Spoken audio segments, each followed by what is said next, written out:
Hi, welcome back guys. This is your friend, Let Us Head Fanfics, back with amazing fanfiction. This is the series of What If Deku Could Control Magical Titans. Now before starting, please give this video a like and subscribe to the channel if you want more videos like this. Now let's get into the fanfic. Centuries ago, our group managed to reseal the greatest evil in all of existence. Lambert had seen to that and secured the future for humanity. In the following centuries, things changed throughout the world.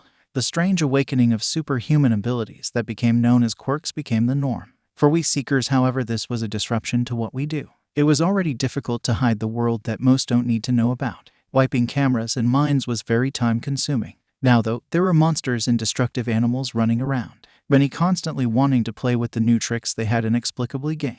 There was also a glaring problem that came with these quirks, at least to we Seekers. It seemed whatever activated or triggered them in youths caused an imbalance in the minds and spirits of people. Due to that, fewer and fewer people could awaken the potential of Seekers. Currently, of the quirkless 20%, about 15% of them were Seekers. But unlike the dumb beasts with their quirks, preening about and playing or showing off what they can do, they still have enough of their reason to keep to the shadows. It is a rather irritating state to say the least. And this is coming from a 7-year-old boy who has already begun my training to become a Seeker. I actually prefer this way of doing things for the most part. Instead of being little more than a dog catcher for the so-called villains, I'm learning powers more ancient than most civilizations. I've already found and bonded with my first Titan. Nothing crazy, just a little Springer. He may not have much in terms of combat power, but he's probably smarter than most of those who have quirks. And he's fluffy and warm to hold. Anyway, my name is Asahi Lambert. Yeah, I was talking about my ancestor before. Currently in the Seeker world, there are a few big names. The main one, though they mostly act in a preservation and rehiding titans and relics, are my cousins the Casterwills,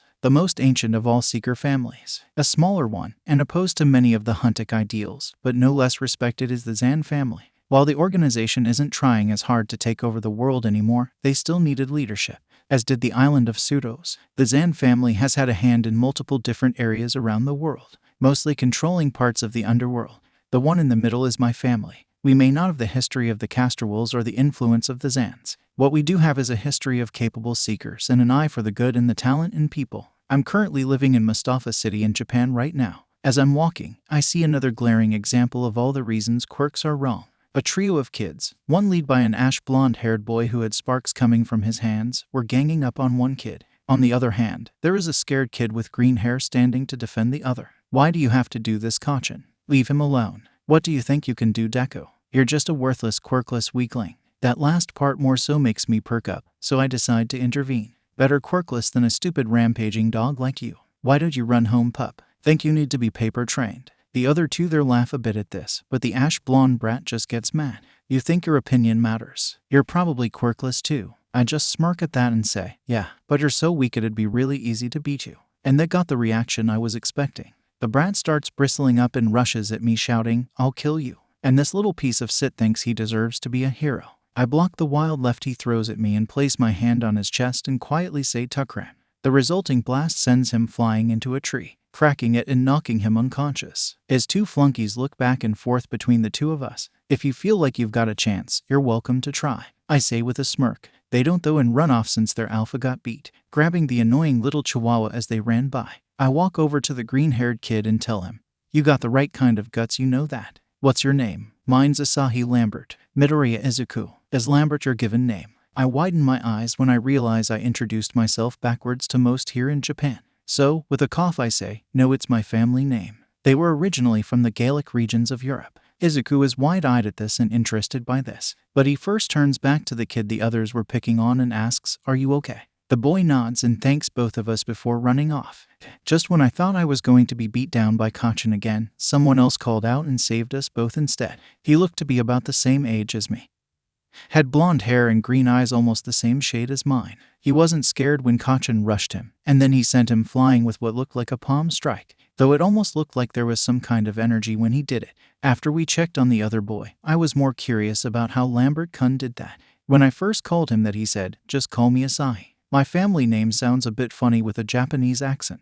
It had been the first time since my quirklessness was revealed that someone talked with me in a friendly way. He suggested that we talk a while, since he also didn't have too many friends in the area. That's when I asked him, how did you do that blast thing you did to Kachin? You said you didn't have a quirk. He rolls his eyes and scoffs at that. He just replies by saying, What is so good about those stupid things in the first place? All they seem to do is make people more of animals than they were before. But without a quirk you can't be a hero. Everyone says that only people with quirks can be heroes. When I said that, I started to tear up. My big dream has been to be a hero who can save the people with a smile. But no one thinks I can do it because I don't have a quirk. While I'm crying, he sighs and says, "Look, sorry. I don't have a good opinion of quirks as a whole because, well, I know about a lot of things, including the fact that being a hero doesn't have to do with powers exactly. People were heroes long before quirks existed." I look up at him and dry my eyes a bit. He continues with, "The problem is that people were so freaked out when quirks first appeared, and because of how prevalent they are. Despite most being absolute garbage, everyone wants to think they are a good thing so they can try to gain some sense of normal." I'm not sure why he uses such big words, but I know he does have a bit of a point. I will say this, you have just as much potential to be a hero as anyone. Though, you might need a little help with it. He pulls out what looks like a necklace from his pocket. The bottom part of it is green striped with 3 spikes on the top. He takes my hand and gives it to me. Though to what purpose I don't know. But I do see that he has one around his neck. Maybe it has to do with that thing he did to Kachin. Keep that on you. Next time you are in trouble, concentrate on it. It might just help you out some, he says with a smile. Meanwhile, my mind is just spinning at what he described what to do. How can a necklace help with making a quirk appear? I'll see you soon. I get the feeling that will help you before you know it. While I am still confused, I put the necklace in my pocket and head home. At least I don't have any bruises, so Mom won't worry more. Asahi wasn't wrong about it not taking long before Izuku had to use the power of the amulet he was given. Not 2 days later, Bakugo decided to take out his frustration at getting beat by Asahi on Izuku. Izuku, on the other hand, was focused on dodging and getting away rather than fighting. When Bakugo thought he had him cornered, someone called out again. This time it was a girl with pink skin and horns who said, "Leave him alone, you jerks." Bakugo, who had enough of people getting in his way, decided to attack the girl. As he hit her across the face, Izuku's mind was spinning, until he thought back on what Asahi had said. Next time you're in trouble, concentrate on it. Izuku did that and had only one thought on his mind. I have to save her. With that, a green glow grew around his body, and then his legs moved without thinking. In this case, he leaped up and kicked Bakugo so hard he smashed his face into the ground. Of course, Bakugo, who wasn't expecting it, gets knocked out again. While his 2 flunkies are surprised, they gain their bearings and try to attack Izuku, who surprises them again by backflipping behind them and knocking them down. When they get back up, one of them tries to attack him again.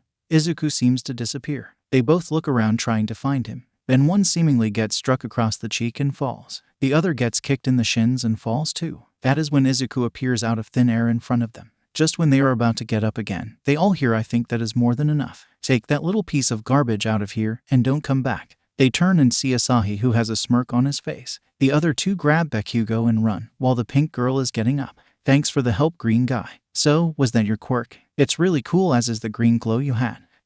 I don't. Izuku is a bit uncomfortable because of all the questions and he doesn't know how to answer them. Asahi takes this moment to interject. "Maybe give him a chance to gather himself before you ask a lot of questions." The girl then looks and sees how uncomfortable Izuku is and apologizes. "Sorry about that. I was trying to stop them since they were picking on him. Didn't expect that one guy to attack me. Yeah, while I may be for real equality between boys and girls, that's more for if it's an actual fight, not some little Sid having a temper tantrum." "You okay?" Asahi notes her burns but says she'll be okay. Asahi pulls out his handkerchief and lets her use it to clean herself up a bit. She then says thanks again to both, before telling them, "My name is Ashido Mina. What are your names?" Izuku responds like normal, but Asahi says, "I'm Asahi Lambert. Lambert is my family name." Mina oohs a bit at that but says she has to go. "I know you'll be a great hero, Midori." Once she has gone, Izuku asks the big question on his mind to Asahi. "How did I do that? And what was all of those quirks I used?" To which Asahi smiles and says, "There's a hidden world of people who are greater heroes than most of the pro heroes. Plus, we have been protecting and saving the world for over 10,000 years. Izuku is confused and not understanding what Asahi described. So, Asahi gives a demonstration by taking off the amulet around his neck. He calls, "Come out, Springer." Then in a flash of blue light, a little 2-tailed fox appears on Asahi's shoulder. Izuku can't believe his eyes and thinks it is a hologram, until Springer jumps over to Izuku's shoulder and rubs his face. "How?" Asahi smiles and says, "I'll show you later. You should go home and tell your mom you are going to a new friend's house. Can you give me your address? My dad and I'll come tomorrow to meet your mom. That way she won't worry." Izuku isn't sure what to think, but he knows what Asahi is offering him may be a chance to be a hero. But aside from that, he had a new friend in Asahi. so he shook his hand and nodded. A new seeker is born. After Izuku got home, he told his mom about some of what had happened, and that Asahi and his father would be stopping by tomorrow. Inko was a bit nervous at the idea of a strange individual coming to their home, but the look on Izuku's face at the fact he had made a new friend and one who believed in him, it made her happy but also remorseful. She thought back to the day he was diagnosed quirkless. He was crying while asking if he could be a hero like All Might. All she could do was apologize and say that she wished things were different. She knew both of them had been scared by that day, but this strange new boy seemed to help Izuku feel like there was a new chance. She had also heard about him from Mitsuki. Apparently, Katsuki got beat by that same boy. Izuku said that the boy Asahi didn't have a quirk, but I don't understand how he could have knocked out Katsuki with one hit without one. Inko mulled this over for a while before bed. She would have to find out from the boy or the boy's father tomorrow. A little after noon, the doorbell rang at the apartment of the Midoriya family. When Inko went to answer the door and was surprised by the sight, the boy she assumed was Asahi was just like Izuku had described to her. But the man she assumed was his father was a different sight.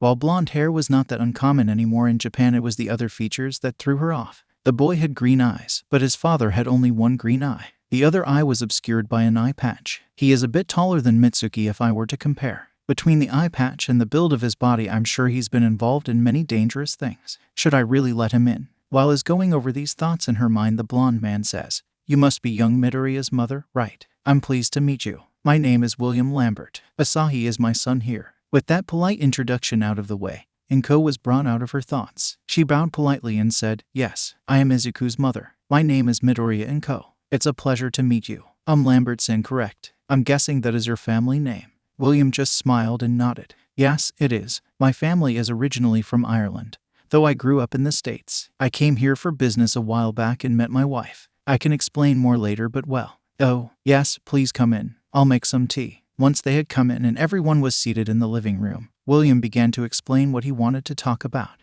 "Your son may have mentioned that he gained an ability that he called a quirk recently, correct?" After Inko nodded with a worried look on her face. She didn't know where this was going, but it seemed very important. "I can tell you right now that it isn't a quirk. What he has unlocked is something vastly different, something that only 20% of the world can actually use." "What do you mean?" "With what Izuku described, both himself and your son being able to do can only be done with quirks, right? That is the only powers that exist." William sits back and takes a deep breath. That is in fact a convenient lie. There have been those with powers that have existed for thousands of years. My son and I are both of a very long line of these types of individuals. You're skeptical. You've only been told what most people want to believe or think makes them special or capable. It helps some of them feel more human in a way. It is a lot of why your son is disliked. He goes against the norm that all want to believe so they can all feel better about themselves. Inko is getting more and more terrified at what he is saying, especially how he phrases his opinion of quirks. She's wondering if this is a group that is out to destroy quirks and they want to recruit her baby into it to be like a child soldier. "I assure you, ma'am, that is not what is going on." Inko has a terrified look on her face. "Did she just yes, you said that all out loud. We're not some genocidal group or anything like that. In fact, my family and a few others fought against those types. No, we are part of a group who protects the world from things they aren't ready for, or should ever mess with. I can demonstrate a few things with it right now. Nothing huge or hopefully terrifying. Just a few things that I can do, and I can teach your son." While a bit unsure of what he could do, she is curious on what it is that he could demonstrate. So, she nods. "All right, I'll show you a few spells first." Both Izuku and Inko are wide-eyed at the man saying spells. Wait, like magic, they think, as William demonstrates. Bolt flare. Once he says that a small little sphere of light appears in his hand and floats around him. It moves with his hand movements, and he asks Izuku to bring him a glass with some ice. Once it is there, he shows how it melts the ice in the glass. Then he refreezes the water by calling our Frost. Inko is of course surprised, as usually a person with a quirk can either freeze or heat something, not do both. He then takes this moment to tell Izuku, "Now I want you to relax. Think about what I just did and said and try to replicate it." Izuku isn't sure at first, but the look in his new friend and his father's eyes gives him the confidence to try. Bolt flare, Izuku says, and a small light pops into his hand. He almost drops it out of surprise, but it just floats in front of him. While Inko is processing what she just saw her son do, William takes that moment to say, "Spells are only half of what we do. The other half comes from our amulets. You have one. Reach for its name while we show ours." "Beauregard, Springer," the two blondes say as light glows from their amulets. From the blue light pops a little two-tailed gray fox creature that lands of Asahi's shoulder. And from the green light comes a bulldog with glowing green eyes, stone-looking paws, and some sort of cloak over his body. Of course, Inko doesn't know how to process what she just saw and almost faints. She calms down a little once the little fox comes up to her and she pets it. After that, Beauregard comes over and sits next to her and she pets it as well. That is when Izuku taps into the amulet and realizes what its name is. Come forth, Helix. Then out of another green glow comes a strange-looking cat, with a red face, spikes coming out of its green armor and glowing yellow eyes. While she is a bit more frightened by this one, it comes up to Izuku warmly and rubs against him. Then she notices the spikes shrink down a bit, so Izuku picks up the cat and pets it, to which it starts purring. Normally I'd be more concerned about a Yama Titan being that friendly, but it seems like you have a bit of a knack for them. Oh, what Titan? And wait, is that what these are called, Titans? William gives her a bit of a look. So you're willing to believe that there are stranger things out there than you know. And Ko looks a bit bashful but relents, admitting that she can't deny what she has seen so far. Thus, William starts his explanation. Long ago, there were creatures that threatened the whole of humanity. They were an evil that sought to destroy all life and civilization. However, a man with indomitable will and spirit managed to tap into a different world. He managed to summon creatures from that world to fight this evil. These creatures or beings were the Titans. To help link them here, he created amulets that serve as their anchor to this world. From them he also learned magic, spells to do more than just the blasts you saw me and your son use. He fought the creatures with friends and family for over 500 years, and when they and their portal to this world were sealed away, he passed peacefully, his mission complete. Izuku and Inko have just stunned looks on their faces. Neither one can even begin to imagine being able to live that long. Even with quirks, few have been recorded living past maybe 150 years. But even that was pushing it, and the person's body still aged greatly. Once they have shaken loose their confusion at that matter, Inko asks, so where do you all fit in with this? Or more importantly, how does my son fit into this? In the centuries that followed, Seekers no longer had a common enemy. So, a variety of groups arose that sought the various powers from the ancient war. Many of those Seekers also had the sense at times to seal up or away powerful spells or titans so no one could be hurt by them. Others sought to use those powers to take over or control people. But the organization I am a part of, the Huntik Foundation, have pushed back against those who try to do just that. Almost 300 years ago, my ancestor faced not only those who sought to bring the ancient enemy back and won, he also managed to stop them from appearing as the seal on them had weakened. After hearing another incredible story, Inko was even more confused. If your ancestor was successful, why do your capabilities matter now? There isn't an enemy to fight anymore, is there? William sighed and said, if only it was ever that simple. While one enemy had been defeated, they've been gaining strength in recent years. And unfortunately, it is the fault of quirks and the evil they create and are born from. You see, only people who are quirkless can awaken the powers of a seeker. This of course floored both of them harder than they thought, especially at calling quirks evil. Your son has seen some of it. How they all treat those without an obvious or often frankly pointless power. They make people who don't have quirks grow to hate them. And one of our worst enemies' powers thrive on that. There is also a problem in that people with quirks have extremely limited and often weak minds and wills. One of the basic spell we use is called Simple Mind. Aside from erasing memories, it can allow a seeker to somewhat control a person's functions. And our enemies have created or modified those same functions to where they can turn people into about the only thing I can think quirks are good for, making living weapons, ones that they don't have to use their own power for. He lets it sink in for a second before continuing with stating that no one really looks twice at a quirkless person going missing. And because most heroes are also extremely weak-minded and willed, too many of them may not even know they are being used or manipulated. With this dark revelation, Inko put together that, if it hadn't been these people, there was a chance these same dark monsters might have tried to recruit her son. They would have convinced him to turn those with quirks into weapons. Izuku, on the other hand, is reeling at the reveal that a great evil is growing so easily. He wonders if even All Might could face them. But isn't Japan safe? With All Might here, villains aren't gonna try something right. William looks down and says he has his own set of issues. Also, he can't be everywhere at once. As impressive as he may be, there are those in the darker underground are happy to work with this same enemy of ours. Of course, both intend to betray each other, but their mutual goal is to create chaos, and I'm pretty sure All Might won't be able to handle what is coming his way. With all these terrifying statements, Inko is more inclined to kick these two out. But she has a bigger question in mind. Do you intend for my son to join you in the fight against them? Asahi speaks up with this all finally and says, I know I'd really like it. There's not a lot of kids who want to be around me much, but that isn't fully up to us. Izuku wouldn't have to be a frontline fighter. Many in the Foundation, even those who are seekers, focus on research or healing. I'm slightly retired myself, so I mostly focus on training a few new recruits from this nation or other region. I also do a bit of the research involved with finding relics that have been resealed or new tombs that have been made. The choice is up to him. but we can give him training and a new path if he wants it. Also, I'm guessing your husband is stuck on long trips thanks to working for a black company. Inko winces at that as well. William smiles warmly and says, my family are connected to a few different companies and businesses. I might be able to get him transferred to a better company. If you are interested as well, Midoriya-san, I could set you up with a simple job with a company close by. You wouldn't have to work crazy hours, but it might help your family a bit. Inko isn't sure how to process all of what he said, but she knows it would help Izuku, and may give him a new dream since being a hero in their world is almost impossible. What do you think, honey? She asks her son. Izuku thinks over everything he just heard but realizes this may be his chance to achieve his dream. Even without a quirk, I want to know more. Like Lambert-san said, I have abilities that few do. I need to learn about this power. Plus, I can help people while using this power. Right? The other three in the room smile as he said that. You sure can, son. If you both are okay with this, come to this address in a couple of days. I'll have a few things ready to train you. William writes down an address on a slip of paper and hands it to Inko. She takes it with a bit of hesitation but knows it may just be what their whole family can use. Thank you for this chance, Lambert-san. Is this address bus accessible? Yes, it is. My cell number is there too in case you get lost.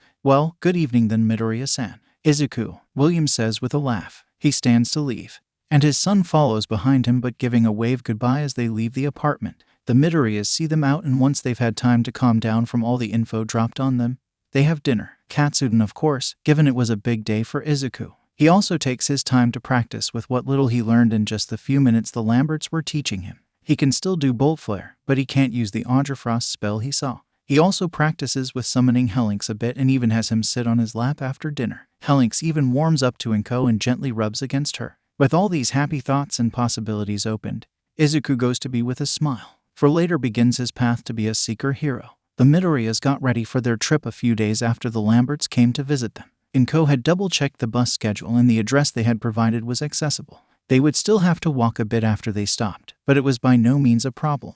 After riding for about 30 minutes, the stop the Midoriyas wanted was just outside of the city. After that, they only had to walk about 5 minutes till they came upon a small village-like area in the hills around the town. They were about to ask at a traditional sweet shop for directions when, "You are Midoriya and Ko-sama?" "Yes." "And young Master Izuku?" At hearing that, the pair turned around and saw a well-dressed man in his 50s. He had gray hair and a thin mustache and well-trimmed beard. The man bowed to them both and said, "Good day to you both. I am Shiro-san. If you will allow me, I will show you the rest of the way." Inko wasn't sure about this, but she nodded. The only reason she went along was because there would be few who would know her name, especially in this small town. She was more trusting after the shopkeeper greeted him warmly and she saw this Shiro-sen pay for a few sweets, some of which he gave to Izuku. "We can share a few more up at the estate, madam." They only had to walk a little further and she saw an impressive, but not imposing house. "If you will follow me to the living room, please. Master William will be with you in a moment," Shiro-sen said before leaving. The Midoriyas were a bit intimidated by the size of home, though while it was large it still felt warm. There were pictures of what they assumed were the rest of the Lambert family as well as others from various strange lands. A few hung on the walls and others on some of the bookshelves. After a few minutes Shiro-sen returned and said, "Madam and young Master Midoriya, Master William and Lady Haruka are here to see you." "Shiro, you don't have to do that. Sorry about the somewhat stuffy formalities of my family's aid. My family married into a pretty wealthy and influential one a few generations back." "Oh, this is my wife Haruka," William said as he and a dark-haired woman entered the room. The woman had a warm smile and a relaxed posture. She was a bit taller than Inko but not much, at only 5'6". They sat across from the Midoriyas, while Shiro-sen brought out tea and a few of the snacks he had purchased at the shop in town. "So, I take it you are both ready?" Izuku nodded excitedly before saying yes. "I want to learn more about what I can do, and how I can help people with it. I've been playing around with a few of the things you showed me the day you came, but I can't use everything even when I tried multiple times." "Is some sort of..." Izuku started on a bit of a tangent. While most everyone at first had surprised reactions to his rambling spree, Haruka was the first to come out of the surprise, and she laughed a bit at his whole reaction before saying, "Calm down, child. We will explain everything." This made Izuku's rant and thoughts grind to a halt. The boy blushed profusely before apologizing. Haruka shook her head before saying, "It is quite all right. You're about the same age as Asahi and clearly quite inquisitive. But I am impressed that you took to practicing as much as you have. I'm not overly surprised, but if you have begun to practice a bit with your abilities, then we can get started right away. Haruka, do you mind helping Inko with a few of the matters involving her employment as well as helping her husband a bit? I'm just going to take Izuku to the dojo and have him practice a bit before letting him test out some titans." William said and asked his wife. She looked up at him with a smile before saying, "Of course, I'll be more than happy to help them. And maybe I can rake the bastards who are running that black company that Hisashi-san is working at under the coals." When she says that last part, she has a dark and somewhat menacing smile on her face. At that, William gets a shiver down his spine before saying, "Okay, if you'll come with me, Izuku, we'll get you started." With that, Inko is left with the woman. The two get better acquainted, and Haruka eventually reveals that she is actually the head of the conglomerate of holdings William and his family have invested in over the years. While William isn't the head, he has contributed a bit to his family's fortune. And after he met and later married Haruka, the family's net worth expanded. She had quite the mind for business. She mentioned she had quietly been investigating a few of the companies they were invested in, including the one Midoriya Hisashi worked at. With the greater reveal of how often he was forced to be gone, she stepped it up and had most of them brought up on charges within the day. She was able to later get Hisashi transferred to an office that wouldn't force him to be away as often. Then she offered to set Inko up with a job where she may have wanted. Inko thought it over, but ultimately declined. Right now, even if Hisashi is closer to home, I should still try to focus on giving Izuku the warm home he deserves. Haruka nodded to this and told her that if she ever changes her mind, the door would be open. While that was going on, Izuku was putting on a martial artist's gi and walking into the dojo that was behind the house. When they got in there, he saw Asahi dodging beams from orbs floating around, and he was firing back a few energy blasts of his own. "That's enough for now, son. Look who's here." The orbs stop and Asahi turns back to his father. He smiles when he sees Izuku. He runs over and asks excitedly, "Are you really going to be learning with me?" When Izuku nods, Asahi starts bouncing around happily. He had very few friends and even fewer who he could compare with when it came to his seeker powers. So, to have a friend who was his age made him so happy. "Alright, calm down a bit, son. Izuku needs to figure out a bit more of what he can do. For now, Izuku, I want you to show me how well you can use the spells we showed and summon your Hellings." Izuku does that and shows how well he has gotten at just maneuvering the Bolt Flare Orb with his thoughts. The two more experienced seekers nod in approval, before the elder says, "Well done. You've got a good handle on what little you've seen. We'll work on a few others with time. But just know that Bolt Flare is one of the most versatile spells we seekers use." Izuku seems a bit confused when he says that. "Sure, the spell makes light, but it isn't like it is powerful or a beam. You were just thinking the little light that you can make isn't that impressive, right? While it is a basic spell, it has a multitude of uses. As you've noticed, you can use it like a light and maneuver it around. But it is also an attack. It has fire capabilities too. So the little light can light a torch or similar if you want to save power. Or it can burn or hurt a target is sent with enough force." Izuku was floored by not only the fact that the older man knew exactly what he was thinking, but the flexibility of such a simple spell. In many ways it isn't too different from quirks. A large number of them are frankly useless and completely unnecessary. But some of the better heroes have learned to make their powers work well for themselves. And that application applies here as well. Izuku thought about it more and realized he was right. A few of the top heroes, All Might excluded, may not have the most impressive quirks, but they make up for it with the flexibility of the techniques they employ. They won't work on spells right away. Most seekers learn spells from ancient texts and scrolls. Bolt Flare is just an easy one anyone can learn. For now, there's a little sequence of a test for seekers underneath the building.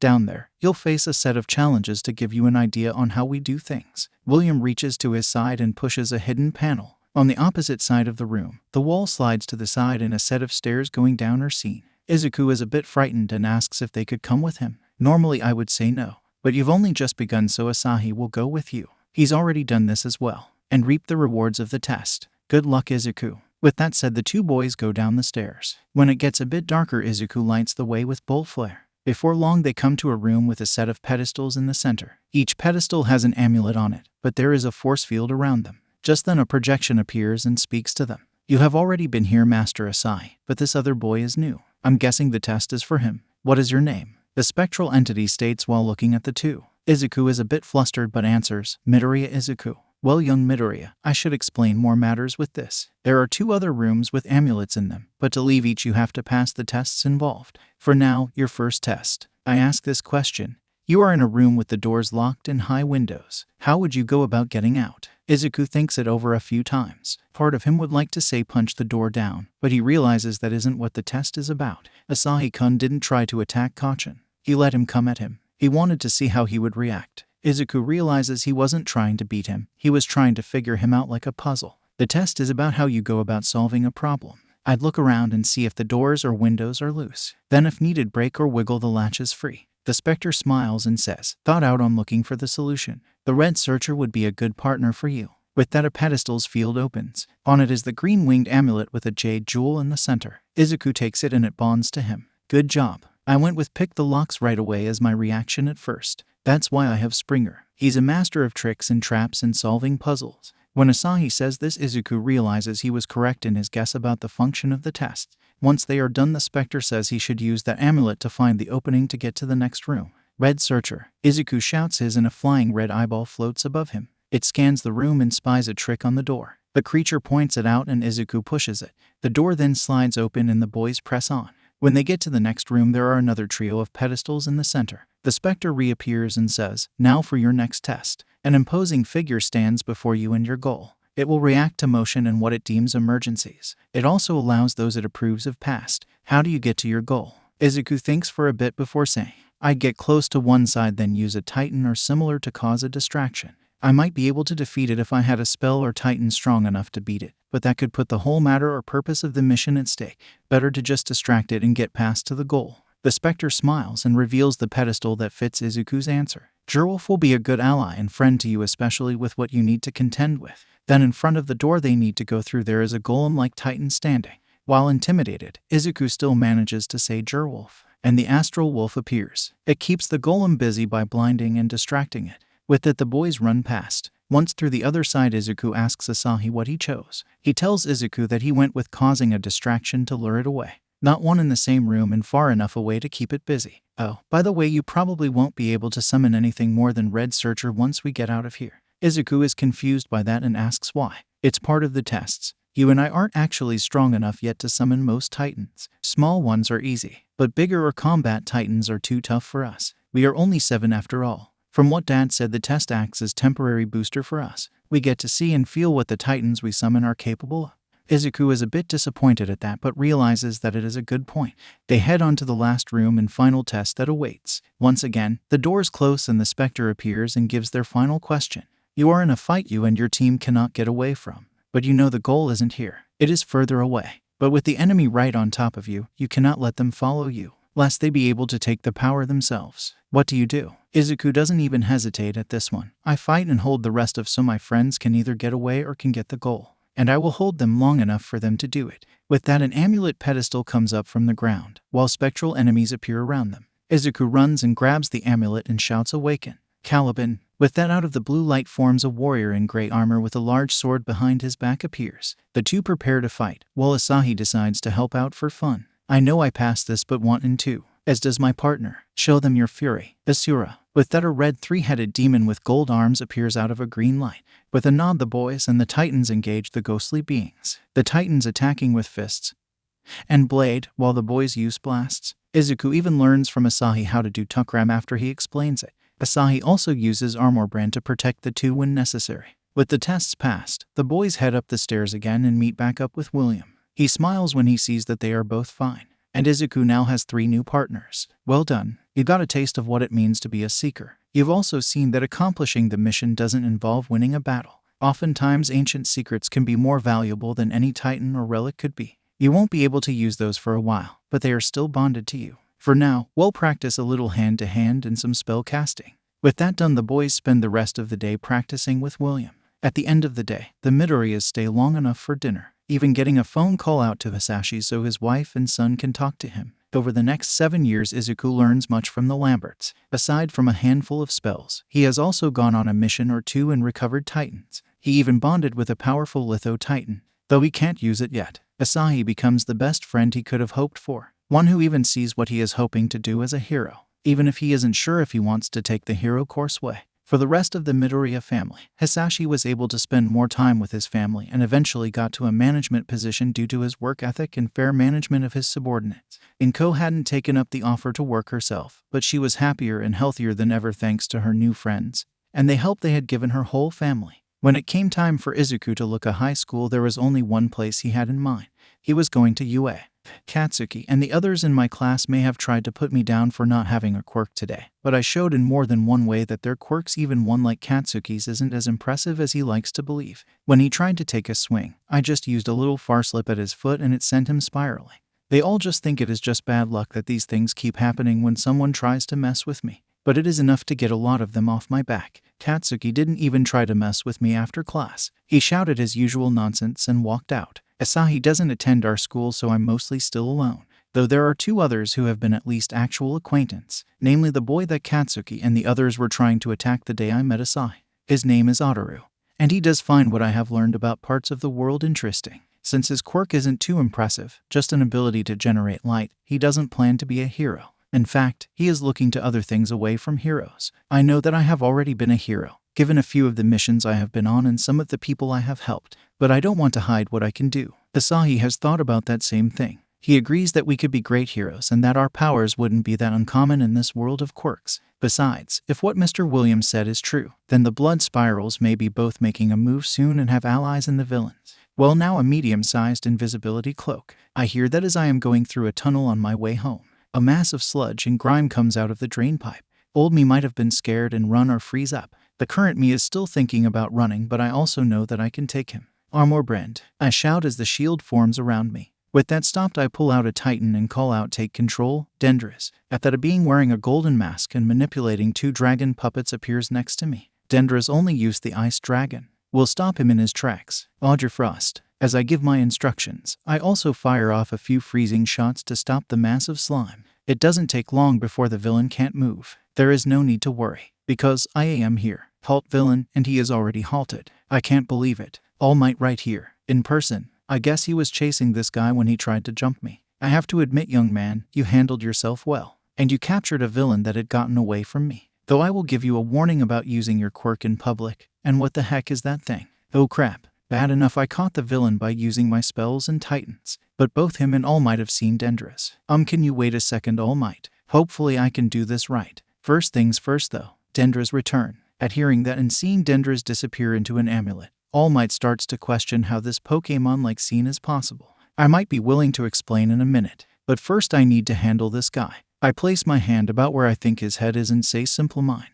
At that, the villain's eyes go slack, and he seems confused. All Might is more concerned and confused by what is going on, but regains himself enough to call in the police to take away the creature. After they have, he asks me to wait and to maybe explain what is going on before trying to erase his memory. I agree, but tell him we have to go somewhere where others won't notice us. He then grabs me and leaps into the air. I have felt this type of floating feeling before, but I is usually my own leaps with hyperstride. As we are coming to a rooftop he is wanting to land at, I use Feather Drop and we float down gently. That is quite the interesting ability you have. It reminds me of a fellow I met a few years ago. He ended up saving me and helping me fight back against an enemy that was truly dangerous. I'm a bit surprised at that, but I push it aside for now and get out my holotome. I make a call to Mr. William and introduce him to All Might. "Oh yes, Zed told me about you. The 2 of you fought quite the dangerous entity a while back." I'm of course floored by this. Zed Vale was one of the best seekers of my generation. I didn't realize that he fought and saved All Might. The stunned face of All Might is more surprising. After a few seconds, Mr. William brings us both back by saying that All Might more than likely saw me using my seeker skills and I wanted himself and All Might to talk before erasing his memory. A few of us in the Huntik Foundation had been thinking that we can't keep avoiding the so-called hero community for much longer. If we've at least got him in our corner more, it might help us in the long run. All Might seems indignant at the so-called comment. That is until he begins to explain to All Might what the Foundation is and what it is we are and what we can do and have done for millennia.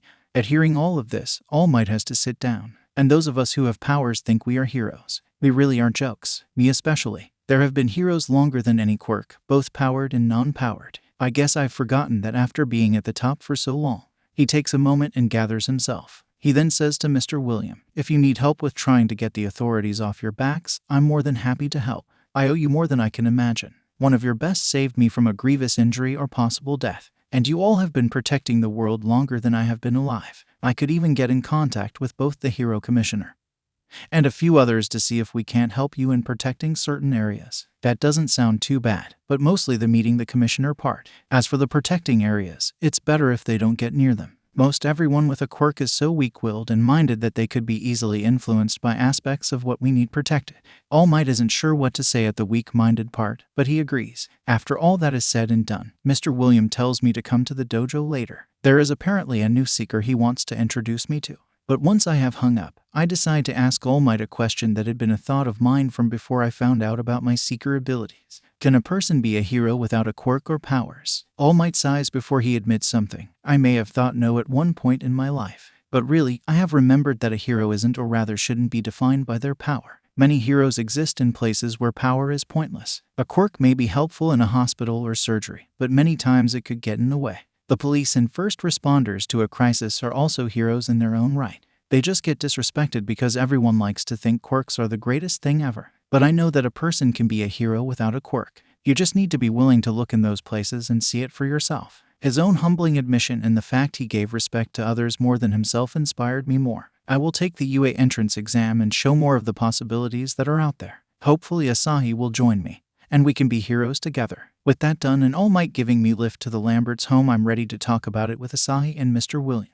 Uncle Might, I hear someone say. Both All Might and myself turned to see a girl a bit older and taller than me with blonde hair and blue eyes. Melissa, what are you doing here? I guess All Might knows her, probably from his time in the States. I was analyzing a strange necklace that some fortune teller had given me when I activated it. A woman came later and told me that I had unlocked powers I didn't think were possible. She went on to explain that she had gotten her first amulet from some sort of traveling fortune teller that was allowed on an island for little more than the novelty. She played along and they said she had a greater destiny than she knew and gave her the amulet. She later discovered her powers by chance when there was an accident in the lab she was working in. I heard it call out to me and I said, Janicia, and well, I'll just show you. Open the doorway between dimensions. Janicia the gatekeeper. At that, a female titan with tribal armor appeared, floating in the air with blue orbs around her. All Might was again floored by what he was seeing. I was just impressed at how well she handled her first titan. Janicias were not easy titans to use. After I summoned her, she teleported everyone out when I just thought it. I don't know exactly what is going on, but that woman who told me to come here said they would explain a much and could help me learn what I can do. All Might is still a bit confused, so I snap him out of it with a bolt flare to his butt. Oh, what was that for? You needed to snap out of it. So I improvised. I tell him before saying we can go in, and Melissa Shield is given the rundown that All Might had been told and that I had heard multiple times. Once the expository is done again, Mr. William asks me and Asahi to show her to the dojo and take her through the tests. We both nod and ask her to follow us. She seems unsure about the tests part of what he said, but we both assure her she will be fine. All Might and I should discuss a few more matters before we can set up some meeting with the heroes and the like. Don't worry, Melissa, you will be fine. But that we take her out to the dojo so she can learn more about being a seeker. After all three teens change into workout or training gis, they head to the dojo. Asahi and Izuku demonstrate a few basic spells for Melissa, and she attempts as well. She doesn't have much trouble using Honor Guard and Bolt Flare. She even picks up Audra Frost, but she can't get the hang of healing or recovery spells like Everfight. That is when the boys figure she is more than ready to try the tests under the dojo. Once the three have gone down the steps, the specter appears again. You two are here once again. Ah, but there is a new seeker here. Well, young lady, I hope you are ready for the tests that await you. As he says this, the door closes behind the boys. Melissa is a bit concerned, but when she sees how calm the other two are, she realizes there is nothing wrong.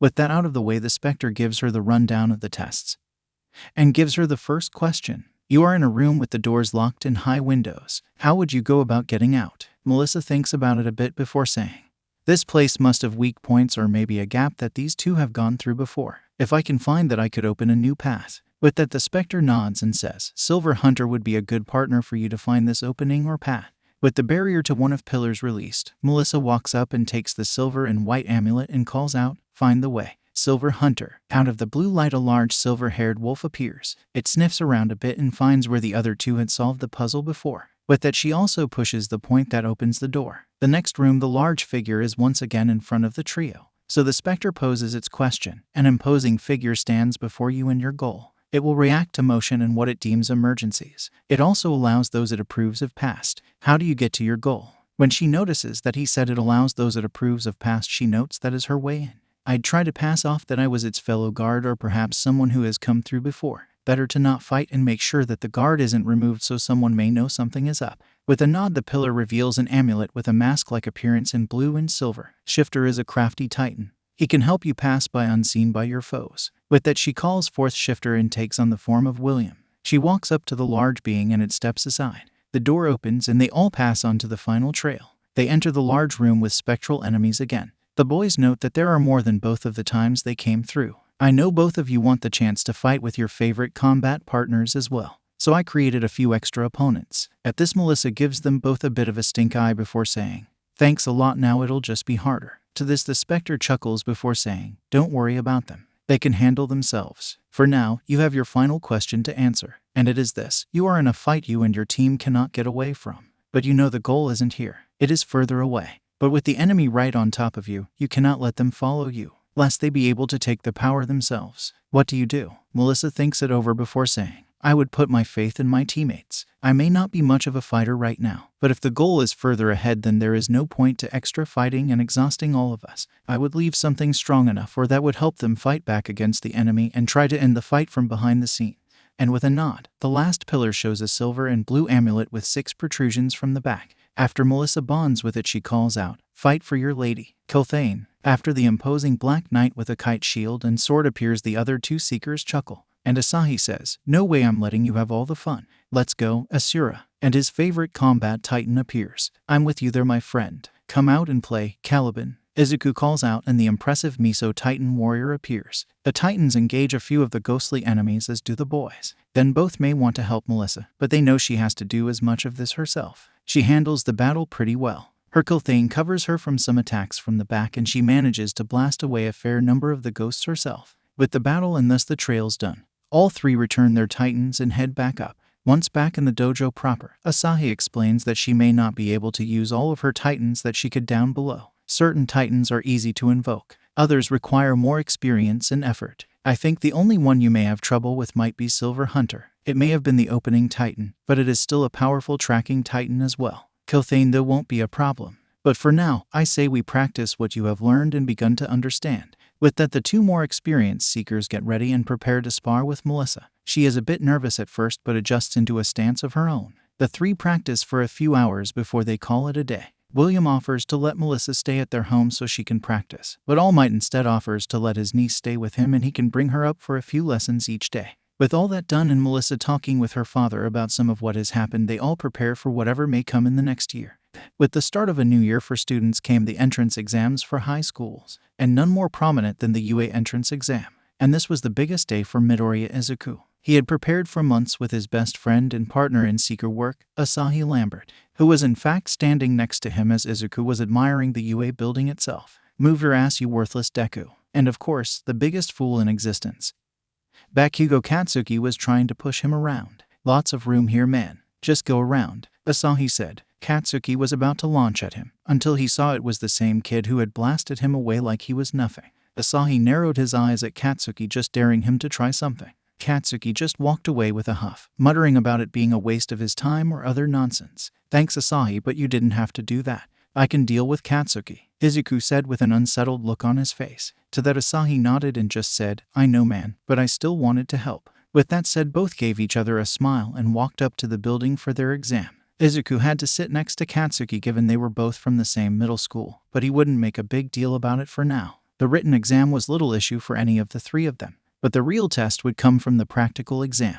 As Present Mike explains, there are 3 types of robots that are worth a set of points. They range from 1 to 3, and whoever destroys them will be awarded points by our judges based on their actions. A question, if I may. There are clearly 4 robots listed on the handouts for exam. Such an error would be the height of embarrassment for a top-tier academy of UAS caliber. A taller blue-haired boy with glasses says before starting into some long spiel. So, Asahi decides to shut him up and knock him down a peg. "Hey dumbass, you don't need him to hold your hand and explain every little detail right away. Or do you think the practical is just some fill-in-the-blank set of answers just like the written exam?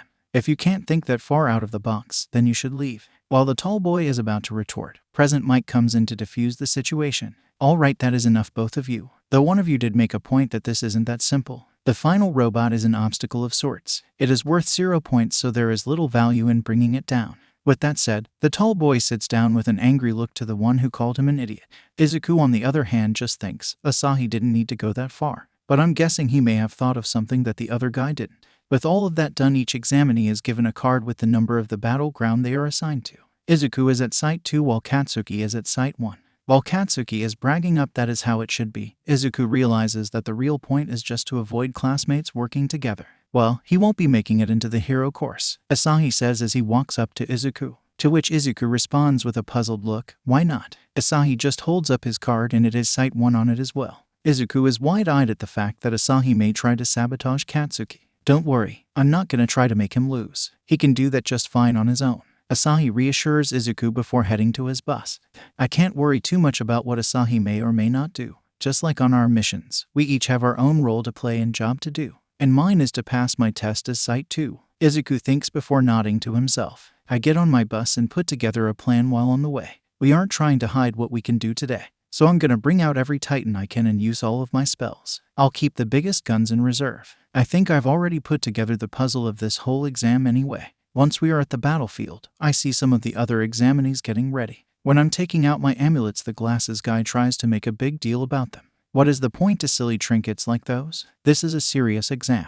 You need to use your quirk to its fullest here. Now I understand why Asahi was so quick to get in this guy's face. He's really rude and obnoxious. I don't have a quirk, but I have capabilities that go beyond something as simple or weak as that, I say, and a few of the other around are laughing at the idea that anything could be better than a quirk. To which I smile and call out my Titans. Let's go. Caliban, Pelinx, Icarus, Jerwolf, Iron Squire, Raging the Thunderbolt. With saying all of that, each of my Titans appears. Pelinx prefers to sit itself on my shoulders, while Icarus, Raging, and Jerwolf float above everyone's head.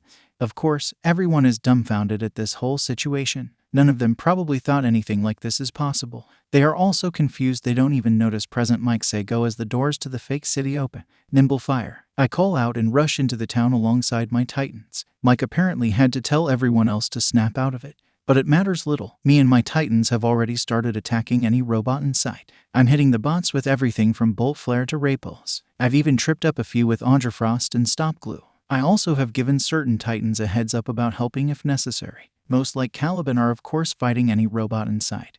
But a few have suggestions to help examinees who get themselves in trouble. This is primarily focused on Iron Squire and Icarus, as they have more defensive and utility capabilities. I've even saved a blonde kid who was firing a laser out of his stomach. When a bot was about to attack him from behind, I shouted, "Watch out, nimble fire." When I had got close to him, I cast Honor Guard and protected him in the bubble. Merci mon ami. Now let me return the favor and deal with this, he said as he blasted the robot. Once that was done, I just said back in French, aucun problème. Je voulais just theater. He was stunned, but neither of us had the time to question more. Yes, I've learned a few other languages over my time as a seeker. When you go on missions to places like Pas de Calais or Troy, you figure out how to adapt. For now, though, I have other things to worry about, like the giant freaking monster robot that is coming at all of us. They've got to be crazy using that thing for a test. I'm about to everyone else's lead on running, until I hear, "Oh, my leg." I hear a girl say. She is trapped under the rubble and the 0-pointer is barreling towards her. I don't know what I'm going to do, but someone has to help her. I rush to her side with nimble fire and stop the robot's first blow with Honor Guard. I know I can't hold back against this thing. Show your might, Jeweled Colossus. At that, my large jeweled litho titan emerges and stops the 0-pointer. It even slices off one of the robot's arms. While that is happening, I get the rubble off of the girl's leg and pick her up. We get away as Colossus stabs the robot in the chest, finishing it. Everyone has met up and are terrified to see my large titan walking behind me. Don't worry, he's a friend, but it is difficult to maintain him for much longer, so Colossus return. At that, the titan bows and returns to his amulet. A few of the others are asking where I got the tech that makes my titans, but I ignore them. Hold still, I can help you. Ever heal? I say to the girl and start healing her injured leg. This apparently shocks a few people, as well as Recovery Girl, who has just walked up to help the other examinees. That is an impressive quirk you have, Sonny. Perhaps I could ask for your help if you don't make it into the hero course, she says. But then a few others pipe up with their own questions. The French boy asks, but what was that shield that you used to help me then? And the glasses boy asks, and how is it you can run as fast as I can with that strange aura around you? And a few others question the various blasts and beams I used to fight the robots with. At this, Recovery Girl is more confused than ever. Do you have more than one quirk, Sonny? I don't have something as stupid as a quirk, nor as dehumanizing. My powers are much more ancient. Even I can't believe a little of what I am saying. I used to wish I had a quirk with all my might, but after so long learning about the hidden world that has been keeping people safe for millennia, I realize that their interpretation of a hero is much more foolish than I knew. With my healing done, and everyone around me dumbfounded, I walk out of the battlefield with a smile. They may not like it or even understand how I did what I did, but I showed what a hero can truly be. At least I don't have to deal with that obnoxious guy with glasses right now. Dude needs to take the stick out of his ass. Though I now have to deal with a rabid little chihuahua instead. Yeah, I'm in the same group as that piece of work Bakugo. But whatever. He won't be able to keep up and he won't worry about anyone else. For now, I have to unleash my titans and get ready for the test. Here we go. Asura, Springer, Ignatius, Grand Facade, Land Shark, Solwing. When I summon all of my titans, I can hear each of the other applicants asking how that is fair, or how the heck I am creating or summoning them. But the main one I can hear grinding in the background is Bakugo. He probably thought this might be easy with what he can do, but I'll make sure he won't have a simple time. With the doors opening, my titans and I rush in to engage whatever comes our way. I use Solwing to scout the area and relay targets back to all of us. Springer is carried along by Solwing, who drops him on a few of the robots. Springer in turn either disables the robot's circuitry or presses the button to deactivate them. I guess it makes sense that they would include an easy off switch. Not everyone may have abilities that give them an offensive leg up in this situation. I think to myself. Meanwhile, Asura is enjoying the capability to rampage through all the robots. It doesn't take long before I feel a rumbling throughout the battlefield. I check in with Solwing and there is a huge robot rampaging toward us. Guess that is the 0-pointer. Definitely overkill, but I think I can guess what they are doing. My theory and suspicions may be confirmed later. For now, there are some who need help. In front of the robot is a girl with silver hair and a guy with unusual elbows running from the robot.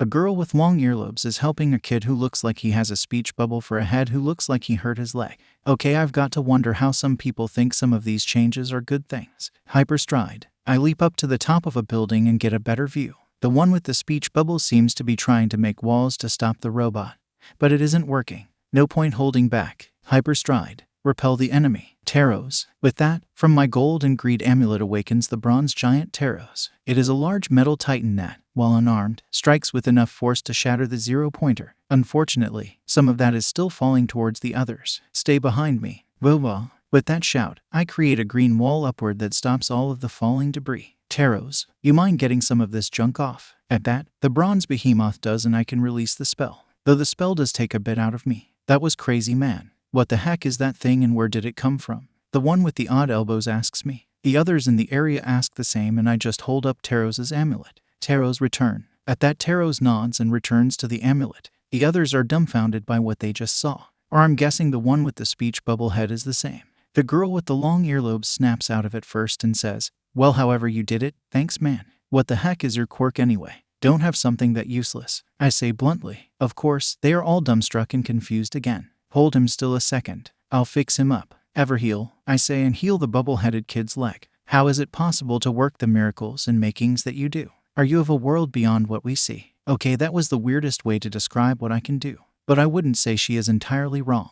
You're not too far off. The creatures I summon including, there are two. Solwing, Springer, come here, are not from this world. They are from a different one. And don't ask if you can try. None of you have the capability to even work the simplest of powers. While a few seem to take offense to that, the gray-haired girl seems very intrigued. She's getting a little close actually. She's also asking a bunch of odd questions about what I can do. That is when we all hear someone call out to ask if we need help. We all respond that we are okay. And they tell us to head out and wait for the results. Most of the others walk off, but the gray-haired girl introduces herself. I'm Yanagi Ryuko. The mystique and might you wield is incredible. Could you tell me more? I'm a little surprised by this, but she does seem pretty nice. Better than most with quirks. I guess I could tell you a few things while we walk out. My name is Asahi Lambert, and I'm introducing myself the Western way. I say, and she seems more intrigued and a bit exited. It's kinda cute actually. On the way back I recall some of my other titans while telling her a few choice things. But I keep Springer out and he eventually jumps onto her shoulder. She seems surprised but also seems to really like him, petting Springer while saying that he is adorable. At least I think that is what she is saying. You're quite expansive in your vocabulary, I say. At that she blushes and looks down. Sorry, I didn't mean anything bad by it. It's not too different from some of my family. A few cousins have a large vocabulary and talk pretty formally. And now I'm kinda rambling because I don't know where to go next with this. It's then that I hear her snort a bit before laughing at my reaction. When we have reached the entrance, she says goodbye and I hope your aspirations as a hero are met with ratification. I smile at that and say, as I hope yours are as well. With that I recall Springer and head out. I don't know about anything else with UA, but I do know two things. 1. Bakugo won't be making it into the hero course. And 2. There's a pretty interesting girl that I might have to compete against. It was about a week after the UA entrance exam when I got my letter. I took it to my room and was surprised by the projection. I am here. As a projection. You did very well, young Midoriya. You scored very well on your written exam. However, what you want to know about is your practical right. All Might announced and started in on the holographic projector. Gotta wonder if the folks who made holotones may have leaked or sourced some of the basics of the tech out. While All Might was up, someone told him he had more to do, so he carried on. He went on to say that while the judges didn't know exactly how I and another student did what we did, they were impressed by it, and that I had racked up a total of 60 villain points during the battle. But that is not all we look for in an applicant. Your actions inspired others. Your willingness to go into the fray against an enemy that terrified other, and even use a power you may not even know you could handle, just to save someone else. How could we reject someone like that? So that is where the other side of the exam comes in, with rescue points. He went on to tell me that I had earned another 60 points on top of that, taking the top spot in the exam. Before I learned about Seekers and what I could do, I may have felt the urge or need to cry after hearing the start to my dream being realized. But now, I'm just glad that I proved what I could do, and the training and time others were willing to help me with was worth it. Welcome to your Hero Academia, All Might said. With that done, I messaged both Melissa and Asahi. Melissa will actually be attending UA in a sense as well. Thanks to her qualifications and research from my island, the principal asked her to come on as an advisor to the support course student. And Asahi, he just says it was a no-brainer that I would end up in the hero course, and he'll see me there.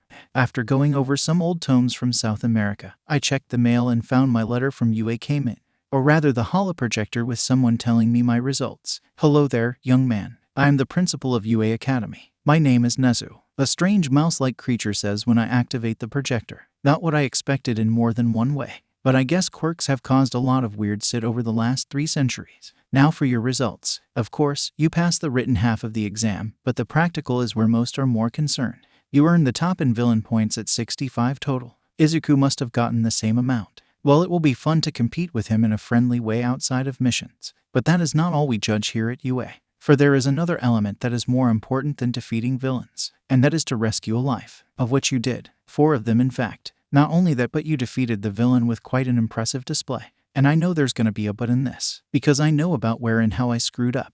To which the Nezu projection continues on with, however, while you saved and protected the other applicants, you also put them in danger. Stopping the 0-point robot would have been enough. But the fact that you both stopped it and protected others from your own faulty attack proved enough to impress quite a few of us here. He seems to be about to start a whole lecture, but luckily for me, someone off-screen tells him to wrap it up. With that, he told me I earned 50 rescue points, bringing my total up to 110 points. I get a text from Izuku not long after mine finishes up. He did take the top spot like I thought. I'm glad I decided to walk in town that day. I met a good friend and brought him into something greater than he had believed, and in turn he helped me believe a bit in the heroes I often would scoff or turn my nose up at. And now we will both be aiming to be heroes. I'm glad I won't have to deal with these extras much longer. Soon enough I'll be at UA, and be the only one from this crappy school. No way that damn Deku made it in. No matter how good at martial arts or whatever it is he does, he can't compete with the apex that is me. Or really anyone with a quirk. But now I've got my acceptance letter from UA here. Can't wait for them to tell me that I was the number 1. Hey there, listener. Present Mike here with your stats and records for the entrance exam. Well, it makes sense that he might be the one to give these. He's at least got the personality for it. He of course tells me I scored well on the written exam. No duh. But now he's getting to the good part, my practical results, where I left all those extras in the dust. You scored 17 villain points in total. If you are wondering why, it is because a fair number of the ones you attacked were in fact already shut down or defeated. There's no freaking way that's possible. I know I blasted a huge number of robots. It's then when he shows me that over half of the ones I had attacked were shut down in small ways by some damn rat. This weird-looking bird would carry it to a robot. Then he would jump down and either hit a button to shut it off or screw with the wires. That was one of those things that jerk made appear. So, he got my points. Then you also had the problem with others getting broken a bit before you could hit them. Sorry kid, bad luck comes in with some of these. At that the image shifts to showing that at least 2 other monsters that kid had summoned were breaking my kills before I could. So he took most of my kills alone. No, not alone, he had those damn creatures. But they'll still take me in the hero course, right? While you don't qualify for the hero course, you can still attend UA in the general ed department.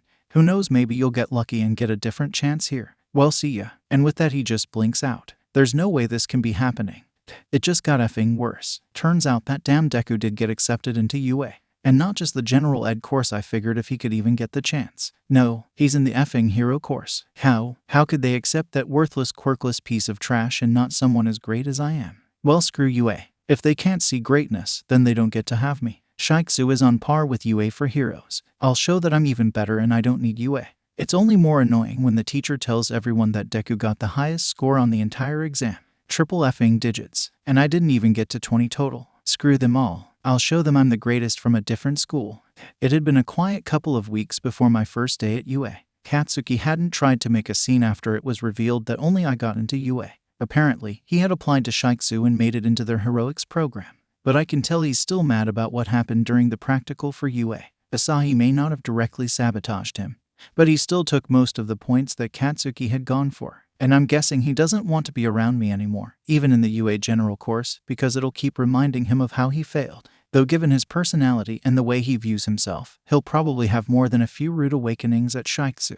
But I can't worry about that. Today I start my high school life at UA. I made sure to grab a few amulets, mostly just out of habit, but who knows how things may turn out during classes today. Yo Izuku, wait up man. I hear Asahi call out to me as I'm entering the gates to UA. I smile and say, hey Asahi. Funny to think we'll be working together more than just in missions or the dojo, huh? Yeah. Oh, speaking of, I think we may be getting a mission later today. Some rumblings about Mount Fuji. Asahi informs me with a serious face. My smile drops a bit at that, but I see it as another way to improve what I know and can do. With that, we head off to our class and are surprised by the height of the door. But I realize that it is for people with quirks that may make them taller than most. I open the door and see my classmates for the next 3 years. They all turn to look at the two of us, but it is the stiff boy from my part of the entrance exam who come up to speak to us. Hello there, my name is Ida Tenya. I have to congratulate you on seeing through to the true hidden part of the exam.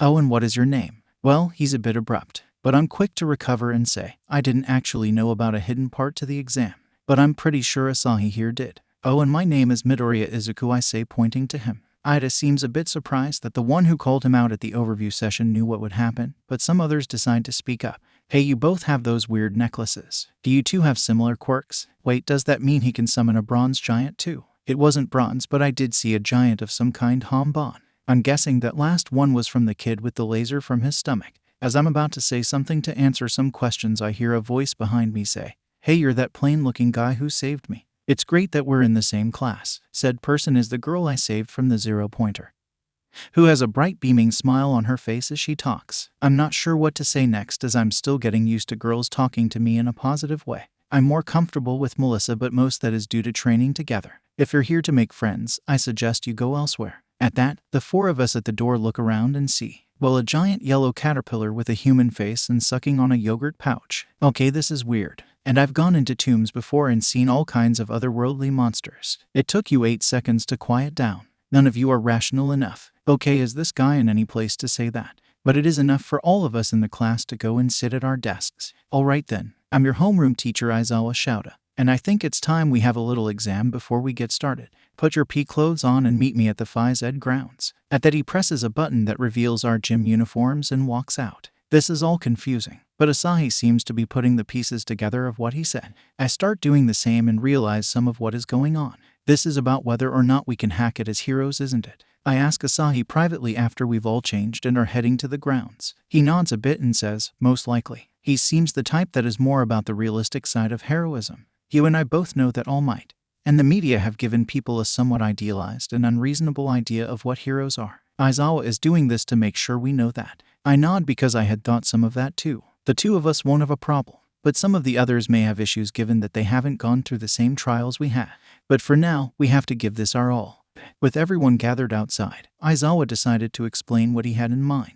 Today all of you are going to take the usual physical tests you taken all through school. However, you all will be using your quirks to show your performance. Midoriya, you had the highest score on the practical. What was your furthest softball throw in middle school? 46 meters or so. Aizawa nods and then says, well, now I want you to use your quirk in any way to throw it even farther. Izuku hums a bit before asking about some of the limits. Aizawa tells him that he can't leave the circle, and Izuku smiles before standing in the circle. He pulls out an amulet and calls out, fly Icarus. At that the winged titan appears next to him, and everyone except Asahi is surprised. Icarus, take this ball as far as you feel comfortable flying. Then toss it as hard as you can. The titan nods at the command and takes the ball before flying off. After a minute, the monitor in Aizawa's hand goes off, reading 2587 meters. While confused at the whole matter, Aizawa nods and says, not exactly what I was expecting, but you had the right idea. Alright, who's next? When most of the other students were excited to get to use their quirks, however,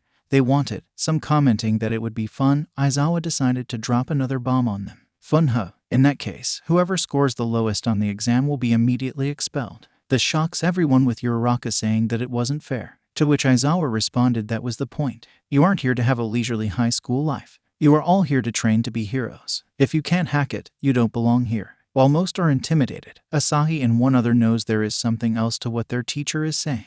As the tests progressed, Asahi and Izuku kept surprising their classmates by demonstrating similar powers. Are you guys related or something? You have like the same quirk, a blonde-haired student asked. Asahi gave an angry grunt before saying, we're not dumb animals like you guys. Our powers are more ancient than most. That and our titans date back over 11,000 years. At that, most are more confused, until for an extension to the standing long jump test, Izuku summon Raijin. He uses Hyperstride to increase his jump, and then Raijin grabs his arm and tosses him further. He extends it even more by using Bubble Lift to float down slowly. Wait, did you say Raijin? As in the Shinto god of lightning? How is this possible? The tallest girl in their class asked. Once Izuku was back, he explained that most of what you think of as myth and legend, we know to be true in different ways. Heck, I've even seen the hammer Mjolnir. It takes two of us, but I've used it once too. At this, more jaws are dropped. Aizawa, on the other hand, is thinking back to something the Hero Commission had put out about the true capability of most who are quirkless, that they had the potential to defeat or even take over most people with quirks. Hold on a second. I was wondering, does the power you two wield extend to manipulating minds? At that question, a few others are nervous about the answer, and Asahi replies, we can erase minds or manipulate people to a point, but it's not like we want to. At least the two of us anyway. Not our fault you're all weak-willed and weak-minded. At this, a red-haired boy is about to confront Asahi about his statements, when said boy says, simple mind. At that, the red-haired kid's eyes go slack, and he seems to not know where he is. And with a snap from Asahi's fingers, the boy hardens his head before smashing it into the ground. This terrifies most of the others around him, including Aizawa. The redhead snaps out of it after the impact, and while he wants to confront Asahi about this, Aizawa steps in and says to the two, okay, that's enough. We have others who need to finish the tests. Lambert, Midoriya, can we talk after class? Once the rest had been dispersed and the tests continued. At the end, Izuku and Asahi had tied for the top, with the tall girl named Yaoyorozu Momo coming in close second. At the bottom was Maita Minoru, who looked about ready to break down in tears. He had tried so hard with what limits he had due to his quirk, but it wasn't enough. Aizawa then said, the part about expulsion. It was a lie. While most are face-faulting at that statement, Momo just says, of course it was a lie. I thought it was obvious. Wait, should I have said something? While most were shouting in their minds that she should have, Asahi has a different point. He would have expelled us though, if we didn't put out enough or weren't creative enough to get the job done. Shorty, or I guess it's Minda, did the best he could with his lacking physique and power potential in his quirk. Even though he's at the bottom, he still tried to be as creative as he could with what limits he had. Most are surprised and think that Asahi is messing with them all, until Aizawa says, you seem to have a lot more to you than those strange powers. You're right, I would have if he had just put the bare minimum out. But he was creative and worked the best he could with what he had. At that, the class ends and Aizawa asks that Izuku and Asahi meet him in the teacher's lounge. Once they had changed the wind up to talk with Aizawa. So, what did you need to know, teach? Asahi asks casually. Izuku is freaking out a bit at Asahi speaking so casually to their teacher. Aizawa, on the other hand, is a bit annoyed but moves past it. Okay, I got a little bit of information from the commission about you two's powers, but I'd like to know a bit more, and I'm guessing a few of my fellow teachers here would like to know the same. A few of said teachers stand up and look their way. Izuku is a bit nervous being put on the spot, and Asahi looks ready for a fight. But then All Might comes in and breaks up the tension. Now all of you, don't intimidate them. I know a bit as well. After all, the group they work with has been protecting the world long before we even were alive. Besides, I owe one of their best my life. I got mixed up in a fight that would have left me severely injured, and that person saved my life. At that statement, all of teachers are more interested, and with a sigh, Asahi starts explaining the true hidden history of the world and what has existed for millennia. Izuku comes in with a few points when it gets to the awakening or warping of people due to quirks, including the fact that now there may be hundreds of powerfully dangerous evil seekers with a major axe to grind against anyone with a quirk, but surely they'd be ancient by now, right? A teacher with a gas mask asks. Asahi shakes his head saying, our powers give us a fairly long life as is. Some others could have been frozen. Besides, most of the totals of quirkless are probably off by quite a bit. There could be more in the rural areas, but no one checks because they only will focus on cities, where there are those who are homeless forced out because of the egotism attached to quirks. The teachers all look down and realize he makes an exceptionally good point. And with Asahi's next point about the fact that most heroes and the twisted version of humans that now existed, more people with anger at those with quirks were being recruited by an enemy they were all helpless against. Maybe we need to make sure about a few other matters both in country and worldwide. If what he's saying is true, then we may have bigger problems than we want to admit. A large teacher with prominent lower fangs and a blood-red suit said, and a few other teachers nodded along with him. At that they agreed to take this to Nezu as a way to combat a possible growing threat. Midoriya, Lambert, thank you for telling us about this. You can go now. And All Might, you may want to get in touch with those friends, even if we are weak against them. We should have our students know more about what they may deal with. After a nod from the boys before they left and All Might getting together his paperwork, the teachers began discussing what may happen. All Might, you're doing their first hero lesson in 2 days, right? The red-suited man asked. Indeed, Vlad King. Figured I'd let them get used to some more of the school before tossing them headfirst into the lesson. Well, do you mind if my class is a part of that as well? Vlad King asks with a serious look on his face. All Might is a bit surprised, but he nods, realizing Vlad's intent. You want your students to see what Seekers are capable of, don't you? Vlad in turn notes that he doesn't have one of them in his class, so it would be best to do more joint training. Aizawa in turn agrees, saying they need to be prepared for anything. Once the two young Seekers had gathered their gear again, Izuku opened up his holotome and got the mission they were tasked with. Mission: the Caverns of Mount Fuji. Find the source of the magical disturbance underneath Mount Fuji. Recover any information or titans there, Izuku said as he took the card. However, unbeknownst to the two Seekers, they had been overheard. The red-haired boy Kirishima Ijiro was wanting to talk with Asahi after that incident at the practice field. Following him was the pink-skinned girl Ashido Mina and the blonde Kaminari Denki. On the other side, Inagi Ryuko had seen the two and was hoping to talk with Asahi more. And Ochako Uraraka and Ida Tenya were wanting to talk to Izuku. They all overheard the mission they had been given and were confused. The Seekers nodded to each other and headed out. While Ida and Kirishima wanted to confront them, the others asked them to be quiet and said they should follow them. While Ida was not wanting to get too much in their personal business, the rest were curious on what the two strange quirkless students were going to do. After an afternoon train ride up to Mount Fuji, the students and Seekers were ready. Let's do this, Izuku. Right behind you, Asahi, the two said as they made their way down a lava tube cavern. Ida was still wanting to talk with them, but the others kept stopping him. When they also entered the cavern, they heard a rumbling behind them. Holy shit, the cave is coming down. Run, Kaminari shouted as the rest ran forward. Once the rumbling had stopped, they all started freaking out about what to do. What are you doing here? Izuku said with a bolt flare light next to him. While Izuku and Asahi were getting some basic scans of the area with their holotomes, they heard the rumbling behind them and ran to see what was going on. Izuku saw 5 of his classmates and one extra he didn't know next to the collapsed entrance and asked, "What are you doing here?" On the other hand, Asahi knew who the other was. "Ryuko, is that you?" said girl looked up and saw the floating lights next to the Seekers. Ida was the first to get up and start checking the collapsed part of the cavern. While he was panicking on how they would get out, Kirishima decided to say what he wanted to Asahi. "Look man, I'm really pissed about that whole brainwash thing you did to me earlier. And while I know we're in a dangerous situation right now, I still want an apology for that." Asahi is a bit confused but thinks back and realizes that he didn't apologize for that. And while part of him wants to snark back at him, the more sensible side wins out. "You're right, sorry about that. I'm just annoyed by all the talk of quirks and everything when they've made the world worse." This shocks most standing there, and even Ida trips after face faulting. Izuku on the other hand just face palms. Mina though is the first to say some more to both of them. "I remember a little bit from when we were kids. And Midori, I know you had some weird skills, but you've never really told me what is going on. So, and I'm guessing you both are getting tired of explaining all of this, but can you tell us what is going on?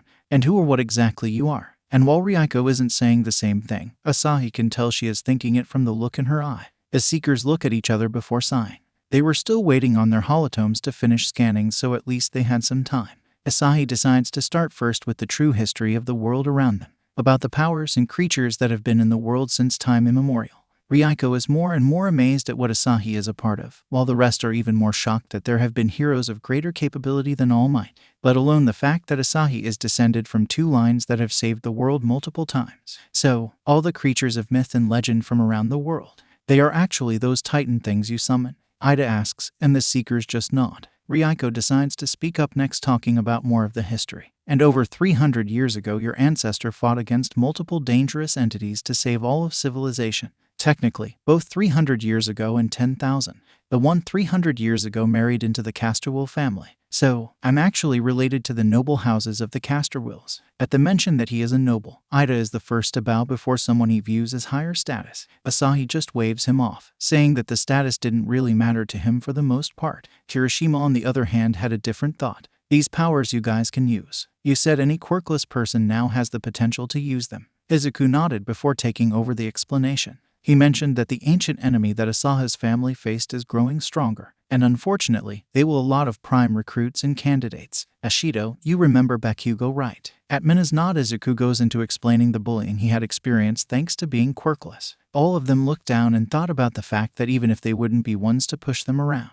I hate to admit it, but I don't know if I'd really be willing to defend a quirkless person, Denki said with a look on his face that showed he was disappointed with himself. The others all looked to each other and mentally thought about what they may do. Before they can finish, though, Izuku continues his explanation. Yeah, and unfortunately it's that mentality that is giving the blood spirals more recruits. If it hadn't been for Asahi, there could have been a chance I would have joined them. And with all the loneliness, hate and anger I probably would have felt, I doubt I would have felt remorse at taking anyone with a quirk out. While Ochako is a bit frightened by that statement, she knows he has a point. And besides, but he did find you. And you made a friend who would try to show you some of the good.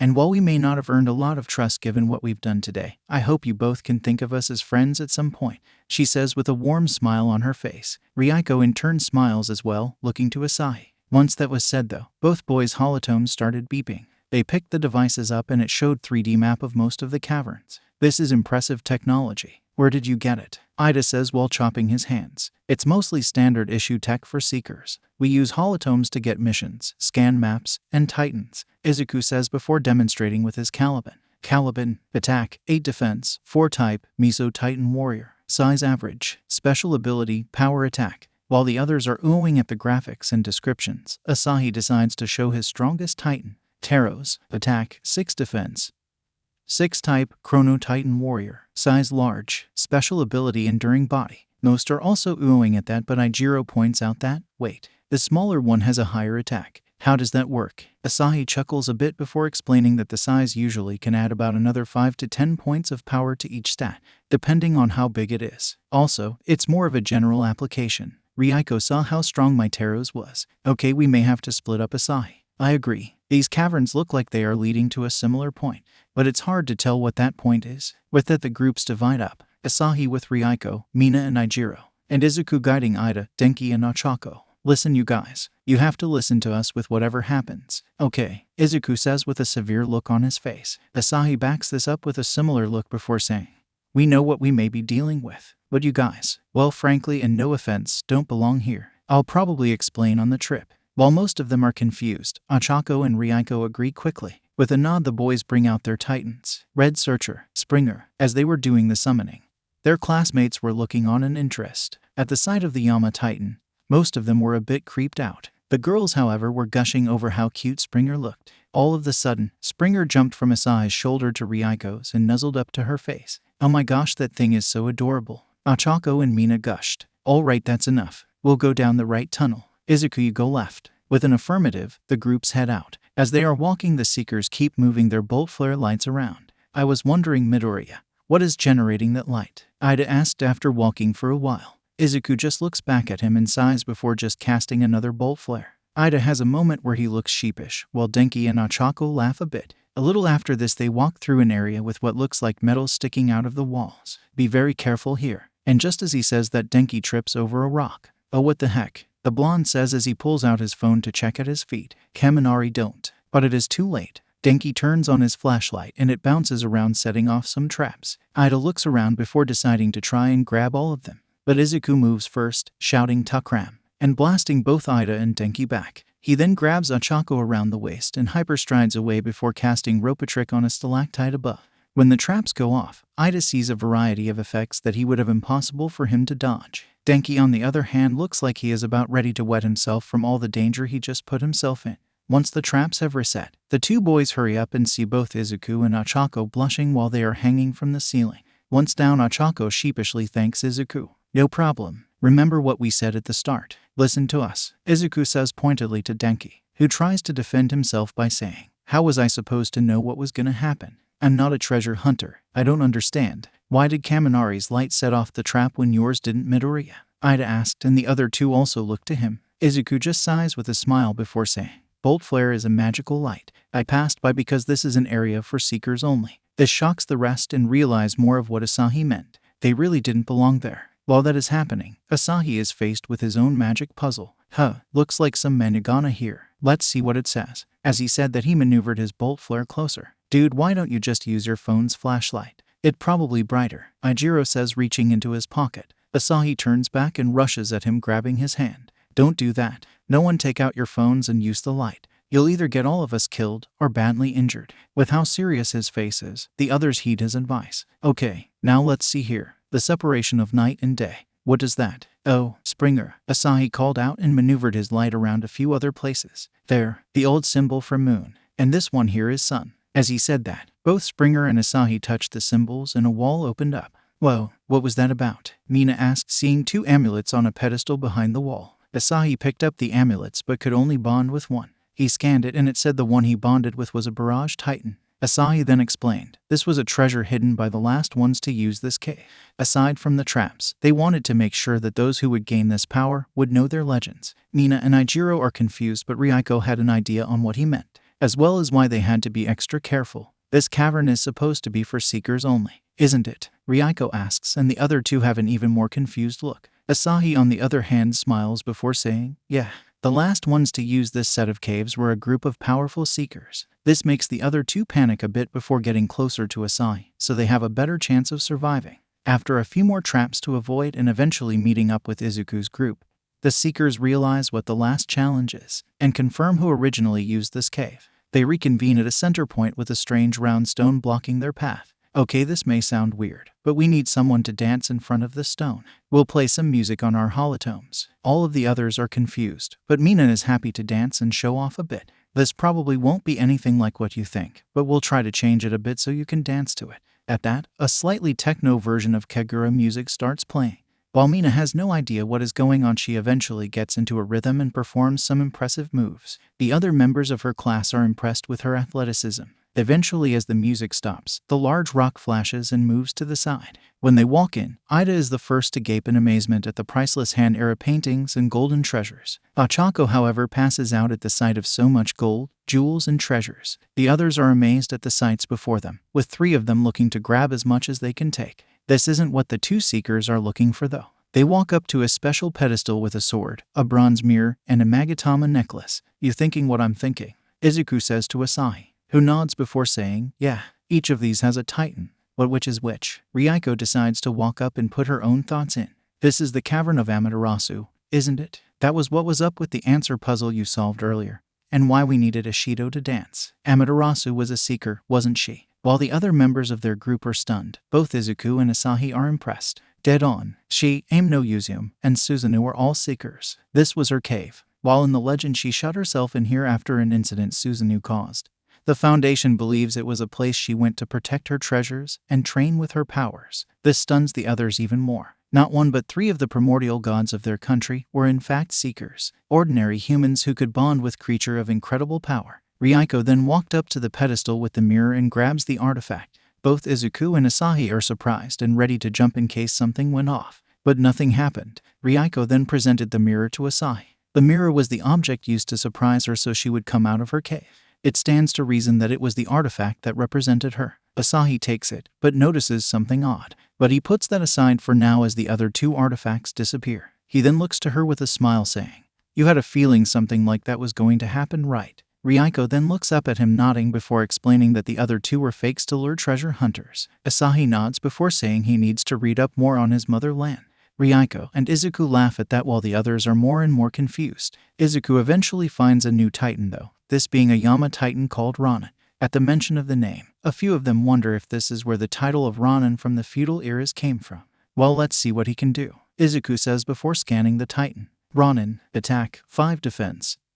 3 type, Yama titan warrior, size, average, special ability, dual wielding. With that done, the two seekers give a specific instruction to the rest of the group. You guys can take one thing from here. 1. And sorry, but we will be erasing some of your memories. It's better that no one comes up here and tries to loot this place. Ida at first wants to say that this belongs in a museum, but Asahi stops him. I know what you're thinking, and while I would like to put these on display, we can't risk it. There are a few things here that are cursed. At the mention of a curse, the group panics again, but Ochako decides to ask a bigger question.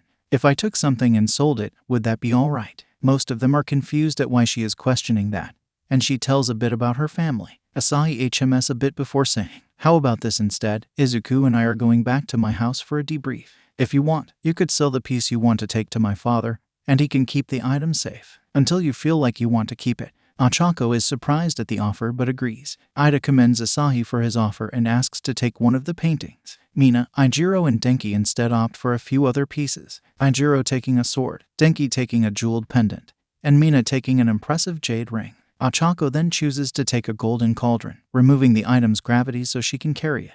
Ryuko on the other hand said she had a request once they left. With it done and the mystery solved, the seekers lead their group out of the cavern. How come the entrance is open again? Denki asks. Asahi looks back before saying, "It was meant to keep those who hadn't earned the treasures or weren't worthy trapped. Since we were here, and we solved the puzzles, the entrance was reopened for us." As they are walking away and back to the park, they wonder how they will hide some of their treasures they had taken. At the end of the trail, Shiro-san is waiting with a limo for Asahi and Izuku. "Young Master, Master Midoriya, I take it there were a few complications on the mission?" he says while looking at their classmates. Asahi coughs, before mentioning that they need to meet with his father and the chairman for a debrief. Shiro-san raises his eyebrow but allows all of the group to ride to the Lambert home. Ochako was already a bit out of her depth with learning Asahi was from an important family, but after seeing the car in his family home, she was a bit intimidated and slightly jealous of his family's wealth. It was when they entered that the two seekers' classmates met Asahi's parents. At seeing how warmly his mother and father greeted him and Izuku, they all relaxed a bit.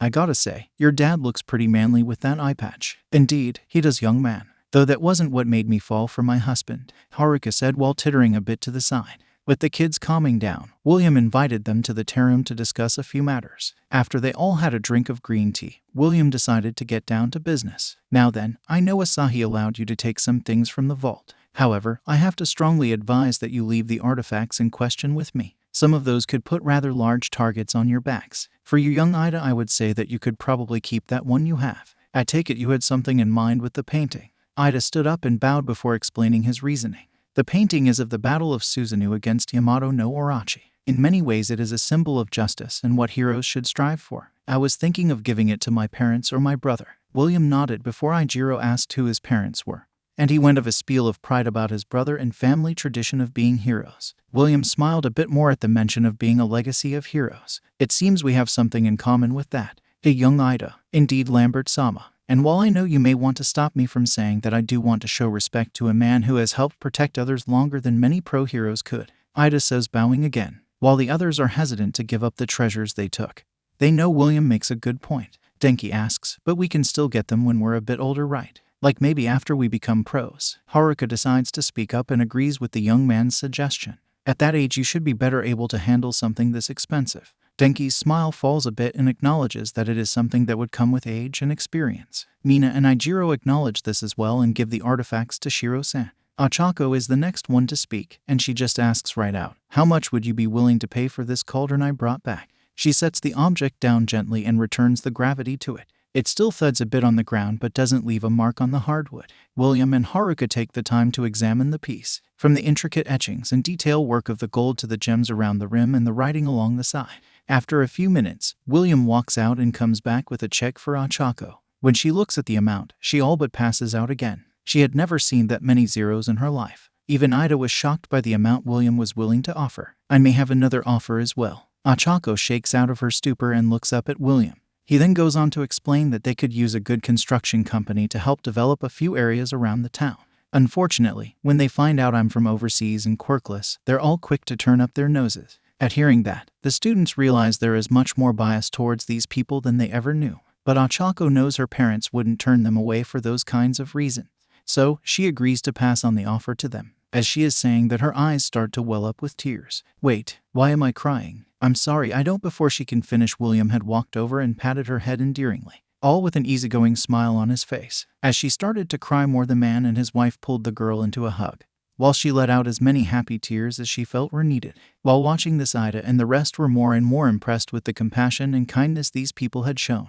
Ijiro even broke down in manly tears himself, while Mina was getting misty from the amount of happiness and good she had seen. Asahi and Izuku, on the other hand, weren't surprised, and Ryuko was smiling at the nice scene before her. Once that was done, and Ochako had relayed William's offer to her parents, they said it was time to simply mind them. Ijiro was a bit nervous given what he had been through with said spell. When William noticed this and asked, Asahi came clean along with Ijiro telling what had happened. Both Haruka and William were disappointed, and William gave Asahi a light smack to the back of his head before saying he was grounded. With that done, they wiped part of their memories dealing with where the cavern of Amaterasu was, all except for Ryuko. She had asked to keep her memories and to come along for the other treasures of the gods. While a bit skeptical, William was willing to allow it. When Izuku explained, she figured out the history of the cave as well as which treasure represented Amaterasu.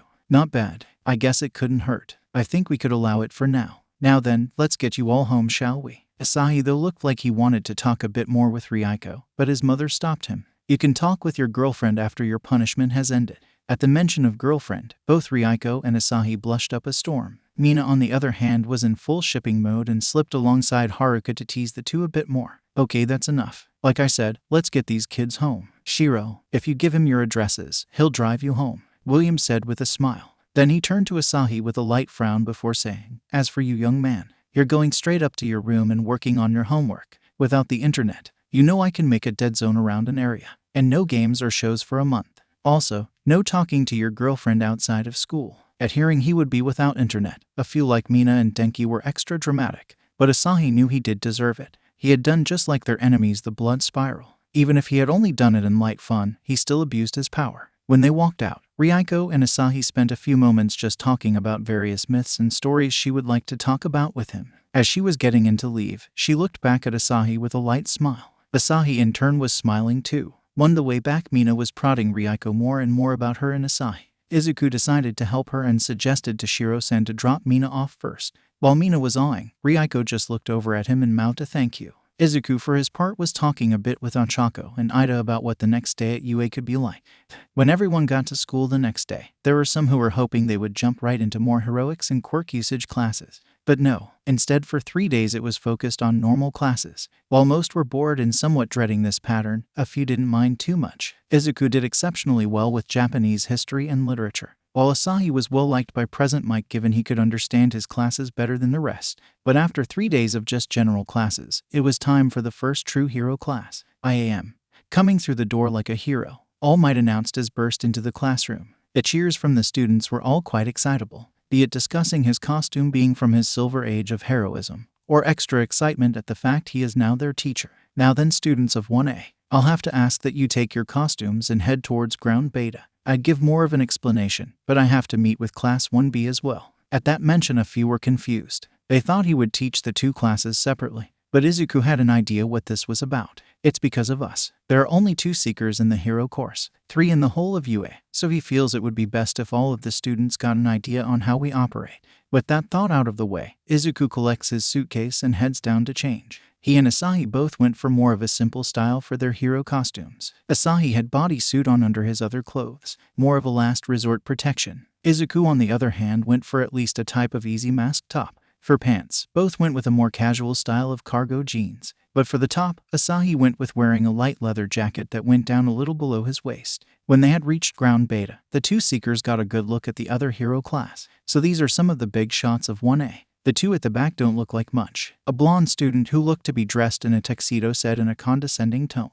Before either Izuku or Asahi could respond, the boy was hit from behind by a floating piece of rubble. This was courtesy of the resident ghost girl, Ryuko. Leave them alone, Monoma, or I'll personally throw you over the edge, she said with an angry look in her one sleepy eye. Asahi decided to step up and talk with her. Don't worry about it too much, Rei. The kimono looks really good. When he said that, Ryuko blushed, but no one could see it thanks to the mask she was wearing. Some of the other girls, though, were quietly observing, with Mina doing even more shipping than usual. All right then, you zygotes. Let's get down to business. We're jumping a few steps ahead today. You'll be fighting each other in these buildings, and we'll be having an extra special guest for this exercise. As All Might said that, out from behind him came Melissa Shield. She herself also wearing semi-costume much like Izuku and Asahi. Melissa, hey there, Izuku called out while Asahi also called to her. When they both walked over to talk, the various other students were curious about their relationship. For ones like Minta and Kaminari, they were both jealous that the 2 knew such a hot girl. For Ryuko and Ochako, the jealousy was more about that their crushes were close with an attractive older girl. The rest were confused as to who this was. But when Asahi and Izuku turned back to the rest, a few noticed that all 3 were wearing amulets. Wait a moment, she has a necklace just like those 2. Does that mean she is? Ida announced, then trailed off. So, All Might finished his thought. Indeed, these three are all part of a group of people who have been protecting the world from behind the scenes from thousands of years. They are all seekers. All of Class 1 was amazed, especially the ones who went on the mission a few days before. Ryuko too was shocked to see more people of the world few knew about. What are you talking about, All Might? What the heck are seekers? A boy with white hair and strange rims around his eyes asked. All Might decided to wait to give the explanation as he needed to get the students moving forward. As he said that, he went on to explain that many villains operate behind closed doors and that they would be training with that in mind. So the situation is as follows. As he said that, All Might pulled a script from behind his back. Melissa was just shaking her head as he read from the crumpled papers. The villains are holed up in a building with a nuclear weapon. The hero's duty is to capture the villains or retrieve the weapon before the time runs out. For the villains, they must protect the weapon and achieve victory by capturing the heroes or stalling till time runs out. While most are thinking it sounds very American, the actual American in the group is facepalming and wondering which old movie her uncle and dad had watched to get the idea for this. With that done, All Might then told the students that they would be drawing lots to decide the teams. Asahi wasn't a huge fan of that idea, but he understood the mentality. Normally we seekers keep to the teams we always work with, but this forces us to have to adapt and adjust to our partner. With that done, the drawing commences. Team A, Midoriya Izuku and Ochako Uraraka. Team B, Ida Tenya and Subaraba Kosai. Team C, Inagi Ryuko and Kodai Yui. Team D, Todoroki Shoto and Mizo Shoji. Team E, Hagakure Toru and Shizaki Ibara. Team F, Tetsu and Koda Koji. Team G, Monoma Nito and Mainta Minoru. Team H, Asahi Lambert and Takage Satsuna. Team I, Komori Kinoko and Awasio Tsu. Team J, Aoyama Yuga and Ashido Mina. Team K, Kirishima Ijiro and Fukudashi Manga. Team L, Bondo Kajiro and Rin Huryu. Team M, Tsunotori Pony and Ajiro Mashiro. Team N, Kaminari Denki and Jiro Kyoka. Team O, Asui Tsuyu and Honuki Juzo. Team P, Shota Nyaranjiki and Kurwaro Shihai. Team Q, Kamakiri Tagaru and Shiro Hanada. Team R, Yaoyorozu Momo and Kaibara Sen. Team S, Shishida Jiroda and Takoyami Fumikage. Team T, Sato Rikido and Kendo Itsuka. With the teams made, a few took the time to get to know their new partners, though some were more annoyed about who they were paired up with. Why couldn't I be lucky enough to be paired with a hot girl from either class? Mainta cried out. His partner had a different thought. Great, so I'm stuck with a pervert from Nose in the Air Class 1 group, Monoma said with a scoff. Ochako and Izuku though were both happy about who they were paired with. With Izuku blushing when he was looking at Ochako, he said, let's do the best we can, Uraraka. Yeah, let's win this, Izuku, Ochako said with a big smile on her face. Asahi was having a different issue since his partner decided to flirt with him a bit and poked him in a few places. Hey, bad touch, knock it off, he shouted at the lizard girl. What said girl didn't notice was that Ryuko was looking at her with annoyance. Now then, we'll start choosing opponents for each based on lots as well. I will also add Melissa to a team that doesn't have either of the Seekers in the match. That way you can experience what Seekers can do and how they may differ from one to another, All Might said before using the computer to decide the matches. When it was done, these were the matchups. Team A versus Team E. Team H versus Team C. Team Q versus Team J. Team G versus Team S. Team P versus Team R. Team T versus Team O. Team D versus Team L. Team F versus Team K. Team B versus Team M. Team I versus Team N. When asked about the asterisk, All Might explained that would be the team that would have Melissa to fight with them. So now that you all know who you are fighting, let's get right to it. Team A will be setting up in the building to defend their weapon. Team E, you have 5 minutes to get ready and plan to face your opponents. With his explanation given, both teams set out after wishing each other good luck. When Izuku and Ochako reached the room with the dummy weapon, they started discussing possible plans. Hey, could you use your big titan to stop them right away? Izuku shook his head and explained, that would be a really bad idea. With these enclosed spaces, it would be better to use small and medium titans. But I have a few ideas on ways I can fight them. Also, I think I have an idea on how we can use your abilities to really throw them off. With that last part, Izuku had a slightly sinister smile. It unsettled Ochako, but she guessed he was just getting into the role of a villain. His opponents, though, were discussing the possible ways to fight the unorthodox opponent. So, what exactly is a seeker? Shizaki asked Toru, who just shrugged. At least Shizaki guessed she was shrugging from the movement of the gloves the invisible girl wore. I don't know the details, but apparently those two have powers only Quirkless can use. Asahi was kinda rude about the way he used his against Kirishima-kun. It let him take over his mind. But they also have energy blasts and enhancing tricks as well. And that isn't even counting all of the titans, creatures they can summon. Shizaki was terrified by the description of what all Izuku and Asahi had for potential. So, they built a plan around Shizaki drawing attention while Toru would go for the weapon. With that set and All Might announcing the start of the operation, the two heroes went in to face the villains. When they reached the third floor of the building and didn't see any traps, they both started to worry. They had each taken separate staircases but were staying in radio contact. On the fifth floor, though, Shizaki came face to face with Izuku. Said boy was leaning up against the wall with a relaxed smile on his face. Sorry, hero, but you aren't getting to that weapon anytime soon. Audra Frost. With a shout, he fired a cold blast of light at the vine girl. She dodged out of the way and used her vines to try and trap Izuku, but he was ready for it and nimble fired away, while letting off a ray pulse and tukrem to distract the green-haired girl. This did throw her off, but not for long. Hagakure-san, the weapon might be here on the 5th floor. I've engaged Midoriya-san. Sneak carefully and be on the lookout for Uraraka-san. With a Roger from Toru, both headed toward their objective. When Shizaki found Izuku again, he was in the middle of a large room. She couldn't tell what he was up to, so she lifted herself in on her vines to try and get close for a grab. What she didn't expect, though, was for the ground to be sticky on both her vines and her feet. She struggled to get free, but Izuku wasn't having it.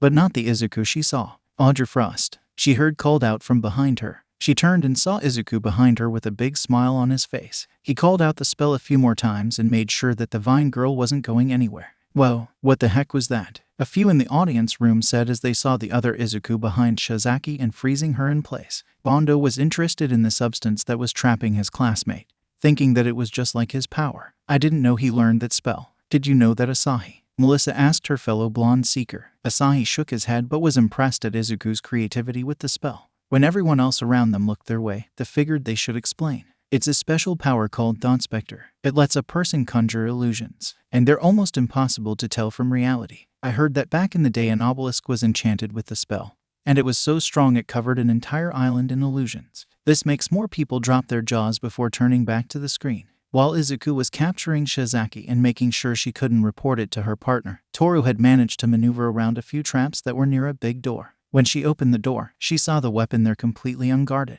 so she ran towards it to try and grab it. But when she got there, she passed right through it. What's going on? You fell for an illusion, and now you're stuck. Toru turned and saw Izuku standing there. Izuku had planned for the likely scenario with these two. We're not keeping the weapon here. We're gonna move it, and Uraraka, you'll be the one to get it to its new destination. At saying that, Ochako was confused on what Izuku had planned. Izuku smiled and explained what he figured the other team would do. We both know Hagakure is invisible, so she'll try to sneak in and grab the weapon without either of us knowing it.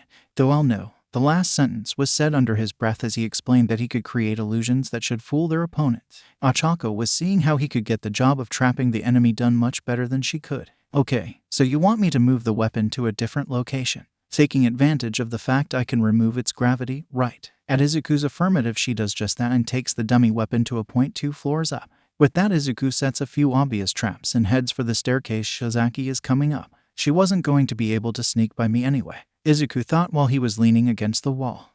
Toru was trying to sneak away as best she could, but Izuku kept looking right at her. A few times he even blasted her or the ground next to her. How is he doing that? No choice. I'll try to rush him and see if I can dodge anything he throws at me. Toru goes for broke and runs at Izuku, but she gets stopped by a slip snare grabbing her ankle and hanging her up from the ceiling. Rope a trick. Izuku calls out and wraps Toru up in some rope he conjured up.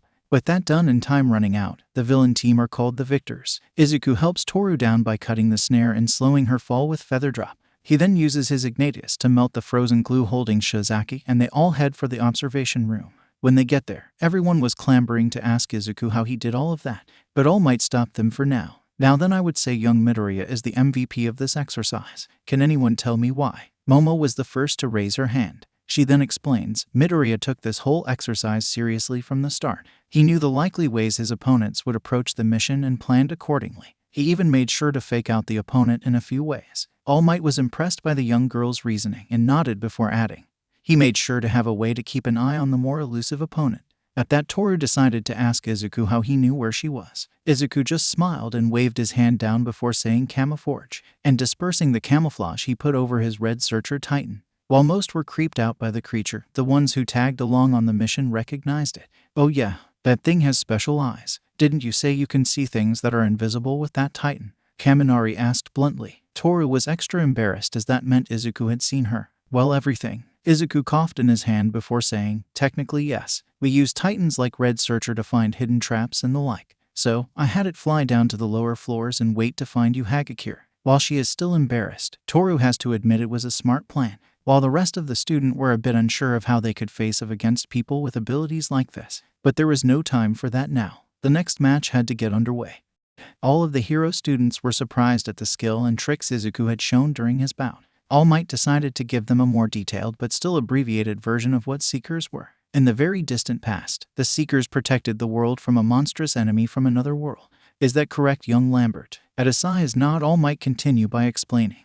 Thousands of years ago, one of young Lambert's ancestors first opened the way to the Titan world. He, his followers, and his family fought against the Nullifiers for centuries, and when they were finally defeated, he was able to pass peacefully. Since then, Seekers have been protecting the world by keeping magic hidden or secreting it away.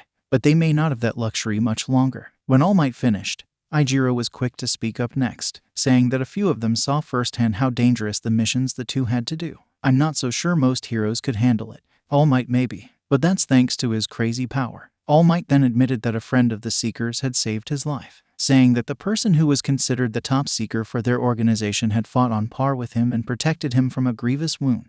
This statement shocks the rest of the students. While the Seekers are surprised, he would admit that so readily. He then claps his hands quick and says they need to get on with the battle trials. Now then, young Takage and Lambert, take your positions at the building. Yanagi and Kodai, head for where the bomb is. I'll announce when to start the exercise. With an affirmative from the students, the teams head out. But Ryuko catches Setsuna surreptitiously lifting up Asahi's jacket to check him out from behind, and she doesn't like it. When the two on the hero side arrive at the base of the building, Asahi decides to make her stop the hard way. Tukram, he says calmly, and blasts her back. OWW. What the heck? Yeah, how would you feel if I was just undressing you with my eyes constantly? And don't make some pervy crack. Play this straight, he says with a serious face. Setsuna wants to joke a bit but knows he is still holding back. So, she agrees. Yeah, you're right. Sorry, I want to say I'm simply curious, but that a terrible excuse. Anyway, my power is Lizard Splitter. I can separate my body into about 50 pieces and can move each piece independently. Have you got any powers like what Midoriya used? Asahi shook his head. He explained, I didn't learn that spell, but I do have a few others in mind.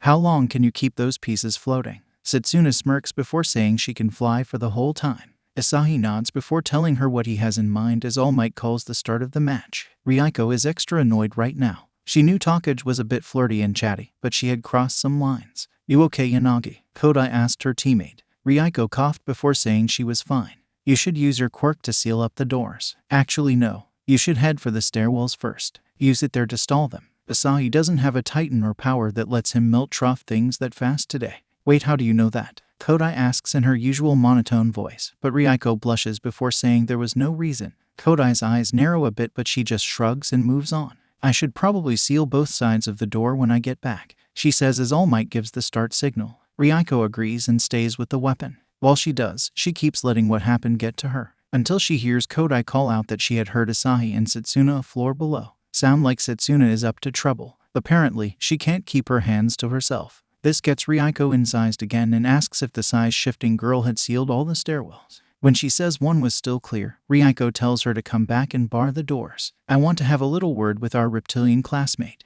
Even though Kodai can't see Ryuko's face, she gets chills from the tone of her voice. Setsuna, noticing that only one stairwell wasn't barred, heads for that one. She floats her head in first, then gets her chest, legs and feet up to the floor. But Ryuko decides to bring the house down on her, or on her other parts. As she was floating in, Ryuko had pulled some of the ceiling that was loose down and dropped it on Setsuna's legs and feet. OWW. What the? Oh god, Setsuna says before she notices that Ryuko has a hold of her chest section, and is currently pinching her breasts tightly as well as stepping on Setsuna's rear, grinding her heel into the lizard girl's parts. This makes Setsuna not only squeal from pain but also embarrassment.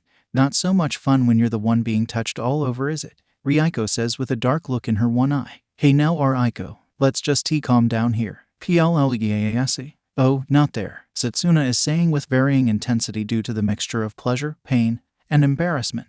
Ryuko then uses her quirk to make Setsuna's head spin around a few times, before tossing it into the walls and ceiling. When the girl is significantly dazed, Ryuko brings her head in to make her final statement. But before that can be said, she hears a crash coming from the room with the weapon. When she gets there, All Might has already called the hero team the victors. Ryuko still has a hold of Setsuna, so the lizard splitter girl just asks, can I have my tits back now? In the room with the weapon, Asahi had crashed in with his Asura Titan, his Solwing and a freelancer, The sudden entrance shocked Kodai, and she couldn't stop it when Asura ran up and grabbed her. And Asahi grabbed the weapon, ending the exercise. When they are all walking back, Ryuko just asks the two from the hero team, "You planned that, didn't you?" She still has a dark look on her face, and Satsuna is scared, excited that she might get another punishment. Asahi is also a bit intimidated, but eventually explains himself. "Look, it wasn't my idea fully. I just suggested that we needed a distraction so I could move in from the outside." He explained that he was planning to use his spider touch spell so he could walk along the outside and charge in from a direction they wouldn't expect. "Look, I'll take a bit of the heat on this one, Ryuko. He used that camouflage trick we saw Midoriya used and hid my eye and an ear. When I saw how irritated you were, I kinda took advantage and did that. Though I wasn't expecting you to be that kinky with it." All but one person walking back was blushing. Ryuko was still mad but did see the wisdom in the strategy. Once back at the observation room, All Might awarded the MVP to Asahi and Kodai, the former for going for a smart approach with breaching the weapon room. Rarely do villains or even some heroes think to come from the outside. Well done. As for Kodai though, she made a good use of her power to block the routes that most would assume would be used. She even had a few on standby, I noticed, but the surprise of the Titans and Asahi caused her to slip up, and Ryuko and Satsuna were having that whole kinky show out in the hallway. Seriously, All Might, could I be excused to the restroom for a moment? Oddly enough, it is not Mineta who asks that but Tsuburabara. Itsuka and Juzo just facepalm before All Might denies his request. A few of the other boys were also uncomfortable, and some of the girls had massive blushes. All Might just groans and tells them all to be back in 5 minutes or they'll get a letter grade drop. Most of the ones get back in no time. Again though, Mineta isn't one to go off to the restroom. Instead, he seems to have passed out from the arousing scene. With a happy lecherous smile on his face, All Might just facepalms again. The next match is between the last Seeker to tag along with the group, Melissa Shield. Her teammates couldn't be on opposite ends of the spectrum. The bug-mandibled student Kamakiri was talking about wanting to get into a fight right away. Zero though was wanting to set some traps and wait it out. If Shield-san is like Midoriya and Lambert, then we don't need to fight them directly, right? Zero asked the blonde girl. Kamakiri was going off again that it wasn't the point of the exercise and they needed to take out the heroes fast. But Melissa grins annoyed before casting stop glue on the green boy's mouth. "You are going to calm down and listen. Understand, I already have a way worked out to win this. It's a little dirty, but it will get the job done well." As she is saying that, she pulls out an amulet, one with a green gem embedded into a gold shield-like structure. At the top though were two snake-looking protrusions. When All Might called for the start of the match, Aoyama and Mina headed in fast, with Mina skating ahead. "We've got to get there fast before they have a chance to lay any traps." Aoyama agrees, but he moved much slower due to his armor and lack of mobility enhancement.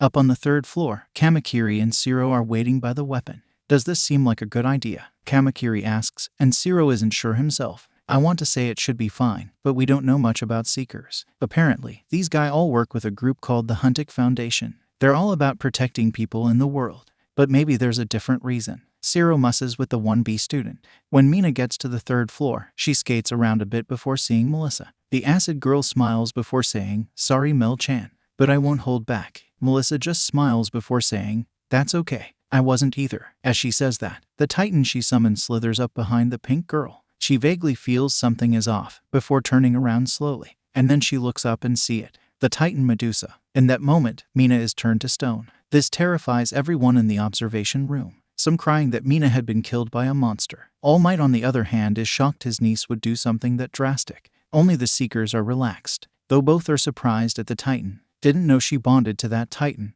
I'm impressed," Asahi said with a look of ease on his face. Izuku was much the same and said, "Yeah, that's one of the harder Titans to control, and yet she's got it handled." This makes all the others look at them like they had lost their minds, especially when Aoyama came up and saw the petrified Mina. He screamed and took off in the other direction, right into a trap Melissa had set, a slip snare and rope trick combo to stop him, and Medusa petrified him as well. Ida is the first to ask, "How are you not disturbed by what she just did? She killed 2 members of our class, and you're looking at it like nothing is wrong." "Because nothing is wrong, Ida," Izuku says calmly, before pointing back to the screen. Melissa had taken the capture tape and wrapped it around both Mina's arms and Aoyama's feet. She then said to Medusa, "Release them." The Titan's eyes flashed and both students were returned to normal, but both were freaking out as Medusa was still there. So, Melissa returned the Titan to its amulet. "See," Izuku said, while the others were just shell-shocked. All Might shook it off enough to announce that the villain team had won. When they got back, they all had questions about what went down.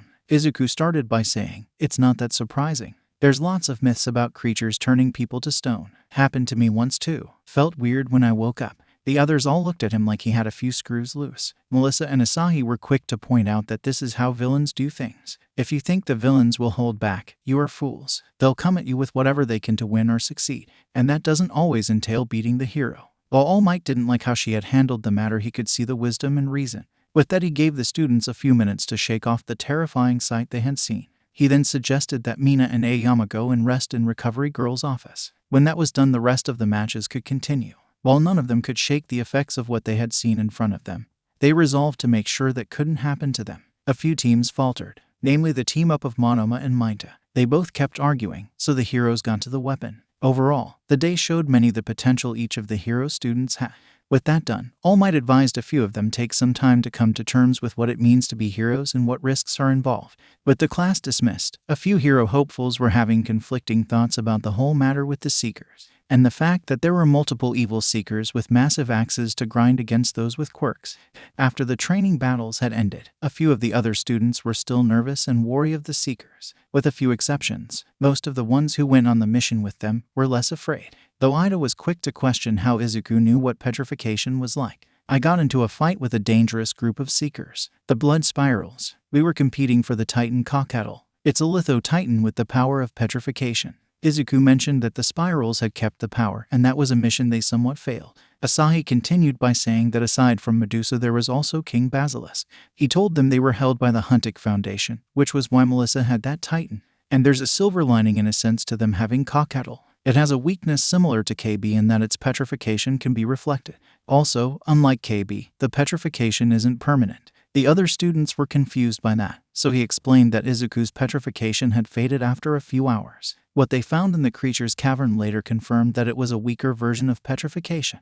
But unfortunately, Cockatl has a bit more variety in the ways it can petrify. Its breath can cause it as well, though it is slower to activate. He went on to say this was one of the advantages of not getting a treasure, that at times, ancient secrets can be more valuable than any titan or treasure. This makes a few nod in contemplation and others in admiration. Others, though, Mina and Aoyama, had been traumatized by the petrification incident, even with a few of the others trying to calm them down.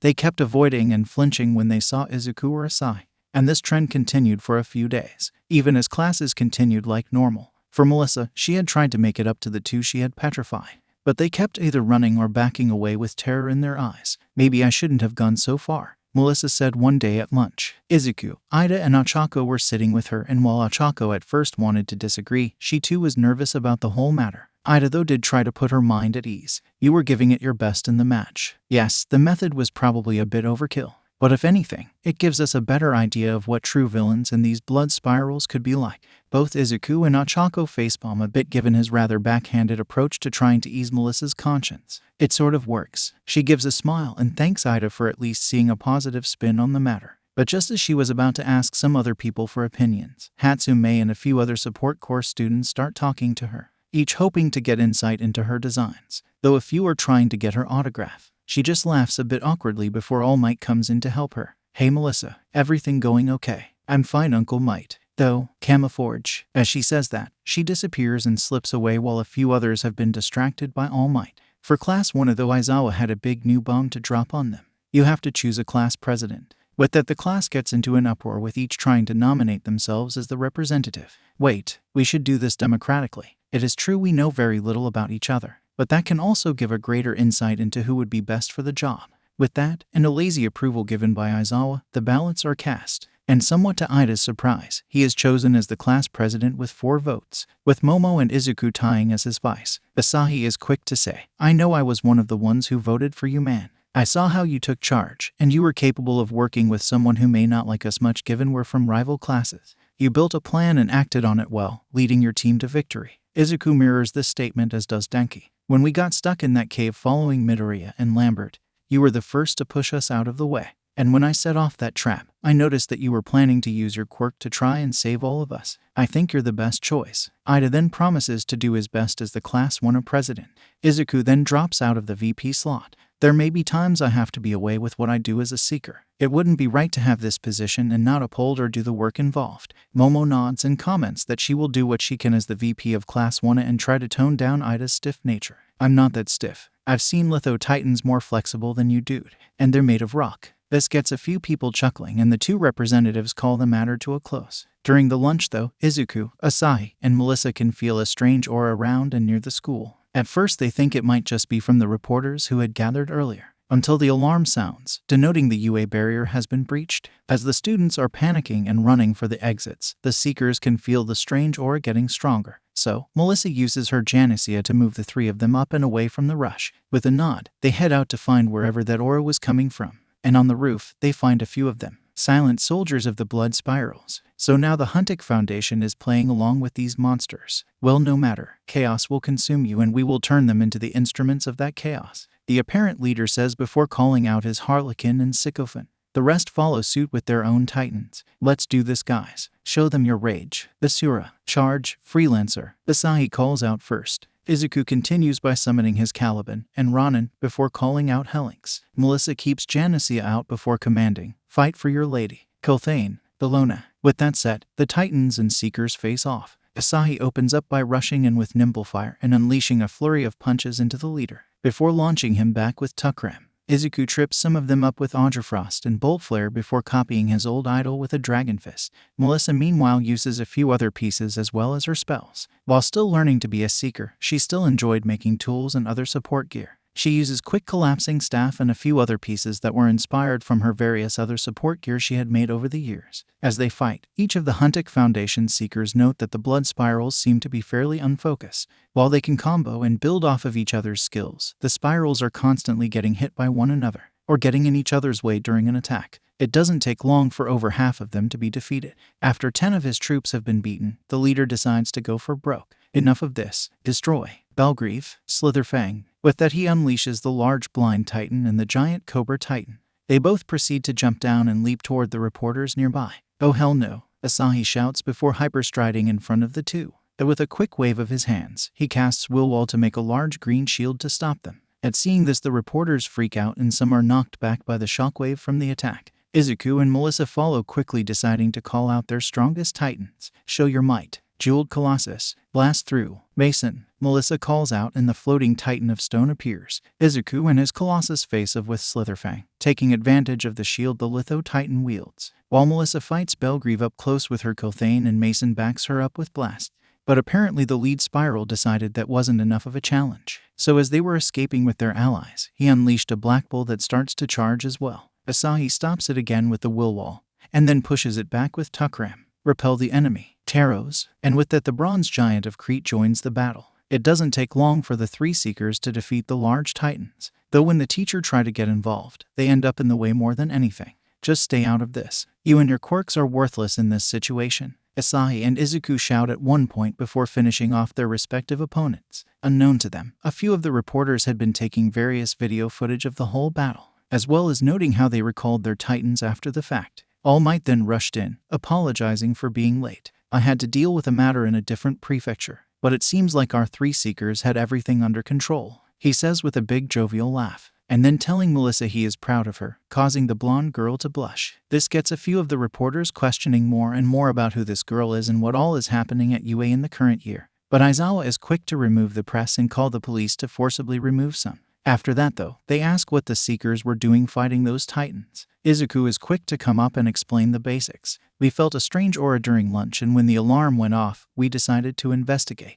Those titans were a last resort for a group of blood spirals. At hearing that name, the teachers decided to reconvene in the principal's office so they could give them a full debrief. Once there, and each having a cup of green tea in front of them, the Seekers recounted the whole battle on the roof of the school. All Might again was quick to praise their efforts and what they did to protect the school, while ones like Aizawa were noting that they would have been completely overwhelmed by the silent soldiers. Even Midnight's quirk may have been useless, given not only were half of the spirals that attacked female, but Titans didn't need to breathe. So when he unleashed his big guns, I jumped in to save the hero distraction force. Basahi explains, but Present Mike is quick to ask what he means by that. I'm betting this was a twofold attack and distraction, as well as a potential kidnapping attempt. That last dark statement makes a few of the teachers shiver before Asahi explains his reasoning. noting that the reporters were more than likely there to distract the heroes, while the person who broke in initially was after something specific, and the spirals were here to cause some extra chaos and maybe grab a few students to experiment on. They do have an improved version of Simple Mind which lets them take control of weaker-minded people and use them like puppets or Titan. All of the teachers nod and note that they will have to be careful in the coming days, and that Melissa will probably be more involved with the hero course in classes. We need to make sure the students are aware of what could happen. We absolutely cannot allow any of them to be taken or captured, and we will have to rely on you to aid us in that, as well as the Huntik Foundation, Nezu says with a very severe look on his otherwise smiling face. After the attack by the blood spirals, the security at UA was beefed up even more, not just by the usual programmers and technicians, but also by a handful of seekers from the Huntik Foundation. Truly we can't thank you enough, Lambert-san. If what your son and Midoriya said is true about these blood spirals, we can't afford to take any chances with our students, Principal Nezu says while sitting on Aizawa's shoulder. William just smiles before saying, "This is a threat we all face, and we must face it together. I'll help as best I can, but frankly some of my hero and seeker days are behind me." As William is saying this, he puts a hand on his chest and grips the spot. Nezu nods before asking if it was something they could help with. The older seeker shakes his head before saying, "It's a literal curse. While it doesn't drain my life and will like the seals of the legendary titans, it has basically cut all of my power in half. I can barely make a will wall that would stop one of All Might's attacks." At that admission, all of the teachers are stunned. To be able to stop a punch or any attack from All Might would be insane. But this man was claiming that he used to be able to make them all the time. This itself had All Might intrigued. "I'd like to see that. I know your son can use that spell, but I'd be curious as to what you can do with it. Care to demonstrate?" the big hero says. William strokes his chin before agreeing to only show it one time. They reconvene in a battleground, and both heroes get ready. All Might winds up the strongest Detroit smash he can, while William casts the will wall to stop him. The impact is so epic that all of the spectating teachers and seekers get blown back and the weather changes above them. But when the dust settles, the green shield is still holding. In fact, there isn't a single crack on it. All Might though is shaking his hand and saying it smarted from the impact. William lets the spell dissipate and needs a second to catch his breath. "If you've got that kind of power, it's no wonder someone cursed you. Logical way to make sure a serious weapon would be removed," Aizawa said while walking up with the others. William smiled before saying, "Yeah, that was what the spirals were aiming for after they realized they didn't have time to kill me. Now I've taken to teaching the next generation. The ones here have the potential to influence the world at large. They'll help to stop the spirals and any other threat that comes out of the woodwork." Each of the teachers nod and All Might thanks the older seeker for going along with his curiosity. With that done, the next day is a special one for the students of the first-year classes. As Aizawa and Kan put on their blackboards, "Rescue," the students start to talk excitedly amongst themselves, discussing how their quirks would work well in some of the situation. "Hey Midoriya, can a lot of your spells and titans actually help with hero work?" Minda asks from the seat behind the seeker. Izuku gives Minda a slightly flat look before explaining how most of his titan's strength could help in situations, and especially his red searcher could find multiple people in danger. "Also, titans don't need to breathe, so I can send some down to the bottom of the sea to rescue people if need be," Izuku explains while pulling out his holotome. He went over a few things on it to decide who to bring along for the mission. Asahi does the same before asking if Melissa would be coming along as well. She will. While she is technically older, she is still a new student to the hero course, so she will be doing a lot of missions with you first years, Aizawa says before quieting down the class. He then explains that a few teachers would be working to teach all of them, namely Vlad King, himself and at least 2 others. "Get your costumes and meet outside. We'll be going off-site for this exercise." With that said, the students got ready for their special class, but not before Asahi made a quick call. "Yeah, it's Asahi. I'm good. Just got a special day of class. But listen, can you monitor my holotome and phone? I just have a bad feeling." "Yeah, that kind. Oh, you're close by. What are you, really, visiting a girlfriend? Please take this seriously." "Okay, thank you. Yeah, if we go offline, call the police and maybe the school." "You're totally gonna jump in, aren't you? Well, it wouldn't hurt to have you as backup. Talk to you later, Zed." With his call finished, Asahi catches up with the rest of his class. Once students had reached the meetup area, Ida was trying to set them up in a type of loading order. But Kendo was quick to point out, "Yeah, I don't think these types of buses will require any kind of order." Ida then checked inside and found that his fellow class rep was correct. So with a dejected sigh, he just loaded onto the bus with the rest of his class behind him. While on the ride to the training area, all of the students are talking among themselves about what they intend to do as heroes. Tsuyu though decides to bring up a question to Izuku and Asahi. "I was wondering about a few things from yesterday. You two and Melissa-chan disappeared during the emergency. Where did you go? The two seekers shared a look, and with a sigh Izuku explains what happened on top of the school building. After hearing about who had invaded and what they were after, more of the students were concerned. Dude, that is nuts. And you three as well as those other Foundation or whatever kinds of agents have to fight that, Kaminari said with a panicked look. With a sigh as he leaned back in his seat, Asahi said, yeah. We try to find as many potential seekers as we can, but there's a lot of people who are just trying to forget or get rid of those they see as beneath them. Izuku continued that line of thought by saying that a lot of spirals had apparently been frozen to keep their own numbers high. At seeing the uphill battle the two had against their ancient enemy, Ida and Ochako were quick to say they would stand with them. This made the two smile a bit as they were pulling up to a large domed building. Right as they were moving in, Asahi's bad feeling was getting worse. When they arrived, they were met by the space-themed rescue hero 13. Aizawa slipped up to the space-suited heroine to ask where All Might was. I don't know the details, but he's apparently busy with an actually troubling case. He's been missing for about an hour. This worries Aizawa and Vlad, but they know they can't project their worries to their students. Vlad then coughs before saying, well, unfortunately our fourth instructor is running a little late, but they should be along anytime. For now, I'll turn the floor over to 13. The black hole hero nods before explaining how quirks had changed the world they all lived in, and how each of them must take care not to abuse the powers some of them have been born with. Our three seekers here, as well as many heroes, have seen what come from people abusing their powers. They should be the ones you look to for understanding restraint. Aoyama though raises his hand and asks, if that is true, then where does the turning myself and Miss Ishido to stone? 13 coughs as she doesn't know how to explain it. Aizawa though does. Miss Shield was giving a good example of the plus ultra mentality needed in some of these situations. She knew she couldn't hold back and was willing to put it all out to defeat you. Each of you should do the same, Aizawa says with his usual deadpan expression. Vlad chimes in to say that villains wouldn't care that they are just kids or students. They will come at you with everything they have, so you have to be willing to put out your best to beat them. With that, 13 then explained that the domed place they were all in had a variety of biomes for training and practice. You'll be practicing how to rescue people in each of these scenarios. Now then, let's begin. With that, 13 led the teens to the top of the stairs as they looked out over the scenarios. But then a misty black vortex opened up in the center plaza of the complex. What came pouring out were a variety of thugs with terrifying quirks, including a large black-skinned creature with a beak, and a strange young man with hands all over his body. But the ones that made the seekers worry were the ones behind them. Stepping beside the large monster was the same silent soldier leader that had appeared the day before, and along with him were a variety of spirals who look ready for a fight. Before someone can ask if the training had started, Izuku tells Aizawa and the other teachers, we've got blood spirals, and a lot of them. Asahi then pulls out some mini binoculars to hand to the two teachers. He then points out the silver-masked people, and it makes both of the heroes' hair stand on end.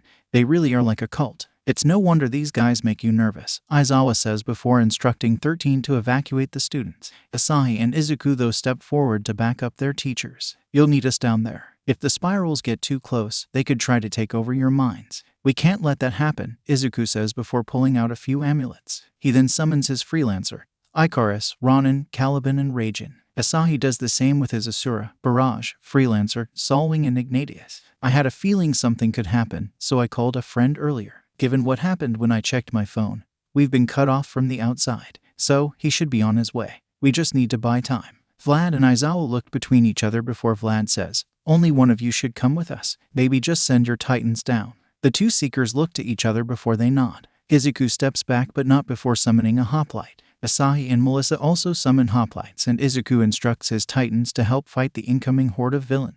With that done, the teachers, Asahi, and a small army of titans rush down the stairs toward the villains. Most of the villains are confused by the strange creatures as well as the teen running alongside the heroes. A few of the emitters try to use their quirks, but Aizawa has already put his goggles on and cancels out their quirks. Vlad then uses the blood in his suit to restrain a few of them before knocking more of them out. When the mutant types try to attack the teachers, Asahi aims a ray pulse and other blast spells at them to knock a few of them away. When three are about to rush Aizawa from behind, Asahi nimble fires close to his teacher before using a hyperstride enhanced set of kicks to send the villains flying. I thought that spell was just for increased movement, Aizawa asks after tossing villains he caught in his capture cloth around.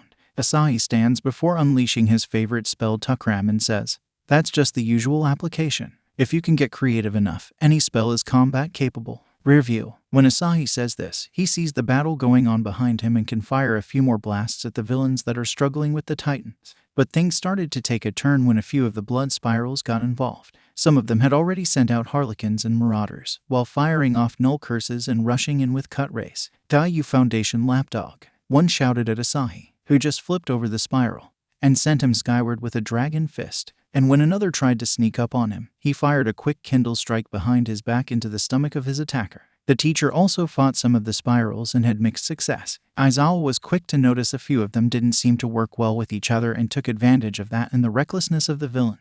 Vlad King though kept running into the problem that the spirals were faster than he anticipated and kept using a hit-and-run strategy. So, he instead focused on the villains. While this is happening though, 13 is trying to evac the students. But then Black Wisp villain appears in front of the exit.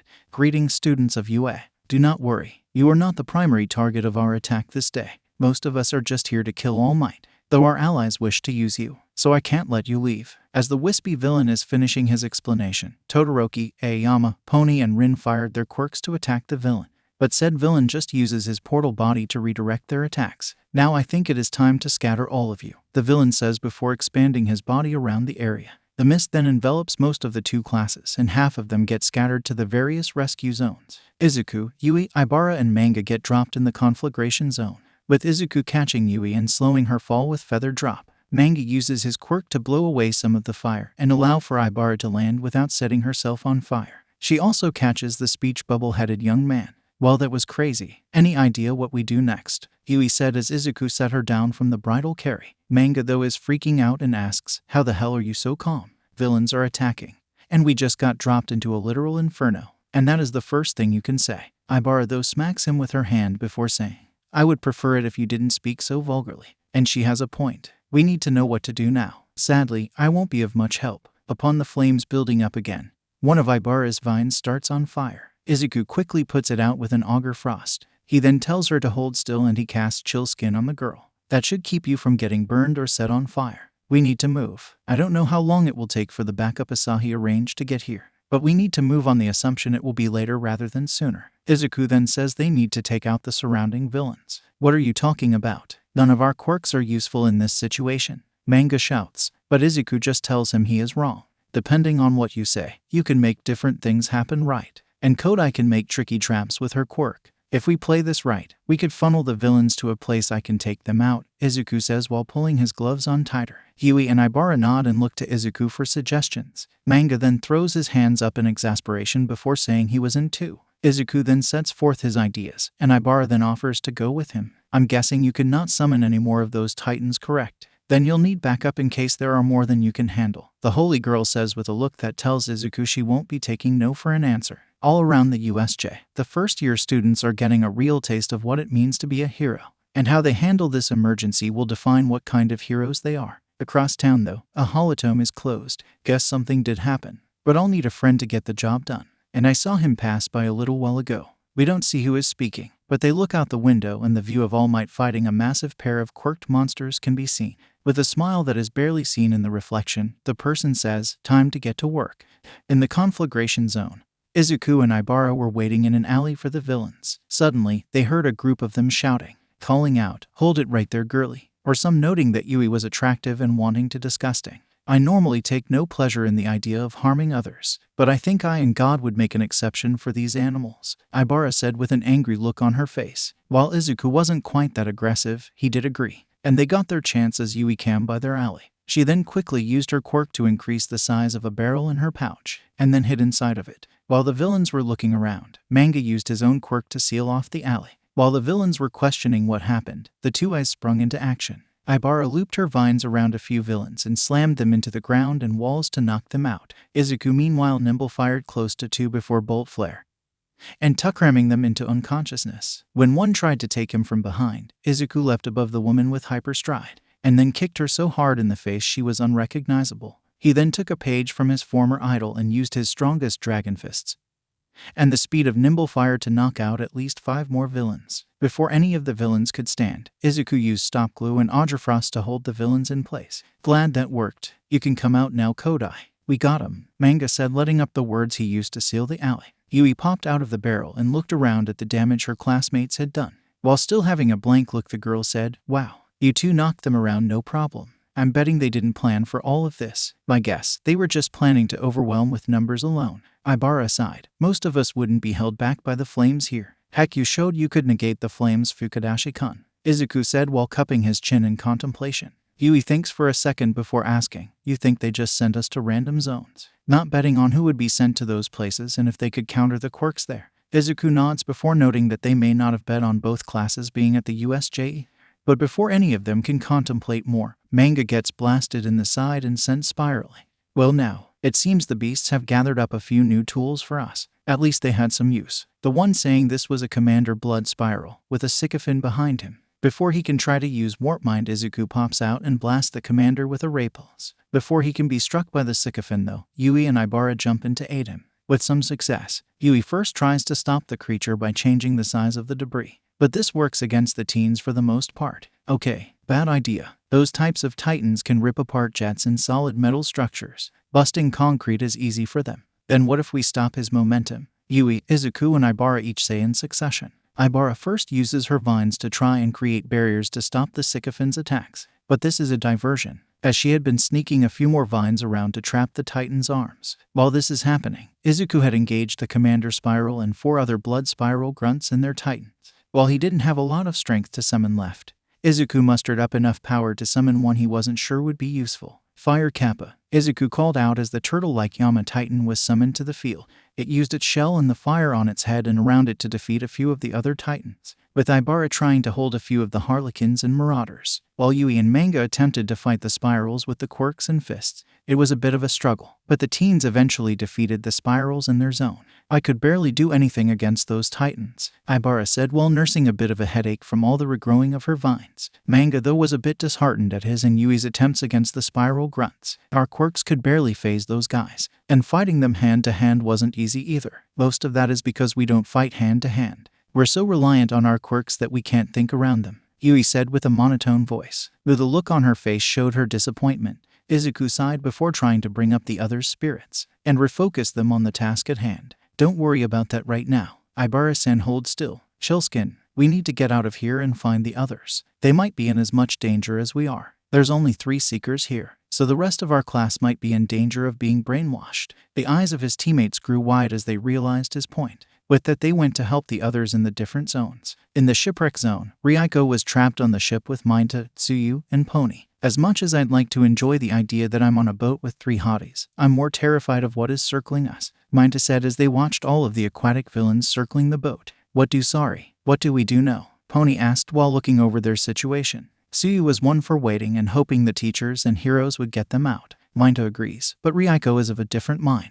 "If we just wait, then these villains will get impatient and attack us instead, and I'd prefer not facing them in their element. And what would you suggest? It's not like we can pull the plug on this pool," Minta says with a panicked look. Ryuko is about to retort when she thinks about what he had said. She then smiles behind her mask before saying, "Who says we can't?" While the one pair are looking at her like she's crazy, Ryuko turns to Pony and asks how fast she can fire her horns. Pony isn't sure, but she assumed it was enough to break concrete or crack metal. "Then that is what we need, and I'll help them along." "Asui-san, did you see anything like a drain or similar at the center of the pool?" "Yeah, it had a metal plate on top of it, but I guess you two could break it," Tsuyu says with a skeptical look. While Minta just thinks they are crazy and wondering why they are doing this. With their plan set, Pony fires 2 horns and directs them down toward the water, with Ryuko pushing them as far and as hard as she could within her range limit. The first pair hits the drain, making a light shake in the water. This doesn't bother most of the villains, but a few of the experienced ones start to put together what the teens were doing.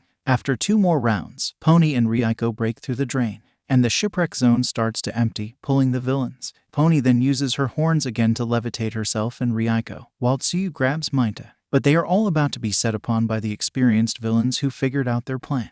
"You won't get away," one shark-like villain says while widening his mouth. But then his mouth is filled with the orbs that Minta generates. "You're not getting us that easy," the scared purple teen shouts as he throws more and more of his balls at the villains, even tossing a few into the draining water. Once all of the water has been drained, many of the villains are trapped in the clusters of orbs Minta had thrown out. While the boy's head was bleeding, he was happy that he managed to do something cool and heroic. "Good job, Minta-kun. You managed to trap most of those villains. I was lucky you and Tsunotori, right? You two made it easy to pull off. I just panicked and realized I had to try something. I'm trying to be a hero, right? Mineta said while wincing at the pain on his head. Ryako smiled before noting they needed to climb up to the rim of the pool. While they are doing that, Melissa and the others still up at the top are face to face with Kurogiri. Everyone get back. I'll handle this, 13 says with a hidden but determined look. Melissa stops the hero though. You're going to use your quirk, right? Don't. He can easily turn your power against you. You try to suck him in, he'll turn that force around and make it suck you up instead.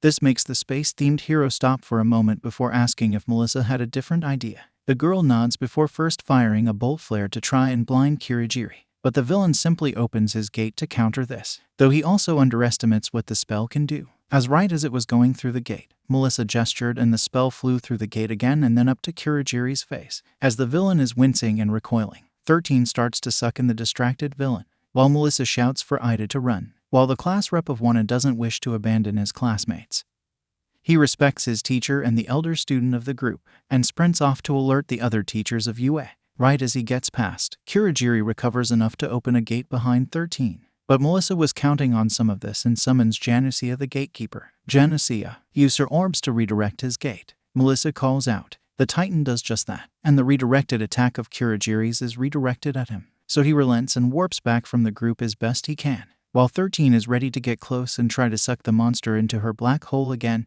Melissa stops her. He wouldn't have backed up if he wasn't planning something else. Right as she says this, a Nullcurse and a few Ray Pulse blast fire at them. 13 tries to suck up the spells, but her quirk only works on the Nullcurse, and she is blasted by 2 Ray Pulses to the chest. 6 blood spirals come from Kurogiri as he tells the group he is warning the leader Tamura. Not a bad idea. We'll handle this group, and maybe gain some new weapons for us and for you villains. The lead spiral with a blood-red robe says while directing the others to summon their titans. While most summon harlequins and maruators, the lead spiral has something different. First summoning a dark pharaoh and Nile lurker, but then her apparent favorite. Devour them. Rontet. A large snake titan appears, similar in size to the Slitherfang that was part of the attack a few days ago. But this one appears to have armor as well, wings on its back. Glad I didn't summon too many titans earlier. Blast through. Mason. Fight for your lady. Kothane. Bellona. Find the way. Silver Hunter. And with that all of Melissa's titans come forward to aid her in the battle, with a few of the students that were left being intimidated or impressed by some of the creatures they saw.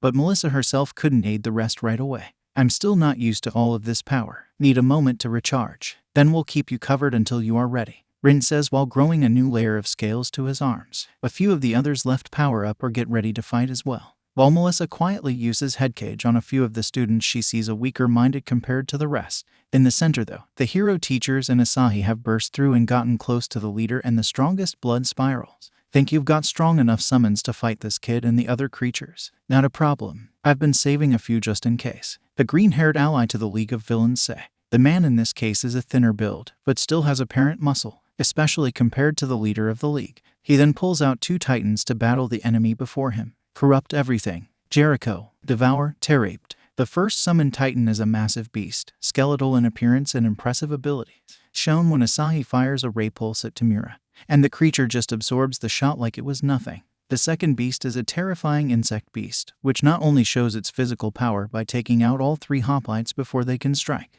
but the beams it fires defeats the weakened freelancer of Asahi's. Okay, this is bad, Asahi says with a gulp. The teachers agree, but before they can strategize, Tamura orders his own creature to attack. The black beast called Namu rushes forward and knocks Vlad King away like he's nothing. Right as the Namu is about to attack Aizawa, Asahi's Asura steps in to battle the beast. Lambert, we should let the titans handle the strongest monsters. You and I will face the villains, Aizawa says to the young seeker, who nods while staring down the lead spiral and the minions he has around him. Talk tough all you want, Eraserhead, but you won't be able to erase our powers, the spiral says with a smirk to the hero. Aizawa agrees before noting that it was a good thing he wasn't alone.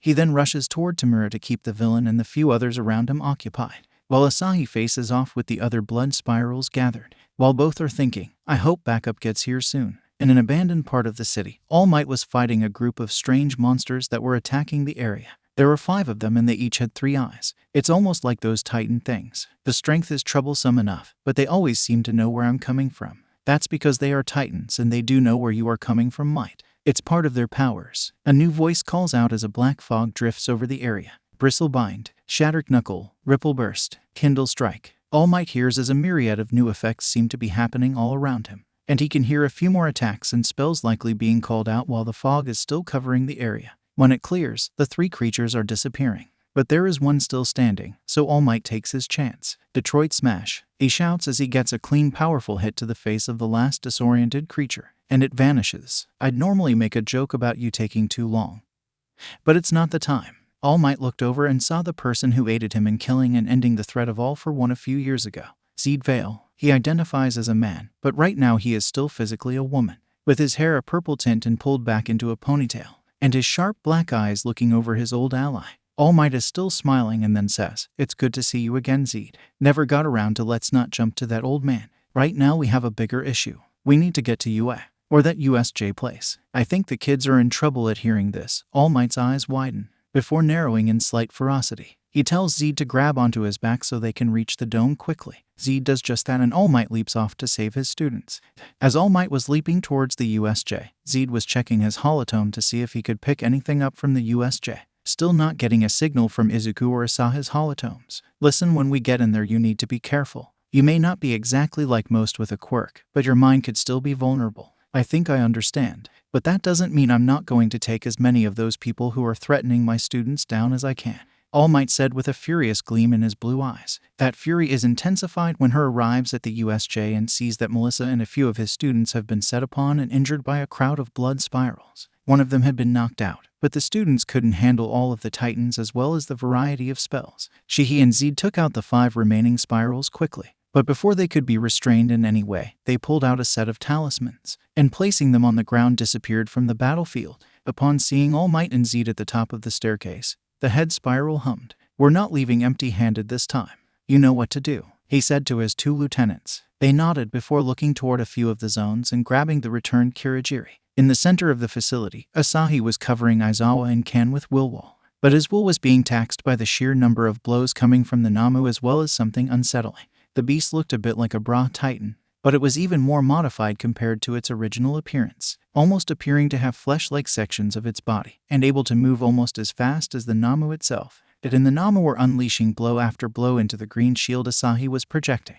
"Lambert, get out of here," Aizawa said, while nursing a broken arm. Vlad was unconscious, but he likely had multiple broken bones as well. "No way, I'm not moving, and I'm not letting them get to you," Asahi shouts while trying to stand. He stumbles and nearly collapses, but he manages to stand tall and hold the line to make sure the Spirals and League weren't getting their hands on the first-year teachers. "You can relax now, young Lambert." "Why?" "Because we are here," All Might announces from the top of the stairs, and at his highest speed, he takes out most of the villains in one pass, only being slowed slightly thanks to the Spirals messing with his head when he tried to attack him. But this is when Zeed jumped in and blasted a few of them with his best spells, before summoning his titans, Changolem, Polymaximus, Strike Them, Power Bonded Gawain. The summoning of the first 2 reveals a pair of powerful giants, with the blind Polymaximus engaging the Namu, while Changolem attacked the Bra. For the Gaia Titan Gawain, its normal appearance would have been a green man with deer antlers, leather and grass-like armor and a trio of weapons to fight with.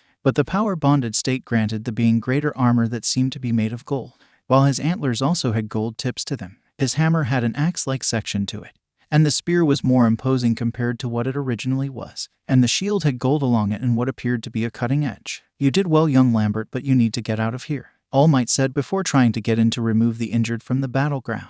"Save your breath, Toshinori," Zeed said before knocking on the shield. Aizawa stood and looked over his student, and was shocked by what had happened with the teen. Asahi had passed out while standing, and he was still holding and maintaining his will wall to protect the 2 teachers. Zeed suggests that Aizawa place a hand on his shoulder to let up the shield. When he does, Asahi's barrier lets up and All Might can get them all out of the line of fire. To have so much willpower that he could stand and keep protecting people, even though he was unconscious. He truly is a hero, All Might thinks while leaping up to the top. Down below though, Polymaximus is struggling against the Namu, only slightly keeping it in check due to the size difference. Changolem meanwhile has had better luck restraining the Bra, mainly because it could open up parts of its chain body and evade attacks that way. While the titans and monsters are fighting, Zeed had engaged the remaining villains and spirals, making short work of most of the villains, knocking 10 out with a single shot of Tukram and breaking, knocking out another 6 villains with a mix of Dragon Fist and Shattered Knuckle. "Damn, this beach hits like a truck,"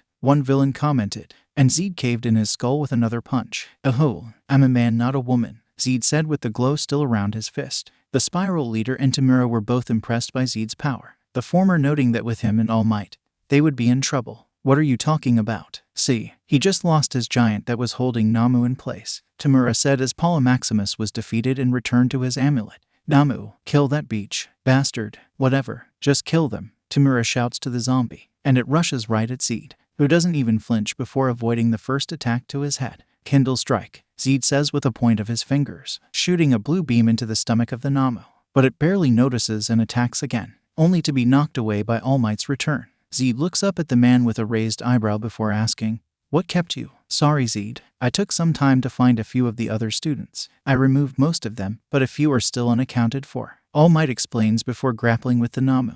The top seeker curses under his breath before engaging both Tamura and the head Spiral. Right when Tamura is about to get a hand on Zeed, he pulls out a sneaky spell. "HanBaron," he shouts before coating his body in a fiery aura, setting Tamura's left hand alight. But the Spiral quickly hits the Seeker with a null curse and knocks him over before cut racing into attack again. But he is intercepted by Gawain returning to the forefront. He had been engaging the various small titans that the Spirals had summoned and the lower-ranked soldiers. With that done, he could engage the Spirals leader and keep him occupied. Of course, it's a power-bonded titan, the Spiral leader says with a grunt after casting a storm shield to protect himself. All Might meanwhile felt as though he was facing an evil copy of himself. The black-skinned and beaked monster was almost keeping pace with him and hitting him just as hard. "I'm probably going to have to put everything out to finish this fight," All Might grunts after taking a strong hit to his stomach. He hums a moment before noting that there seemed to be runes in the skin of the Namu, and after hitting it a few times, he saw that the bra was lighting up as well. After getting knocked back towards Zeed, he quickly suggested that they regroup. "Agreed. I thought this would be easy, but this guy will not give up," Zeed says after sliding back from an attempt to grab him by Tamura, before blasting him with a bolt flare. Chain Golem was now being tossed to them as well, after the boost from Namu. "I think the Namu and that golem-like thing are linked somehow. After a few blows, that whatever it is seems stronger. It packs a nasty punch as well," All Might says while nursing a bruise on his stomach. Zeed hums before suggesting that All Might takes the Titan. "Chain Golem, keep that Namu in place," Zeed shouts before swapping with Gawain, engaging the head Spiral hand-to-hand and spell-to-spell. Tamura meanwhile finds himself being knocked around by Gawain. "Freaking green animal. Monster, whatever the effing hell you are," Tamura shouts after taking a shield slam to his stomach. That shield slam, though, allowed him to grab a hold of said defensive item and start decaying it and hopefully the Titan. Gawain noticed this and quickly retracted his arm, before stabbing his spear into one of Tamura's hands. And while the young man was screaming, the Titan grabbed his hammer and brought it down on Tamura's other hand. Before the young man could be knocked out or captured, the head Spiral grunted before shouting, "Hope shatter," and immediately returning Gawain to his amulet. But the Spiral seemed tired after doing that once, "So that's why you didn't do that. Still haven't mastered it," Zeed says with a chuckle before starting up 2 more fist spells going up to take out the 2 leaders. The head Spiral grits his teeth before casting Dark Fog and Bristlebind around himself and Tamura. Zeed curses under his breath and charges into the mess to find the villains, only to find nothing. Meanwhile, Namu had originally tried to attack All Might, but Chain Golem intercepted the monster and virtually disassembled itself to restrain the creature. Meanwhile, All Might unloaded the strongest barrage of his Minnesota Smash to do damage and crack the armor, body of the bra. "Time to finish this. Plus, Ultra," All Might shouts, while punching even faster than before and shattering a few of the parts of the modified Litho Titan.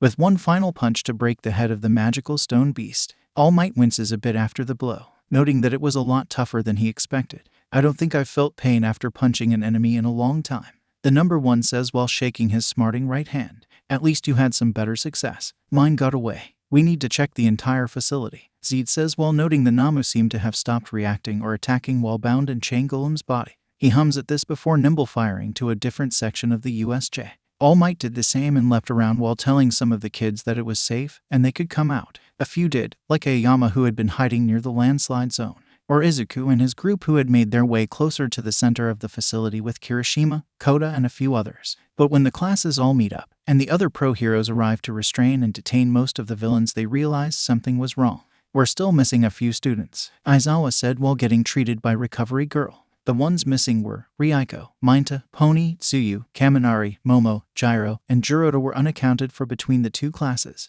And while All Might is about to go on a massive search to find the students, Zeed stops him. "It's too late. They had a warp gate villain, meaning they could be miles away now. We won't be able to find them right away, but we will find them. I promise you that," Zed says with a fire burning in his eyes that shows how much he wants to get the kids back. All Might's fist tightens before saying that he feels so powerless. The Seekers nod before saying that was part of what they were after. Obviously, they want weapons like Jiroda and Kaminari, but they also want to show how limited your power and justice are. Izuku nods before saying they'd bring in some help from the Huntik Foundation and maybe even the organization if needed. I thought the Foundation and the organization were enemies. Ida questioned. Technically, yes, but they aren't big fans of handing over the world to the spirals, Izuku says while thinking more on what could be happening to the others from his class. Asahi meanwhile had woken up to hear that Ryuko had been kidnapped with the others, and he was just as ready to follow All Might's lead and just go leaping or looking for the spirals any way he could, with rage at the fact they had taken them while he was napping,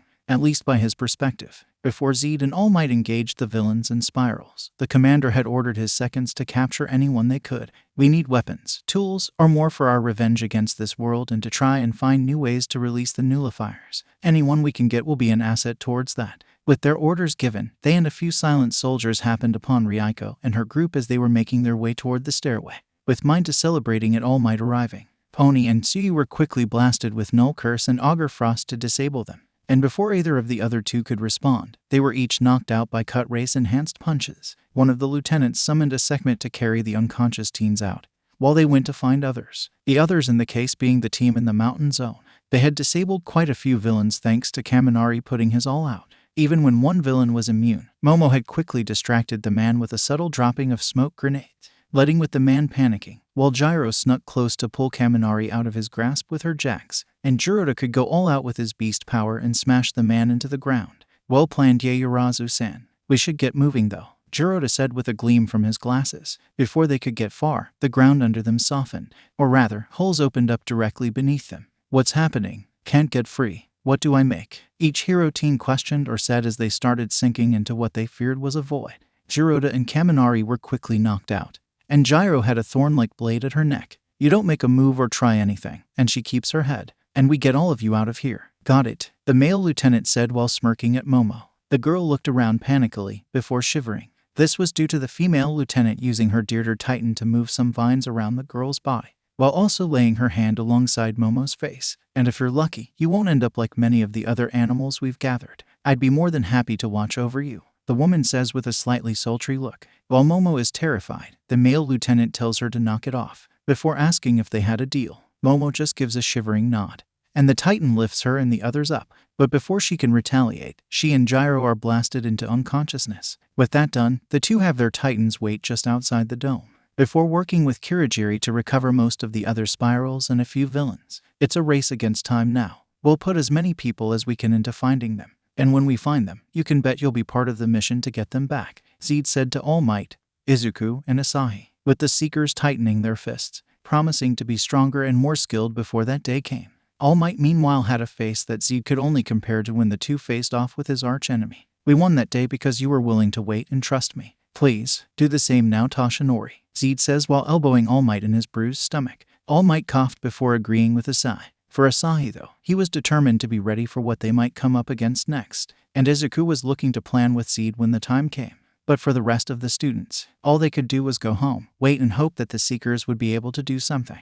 With the battle at the USJ wrapped up, the half of the teachers escort the children back to the main campus, while the others stay with the officers to coordinate recovery and restraint of the villains. We dropped the ball today, Snipe comments while keeping an eye on the villains being restrained. I know what you mean. We even brought in Lambert's dad and we still lost, Present Mike says with a look toward the ground. Midnight speaks up next with, it's because we were complacent. We thought that we couldn't be hurt or touched, that with All Might in the city we had nothing to fear, and they played us like it was nothing. Cementos and Ectoplasm tell their colleagues to focus on the moment, but in their minds, they know what they are talking about, and it is mirrored by the two first-year teachers. Kan had his head bandaged up, but he felt as though he had been run over by a truck, and Aizawa only had a broken arm, yet he could barely move from the nurse bed. William was called in, as were a few others with the Huntik Foundation. I'm so sorry. We had been keeping an eye on the campus, but we didn't expect them to use a quirk to come in from the outside. Nezu shakes his head and says that they all underestimated the blood spirals and the villains,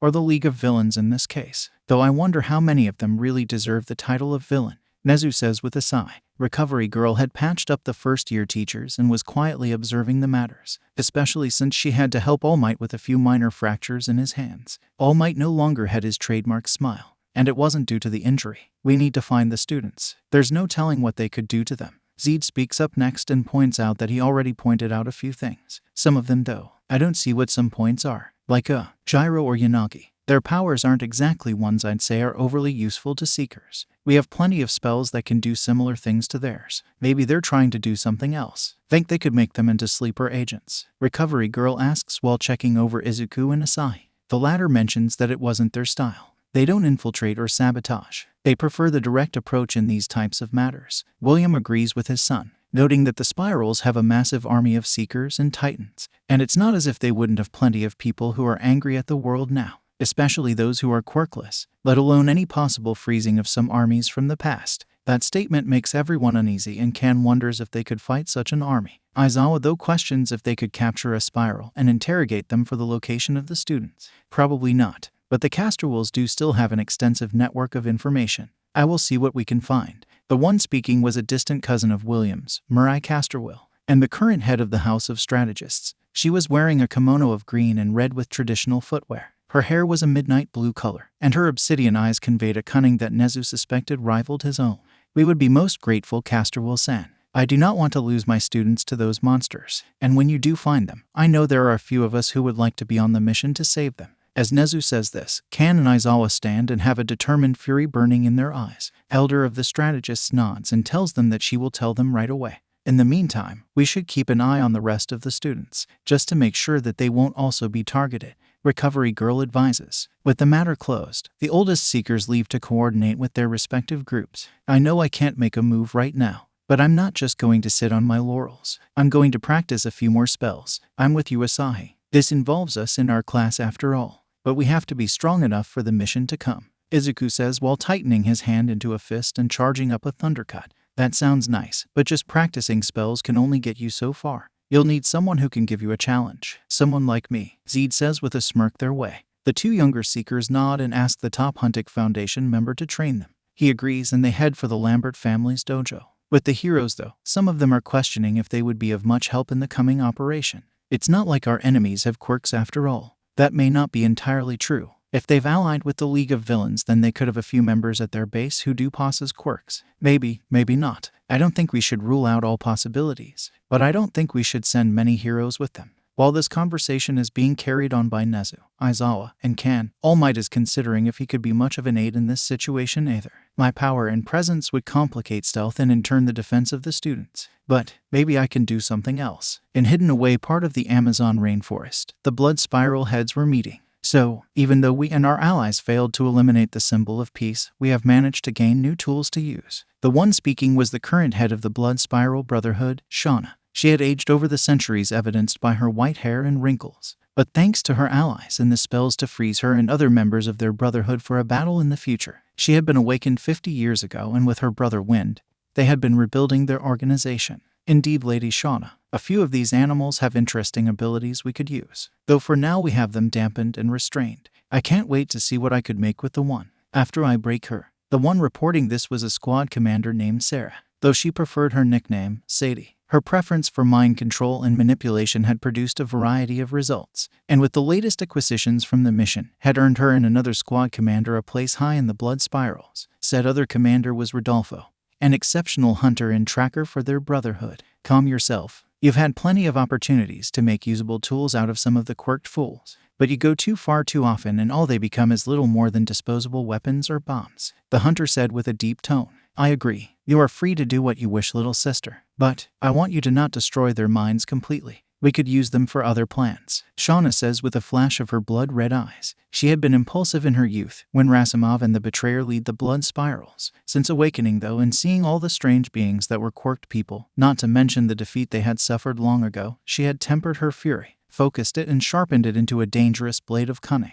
Tell some of our agents in Japan to keep an eye on UA, as well as to search for the Huntik Foundation's safe houses. I don't want to leave anything to chance. Understood. I'll put some of my hunters to it. but it may mean pulling them from the search for caster wheels, Rodolfo says while bowing to his leader. Shauna has a moment where she wants to rage, but with a breath she calms it and says, "Do what you must. We underestimated the Foundation 200 years ago, and it cost us almost everything." With that, Sadie and Rodolfo bow as Wind and Shauna head for a crystal portal to take them to their new hidden headquarters. When they leave, Sadie's smile grows as she lets her hood down, revealing her pink-colored hair. Rodolfo does the same, and his white hair with streaks of black are seen. Now then, what to start with? That black-haired girl with the red suit looks like she will be so much fun to torment, Sadie says before walking to her chamber. Or rather, her torture chamber. Rodolfo groans before reminding her of the orders she was given. We need them sane and alive, so maybe avoid the more painful options. You may have found a stronger version of Simple Mind, but if they are so mentally drained they can't function, it isn't worth it.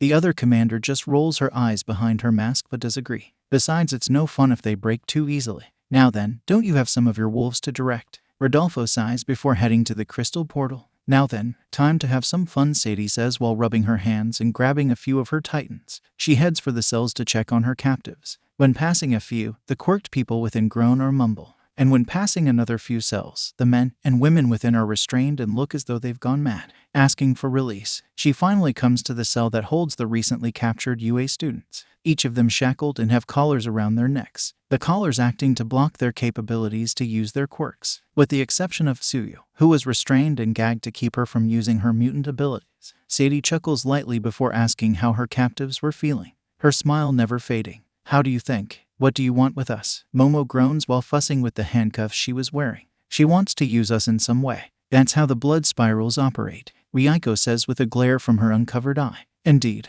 I take it that you work with those Huntik fools? Ryuko doesn't dignify the question with a response. She just continues to glare. Sadie just shrugs before walking over to Momo. The onyx-haired girl glares as well, but the blood spiral can see the fear behind the glare. I think it's time I make good on my promise earlier, she says before leaning down and clipping a leash to the girl's collar. Sadie pulls at it to try and make Momo move. The teen resists, of course, but harder pull from her captor knocks her to the ground. Now, don't make this hard too soon. The spiral then lifts her hand, which glows, a glow that matches on the collar. It tightens on Momo's neck, and she gasps for air. Sadie smiles while Momo is struggling. The twisted smile grows when the magic shifts and it starts shocking the girl. All right, that's enough. No reason to have too much fun too soon, Sadie says before letting off the magic. Momo coughs before grunting as Sadie pulls her with the leash again. The teen is unsettled even more while walking past the cells and seeing what had become of the woman's previous victims. Once brought up to Sadie's chambers, Momo is again frightened and unsettled by what was all around her. I hope you are willing to be helpful, little toy. I read up on your powers. The ability to create any non-organic substance. That would be quite helpful. The seeker notes how easy it would be to just take over her mind with magic. But I'd prefer my toys aid me willingly. So here is how this will work. I let up on your collar, and you make exactly what I tell you. In exchange, you and your classmates will have a more comfortable stay. Relatively speaking, Momo just glares and musters up what courage she has left to attack the seeker. She rushes at her before trying to headbutt the woman, but it is no trouble for her to knock the girl to the ground. Oh, you still had a little fight left in you, the woman says with her smile widening. Now then, where shall I begin? Oh, wait, I know. Grow and bloom. Dieter, the sadistic seeker says as she pulls out her Gaia Titan. It appears before the pair in glowing green, her legs barely veiled by the clothing she was wearing, and the smile on her face seemingly mirrored by her seeker. Dieter, bind her. With that said, the Titan does just that and uses her vines to tie up the teen, undoing the handcuffs and tying her arms behind her back, while also tightening around legs to make sure she can't run. It also has the side effect of leaving Momo's backside practically open for whatever Sadie wishes to do. The girl squirms to try and get free, but to no avail. Oh, Dieter, you forgot to bind one place. Not to worry, I'll take care of it. Sadie takes hold of a few ropes before tightening them around Momo's crotch and waist, then hooking it to her long ponytail. So, if she moves the wrong way, the ropes will dig into her tighter. Now then, one last piece for some extra fun, Sadie says while walking over to a table. She picks up a few terrifying spiked and bladed instruments, making Momo's blood run cold, only for the woman to stop and say, "Ah, there they are." She comes toward Momo carrying 4 items. In one hand is a Cat O' Tails whip, not a BDSM-styled one like Midnight would use. A more proper version. Oh, don't worry, I'll make sure to heal you a little bit after each lashing, Sadie comments while setting a spiked paddle down on the ground. In the other hand are 2 more innocuous items. One appears to be a gag that can change shape and form. The other is a pair of small crystals, but Momo finds out its purpose when her captor sits atop her. She licks the crystal before saying, "You had better not lose this." She then pulls Momo's panties aside and teases both her lower entrances. "Wait, you're not planning no?" Momo shouts as she feels one of the two items enter, while the other rests between the ropes and her skin. She looks panically to the side before forgetting the ropes tied to her hair and making them dig into her more. She looks up and sees Sadie's eyes and how excited she is at what would be happening next. The glow of magic surrounds her hand again and the teen can feel a new set of pain. The crystals contain more potent electric magic, and she was being shocked inside and out. Momo screams from that and tries to squirm out of the position she is trapped in. But even when the magic eases up, Momo's torment doesn't. Her captor alternates between lashing the girl herself and having her titan do it. After 30 minutes of this, tears are streaming down Momo's face and her costume is tattered. She can barely muster any strength and many things hurt. Or in some cases she has an itch she keeps twitching from. "Don't worry, my dear. The fun has only begun," the Seeker says before forcing the gag into Momo's mouth and having Dieter adjust the bindings in Momo's position, and continued her torment for another hour. When she was returned to the others, they were all terrified at the way she looked. Her eyes were glazed, and she was virtually naked. But even Minda didn't feel like taking a close look or wanting to get a feel for her. Not when his and everyone else's eyes were drawn to the cuts, bruises, and a bit of blood that adorned her body. Momo stumbled forward before collapsing, with the woman in question shrugging and saying, "Oh well, we can talk and try again later. Hopefully you are more willing to aid me. You, the one. Interesting. Perhaps I'll worry about that later." Silver hair, use this on her to deal with the injuries. "I'll be back later." Sadie tosses a bottle of some kind of ointment to Ryuko before walking back, before going to one of the other cages to bring out a different captive. With the teens though, Kaminari and Minda both tear parts of their costumes to give Momo some coverage, while Ryuko and Gyro try to ease any pain the girl is feeling. Tsuyu then notes that Momo was gagged just like she was, but unlike the crystal one on her head, Momo's could be removed, so Tsuyu does that.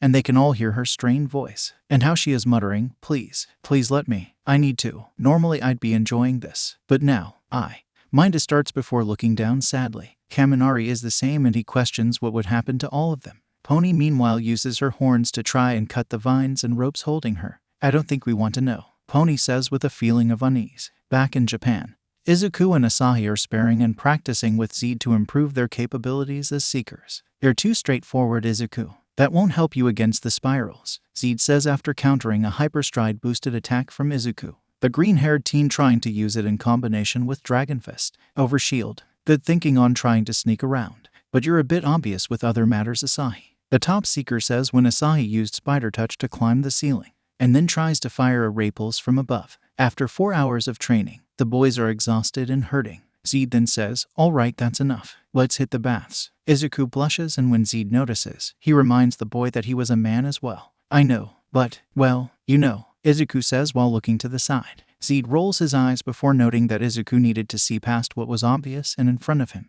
If you only focus on what is seen, then you'll miss other factors around you. They all head for the thermi bath that was in the Lambert family house. After changing, they each scrub off the sweat of the intense training. Asahi groans while relaxing in the large bath, and Izuku keeps trying to keep his eyes from focusing on Zed's chest. Speaking of, the top seeker cleans up his hair and pops his neck a few times before sinking into the bath. Izuku asks Zed a burning question. "Do you really think us just sparring with you will be enough for what is to come?" Yes and no. Depending on the situation and who we're dealing with, it can't hurt to be more prepared for combat. At the same time, we should also consider that whoever it is that has those kids captive could use them as weapons or tools to fight against us. Zed goes on to mention that depending on the outcomes, they may have to take down or restrain those they are looking to save. Izuku looks down while thinking on the situation and what could happen to his classmates in the time they are spending searching for them. After cleaning up, Izuku is given a ride back to his home. While walking to the apartment though, he has a nagging feeling. He doesn't turn around right away though and just goes into his home.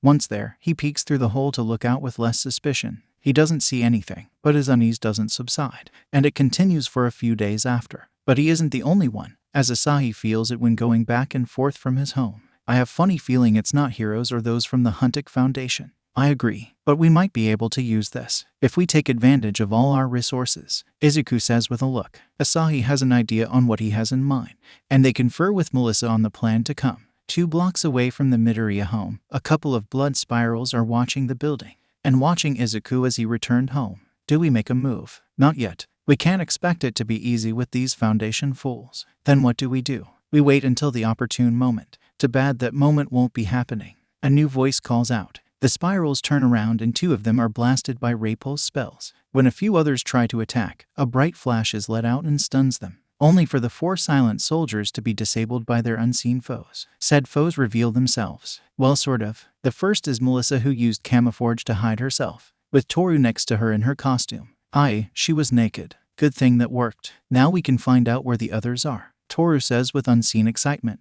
Melissa tells her to temper that optimism. Just because we have them doesn't mean we can get information out of them. The inventor-turned-seeker then uses rope-a-trick to tie up the cultists, and calls in her uncle to take them to UA, where they could be kept with less suspicion. The next day, the 4 spirals were kept in a set of quick-build cells, with a few from the Foundation using the remains of the lodestone as a way to keep them from using their powers. So how do we handle this? All Might questions. Aizawa wonders if they could call in Tsukachi Makoto. She has a polygraph quirk that detects lies. Mirai points out that she has a similar power. I'll use Oathmaker to get something out of them. But it is going to take a few tries to get anything useful. While the first-year teachers want in on the interrogation, Nezu stops them, noting that they have too much of a personal stake in this. I'll go in with Casterwill-san. Snipe, I want you in there as well, just for some extra ears on the situation, Nezu says while walking to cell door. It takes a few rounds and multiple applications of Oathmaker, but the trio eventually gets some data and information on their quarry, and the likely location of the students. A jungle isn't exactly that specific, Snipe says with a raised eyebrow hidden by his mask.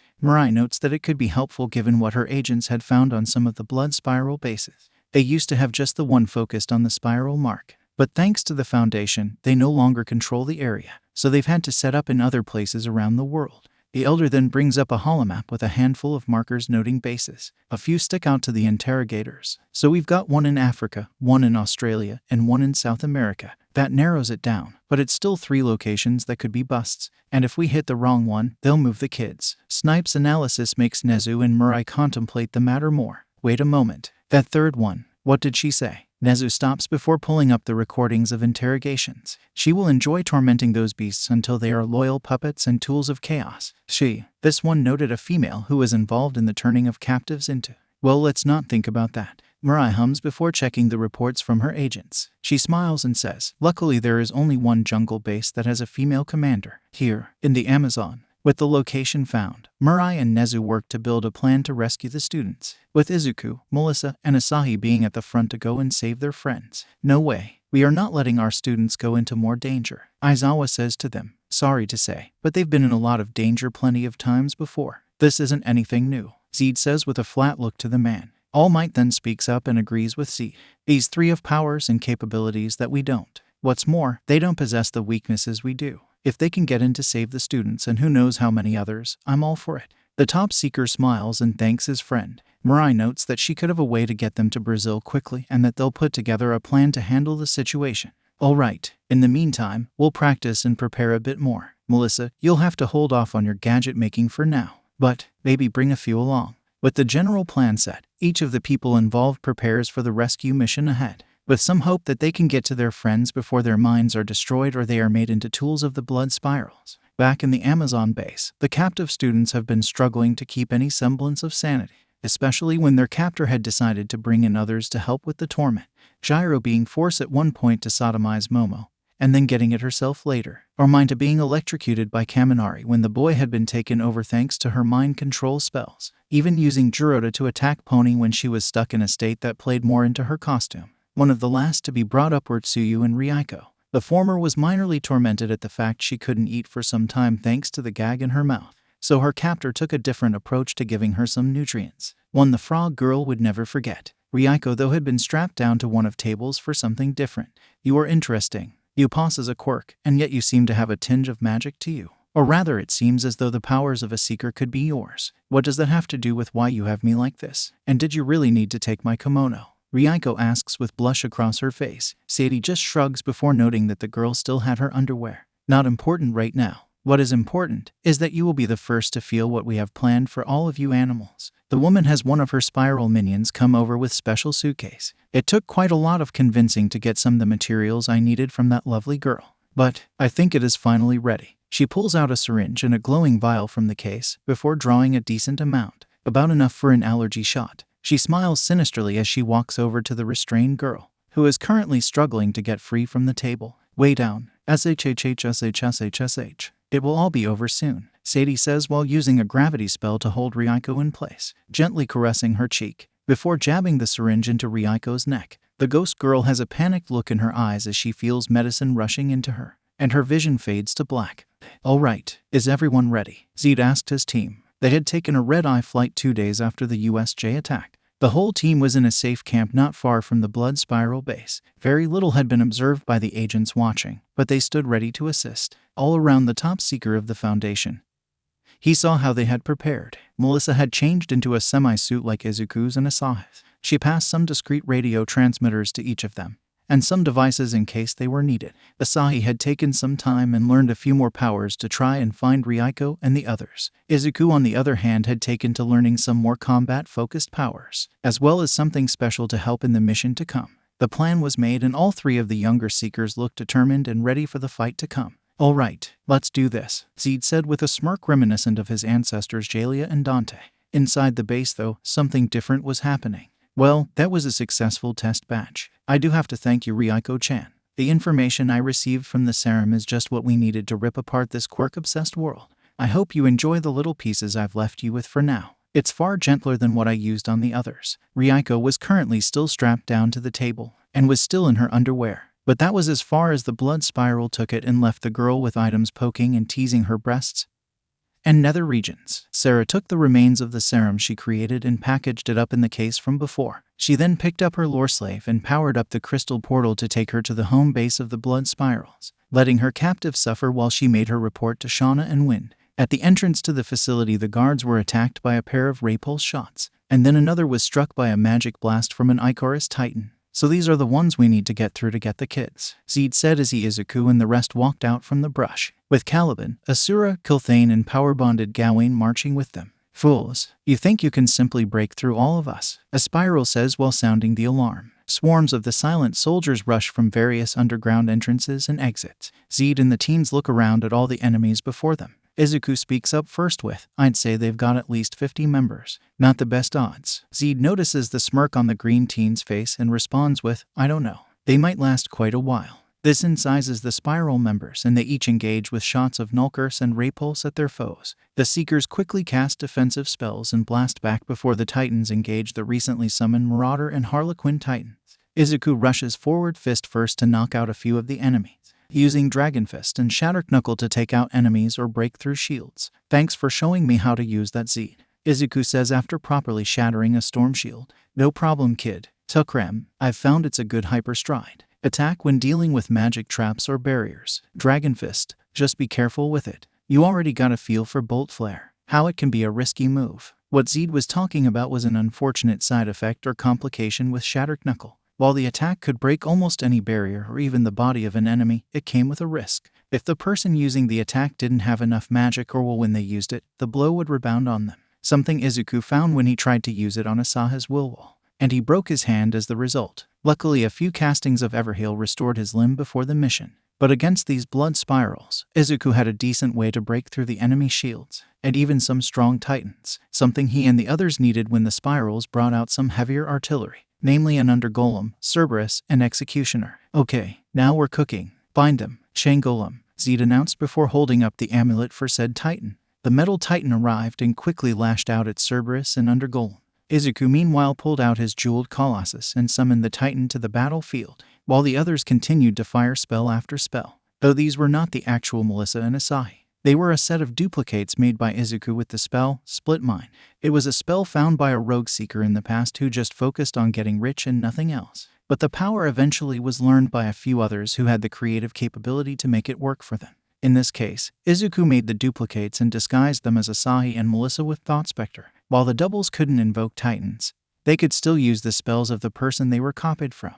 And where were Asahi and Melissa? They were currently sneaking around the blood spiral base with Camoforge. There are still some spirals down here, Melissa noted as they snuck through the halls. They stopped when they overheard something from a few of the spirals. So those Foundation agents are giving our men more trouble than we expected. A few of the subjects Miss Sarah experimented and tormented should be decent weapons, especially some of those newest ones. This makes both teens' eyes widen, but they know what they need to do. They keep following the soldiers, but they have to make a choice when the pair split up. Luckily, their foes give them an idea on what to do. Where are you going? The male one asks as his female cohort was turning to a different corridor. You can release the ones we have controlled with little issue. I'm going to take care of our secrets. Miss Sarah may have taken most of them with her lore slave, but it would be foolish to leave an intact path for our enemies. Hearing this, the pair of Huntik seekers make up their mind on who to follow. Melissa would follow the male one and try to disrupt or free those who had their minds controlled, while Asahi was focused on finding the secrets and maybe rescuing the others. Melissa keeps up her camouflage as long as possible to sneak up on her foe,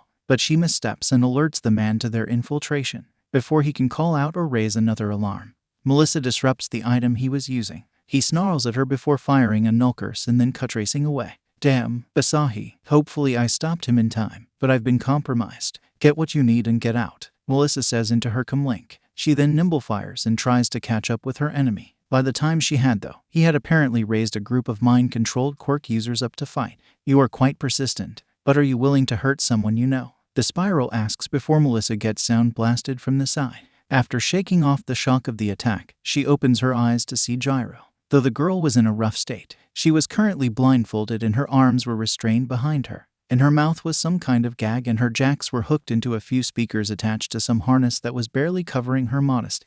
But aside from that, Melissa could see the evidence of her having been tortured, likely by the head spiral. The blonde girl growled as her enemy unleashed a Marauder Titan to engage Melissa at close range. She fires off a ray pulse to get the evil Titan to back away before invoking a new one. Help me, melee artist, Melissa calls out and summons the four-armed Titan. It then engages Marauder while Melissa faces down the spiral and the controlled gyro. It was more evident that the girl wasn't attacking Melissa of her own volition when the Seeker commanded her to attack. Gyro groaned a bit before firing off a few sound attacks, but they were not very accurate. Useless girl, she's to you left, the spiral commanded before using the collar around the earphone jack girl's neck to shock her. This just infuriates Melissa more. Is this what you plan to do to others? Make them into disposable weapons? Melissa demands before casting Honor Guard. Why not? They have done the same or worse to many of us. Why should we show them mercy when they give none in return? The Seeker girl's eyes narrow as she puts one of the last stages of her plan into action. Coppakind, she mutters quietly while holding her Janusia amulet. I'll only get one shot, Melissa thinks as the spiral had charged up a blade wave while ordering Gyro to use her strongest sonic attack. As both attacks are fired, Melissa creates a set of orbs in front of her. She smiles as she creates another set of orbs to either side of the spiral, and the man is hit with his own spell and Gyro's sonic attack. Melee Artist meanwhile had defeated the Marauder, but it was felled at the same time. Melissa ran over to Gyro as the girl had collapsed in a heap after the spiral had been knocked out. Kyoka, hold on, let's get these off of you, Melissa says while removing the girl's jacks from the harnessed speakers, then freeing her arms and taking off the other items that were used to blind and bind her. Ugh, wait, are you real, or are they messing with my head again? Gyro asks while looking up at Melissa. Her eyes slightly glazed over as she looked up into Melissa's, who gave the girl a sympathetic look before pinching her. After grunting in pain at that, Gyro knew Melissa was real. It's really you. Are we really saved? Gyro said while wincing from the pain that had been inflicted on her, especially to a few piercings that were forced on her and had been shocking or pleasuring the girl. Melissa nodded and asked how many others were with the weaponized quirk users. Can't I take a moment to recover? Gyro said while rubbing her arms, but Melissa's gaze told her they didn't have time. She directs Melissa to a few that were about to be sent out, Kaminari and Jirota being among them. Melissa lets the captives out before suggesting that they all get out of there, until one asks that she take off the collars stopping their quirks. We can wait for that later. Right now we need to get you out of here. Gyro and Jirota agree as many of those who wanted to fight with their quirks were in not the best condition to do so, something Zed and Izuku noted when a few mutant and transform-type quirk users were sent at them. They clearly counted on the burst power that came with these quirks, just going for an overrun tactic so they could save on power, Izuku said with a growl, before knocking out another spiral with an Audrefrost blast. Zed agrees and notes that they needed to be careful. Nonetheless, Asahi meanwhile was still sneaking up on the female spiral to find out where the secrets were held, only to be distracted by two things. One, she walked through what was the detention cells, where Asahi found his classmates, Momo and Pony looking the worst out of the group,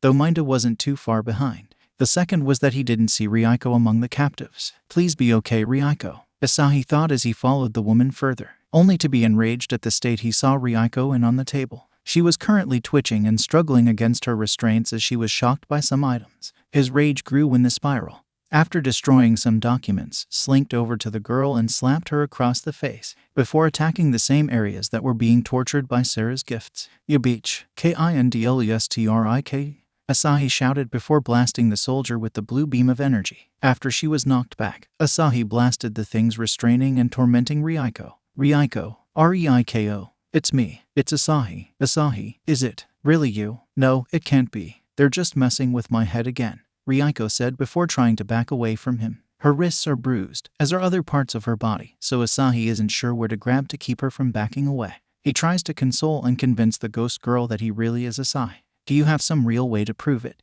"Huh?" Reiko asks while wincing at the pain in her limbs. Asahi first tries invoking Springer, but that isn't enough. Then he tries talking about things only they would know, but she just thinks her mind is playing tricks on her. Asahi bites his lip while trying to think of what to do next, especially since the spiral wouldn't be unconscious forever. He blushes as he thinks of an idea. He grabs Reiko again to get her to look at him. When she finally does, he kisses her. The sensation, as well as the feelings Reiko could pick up on, help her to see that Asahi was really with her. "Reiko, I'm right here. I'm sorry I couldn't get here sooner," Asahi says with a sad smile, one that makes the ghost girl tear up before embracing him. "How touching. So that is why you were so determined to save these beasts. Well, it won't matter soon." The female spiral had awoken and dragged herself to the crystal portal in something, frankly, a bit cliché. A self-destruct switch. The two heroes are surprised, and yet not that they would go this far. The spiral taunts that they wouldn't be able to get everyone out in time. "You'll have to choose who you want to save, the girl and the few outside, or risk dying in here in a foolish attempt to save them all."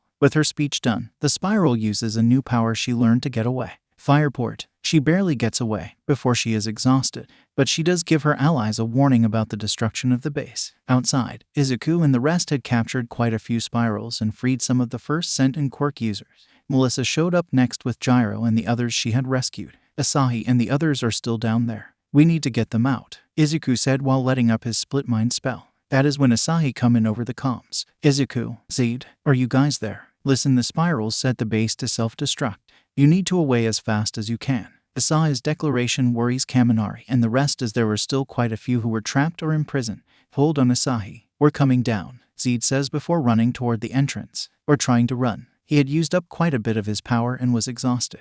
"There's no time. I have a way to get them all out. Just get the others away." Izuku is a bit confused, so he asks his old friend if he was sure. "Trust me, Izuku. I can do this." Asahi's voice projects that he would find a way to save all of them, so the other seekers trust him before escorting the weaponized captives quickly away. "Reiko, can you stand?" Asahi asks after cutting off his call. She tries to do just that, but she is too wobbly to walk. So Asahi picks her up bridal style and runs them both back to the cells. Once there, he blasts down the bars. And with a little help from those who were still sane, they get everyone gathered in the same cell Momo and the rest had been imprisoned in.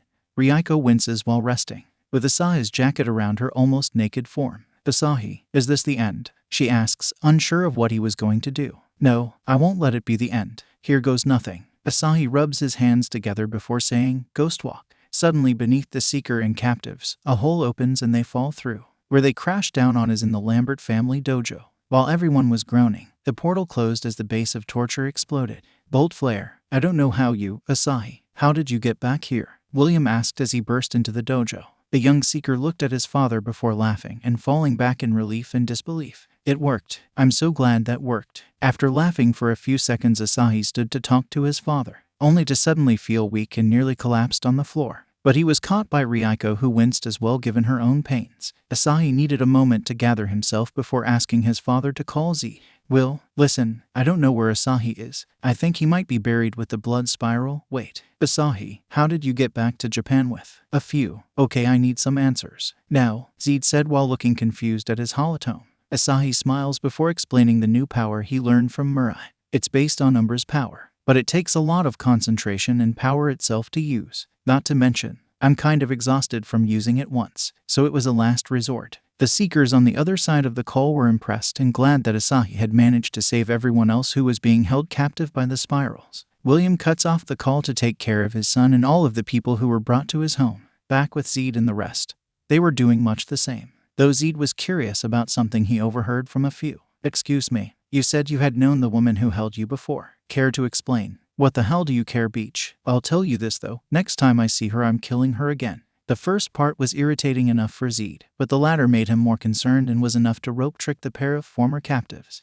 Izuku, you and Melissa take your classmates back. I think I'm going to work with the heroes for a bit. The pair were confused, but they went along with the Elder Seeker's direction and brought Gyro, Kaminari, and Jiro home, though after letting them rest at the Rio de Janeiro safe house, as well as getting them all some new clothes. Melissa checks in on Gyro, who seemed to be suffering from some nightmares and phantom pains during the night, but when she does, the punk rock girl lashes out at her, though it isn't too much of a problem as Melissa counters the wild strikes from her jacks. Gyro, Kyoka, calm down, you're okay. It's just a dream, Melissa says while holding the girl's wrists. Gyro lets out some panicked breaths before she breaks down in tears before hugging the girl. Melissa reciprocates and gently pats her head while she cries. When Melissa pulls back, her pajama buttons get caught on something hidden beneath Gyro's own clothes, making the shorter girl wince in pain and a bit of pleasure. Melissa notices this and asks Gyro to let her take a look, and she sees what had been hurting and reminding the younger girl of what had happened to her. And when she asked why she hadn't removed them, Gyro looked terrified, indicating to Melissa that she had tried it before and it led to something worse. Okay, just hold on. I'll take care of this, Melissa says before gently taking out what the spirals had used to decorate her body. Jiroda and Kaminari had fewer nightmares, but theirs were more in guilt for the pain they had inflicted on others. Back in Japan, though, the other students who had been returned were suffering their own sets of nightmares and terrors. Momo worst of all. She was constantly thrashing and crying out for help even when the doctors were just taking blood samples. Midnight had to step in and use her quirk to calm the girl down, while also cursing the monster who did this to her student.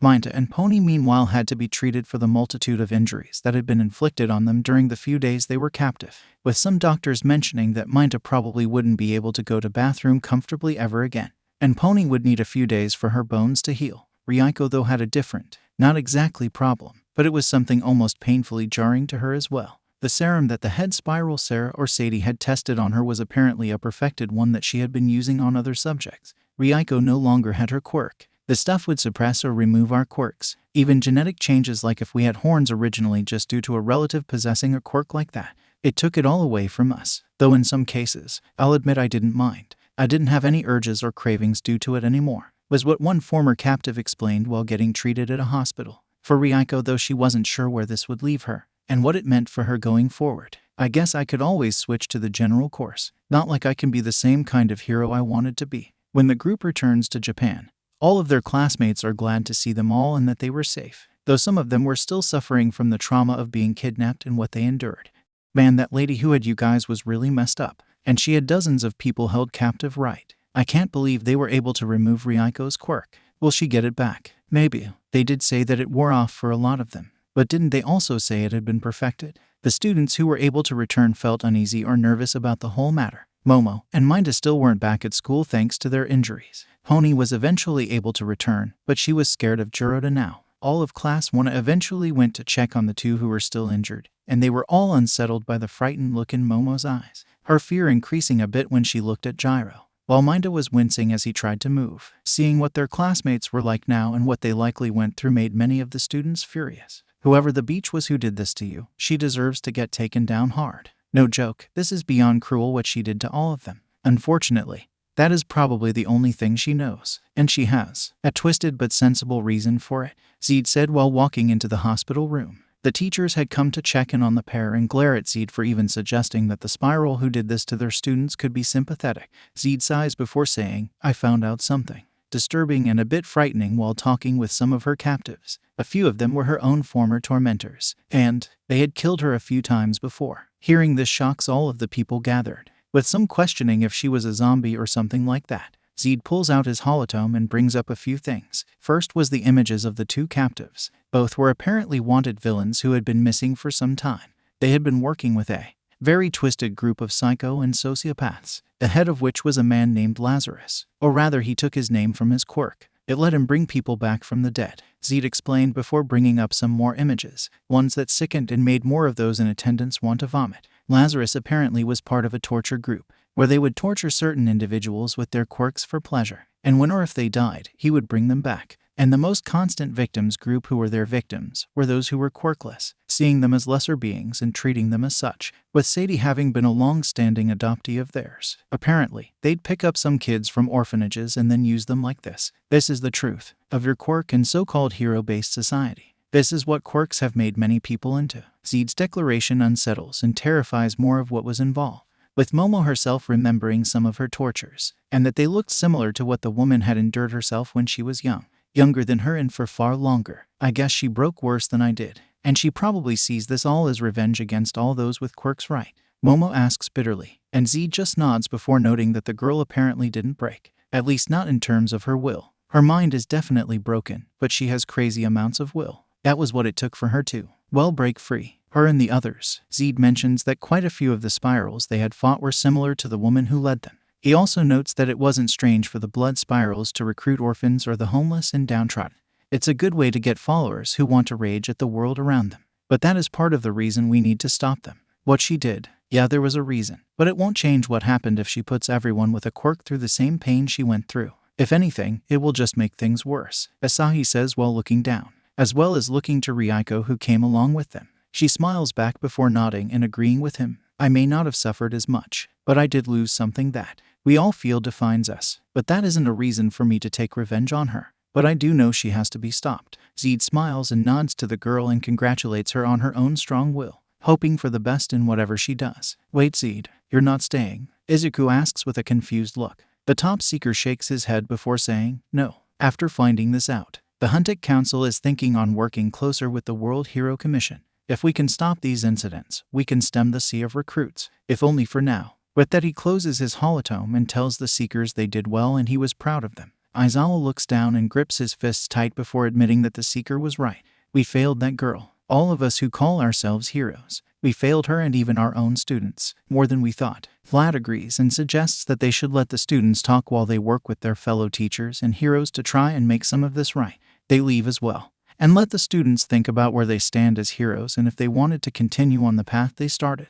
After talking a while, the students are told by the nurses that visiting hours were ending. Hey, rest up, Minta. Hopefully we'll see you soon, Zero says to the short teen, who just nods and thanks the tape user. Momo meanwhile gets a hug from all the girls who visited, with the exception of Gyro who couldn't bring herself to do it. Instead, she was working through her own memories and some of the phantom pains and pleasures that were going through her. After leaving the hospital, Asahi offered to walk Ryuko home. She accepted and thanked him. You sure you're okay? Asahi asks as they were walking. Ryuko looks up at him with her uncovered eye and gives him a sad smile. Sort of. I think I'm still unsure of what has all happened to me in the last few days, or even the last few weeks. Meeting you, learning about the Seeker world and Titans, fighting blood spirals and villains, and then getting kidnapped and tortured by them. It's way too much to understand, right? Asahi says with a smile. Ryuko nods and agrees with a slightly happier smile. As they were reaching her family home, Asahi could feel her unease growing, likely thinking that they wouldn't be able to meet as often since they would probably be in different classes.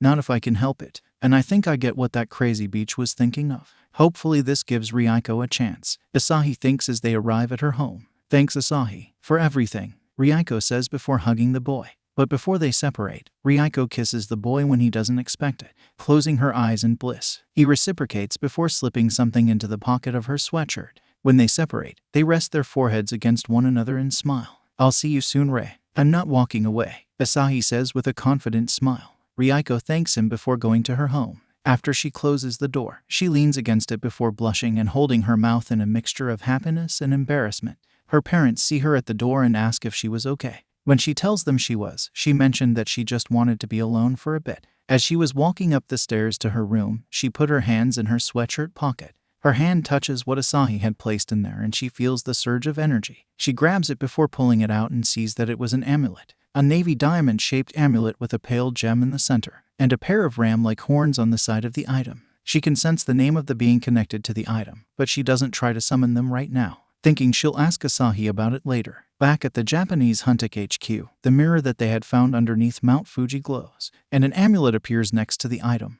The day after the rescue from the blood spirals, a few in the hero course chose to drop out, Minta being one of the first. As much as I'd like to show I can be a cool hero, I don't think I can fight or deal with the same level of things that are coming to us. Aizawa nodded sadly while noting that Minta had been through a lot. It would have been one thing if we had just been attacked by villains that he might have been able to handle, but blood spirals take things to a different level, Aizawa thought before accepting Minta's paperwork, and then apologizing to him. Gyro was currently still considering if she wanted to stay a hero, while Kaminari and Jiroda were staying for a chance to get back at the ones who used them. Class 1B though lost someone who didn't even have to face the spirals. That being Shota, who felt as though he would never match up with his quirk and how it could give him a massive target being in the course. Pony was one who came to Ken with some paperwork to go on hiatus. Back in the US, I'm still pretty hurt from what she used Jiroda for. I just need some time, Pony said while looking down sadly. Ken sighed and accepted her paperwork, and apologizing himself. Midnight noticed how down the 2 first-year teachers were in, with Hound Dog speaking as well, tried to get them to talk about the problems. Nimari, just stop.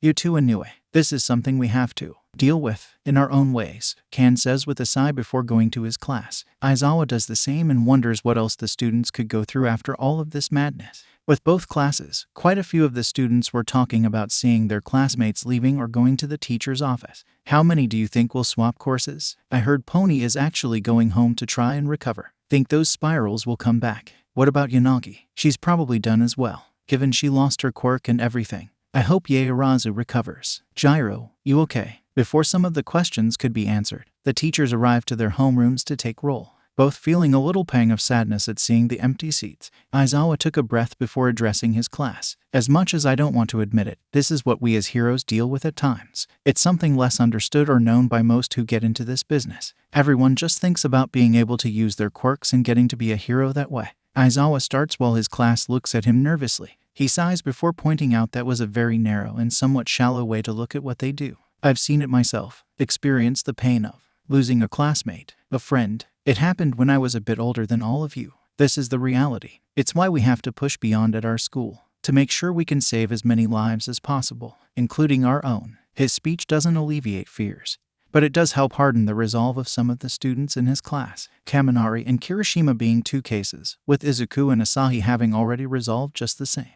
A few others looked nervous, like Kota, Sato, and even Tsuyu, whose hand moved to her backside when thinking on what she and the rest endured. With Kan, he notes that all of the 1B students had to give it their all from then on.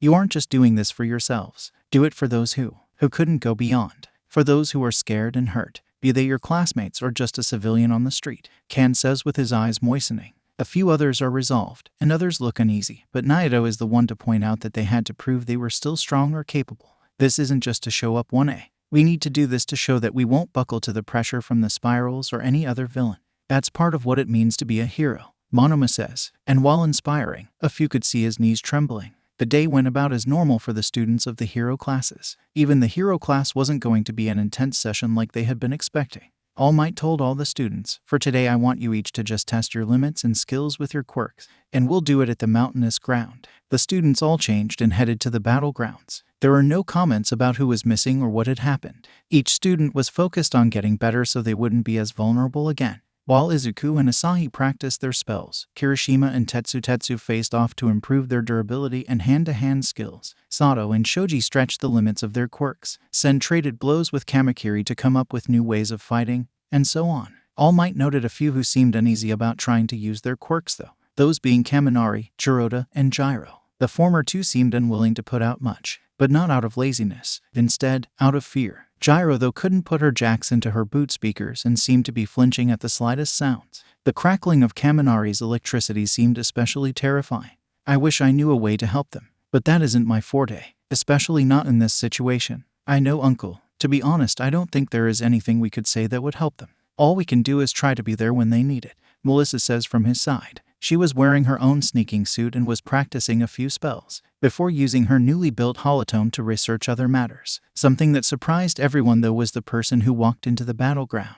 Ryuko was currently wearing the PE uniform and was rubbing her hands a bit. Aside from the surprise, a few from 1B quickly rushed over to her and asked if she was okay. Did your quirk come back? Are going to be able to still be a hero? Kanoko asked with a tear-eyed smile. When some from 1A walked up, Ryuko and Asahi's eyes met. He smiled before saying, "Why don't we let her show us what she has in mind?" A few from 1B looked at him funny, before Monoma claimed he had no business talking with her. It's your fault she was taken in the Figurk, he starts to say before Itsuka and then Jiroda start beating the crap out of him. While that is happening, Asahi walks up and smiles at her. "So, you doing okay?" Asahi asks. Ryuko blushes a bit before nodding and speaking her own piece. "Did you know that it would, sort of? I suspected something back during the mission to Mount Fuji. But why don't you show them, if you really are still willing?" Asahi says before stepping back. Ryuko gulps and sighs a bit before unzipping the top of her uniform, and they can all see the amulet around her neck. While they were all wide-eyed, she took it off and held it aloft. "Join us, Sorcerer." At Ryuko calling this out, the Draco Titan appeared, her pink braided hair flowing a bit beneath her golden ram helmet, and magic crackling in her palms as she floats in the air. To say most everyone was shocked or had their jaws on the ground was an understatement.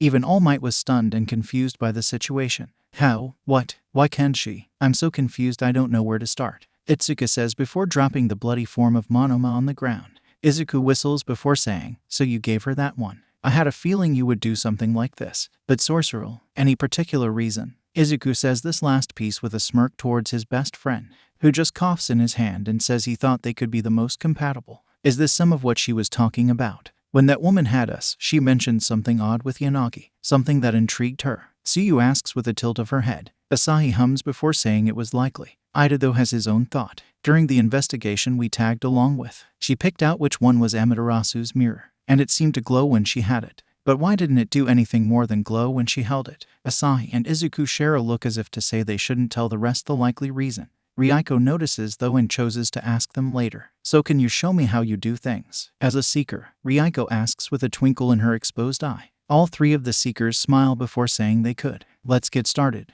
Melissa says before placing a gentle hand on Ryuko's shoulder. All Might nods before asking them to practice in a separate area from the rest. While the quirk teens were practicing their quirks, Ryuko was going through the basics of seeker spells and even Titan seeker combat. She was easily able to grasp Bolt Flare, Bubble Lift, Farslip, and Honor Guard, but she struggled with the more physically demanding spells and skills. "Can we take a break? I can't wrap my head around those spells," Ryuko asks after failing to hyperstride between two rocks for the fourth time, and needing to be saved by a quick feather drop from the others. The more experienced seekers shared looks before quietly agreeing that she would have to come into the spells on her own. Melissa hummed for a moment before taking out something she had found on a short mission she had taken before the USJ incident. "Ryuko, here, maybe we should try and see if she can handle other Titans or if they'll bond with her." The amulet she handed Ryuko was a silver rounded piece, looped around a pointed piece of lighter silver with a large green stone in it.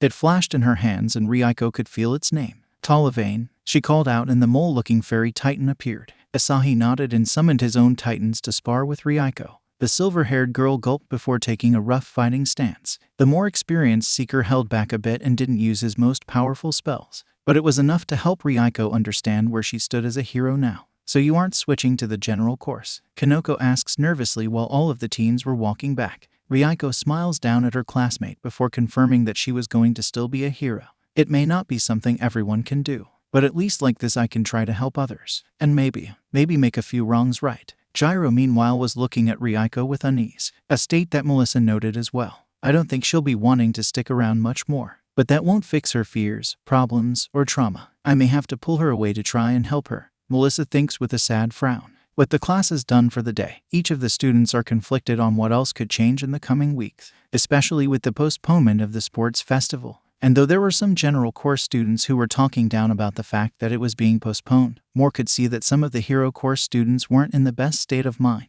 This isn't just about trying to get into the course now. I saw how some of them seem extra nervous or scared in other ways. I don't know what they all went through, but there were a number who kidnapped guys. So, let's back off. The one saying this was Shinso Hitoshi. He had been passed over at the entrance exam due to the limitations of his quirk, but hearing about the kidnappings made him and a few other students question if they really wanted to try and get into the hero course themselves. While walking back with Ryuko, Asahi asked if she was willing to come with him somewhere. She agreed but was still a bit unsure about what he had in mind, only to be embarrassed as they walked toward a few love hotels. Aren't we going a bit too fast?" Ryuko asks with a blush. Asahi looks at her with some confusion. He follows away from her looks and notices where they were. He blushed before coughing in his hand. "That isn't why we're here. There's something else this way." His own blush makes Ryuko less suspicious and is willing to follow him to an antique and bookstore, one that seemed small despite the size of the building. Asahi, good to see you. I take it this is the recruit," the old man at the counter asked while putting down his book. Asahi smiled and said she was before asking if they could go see the mirror. Ryuko is surprised and the surprise grows when the old man pulls on a book and a shelf shift to the side,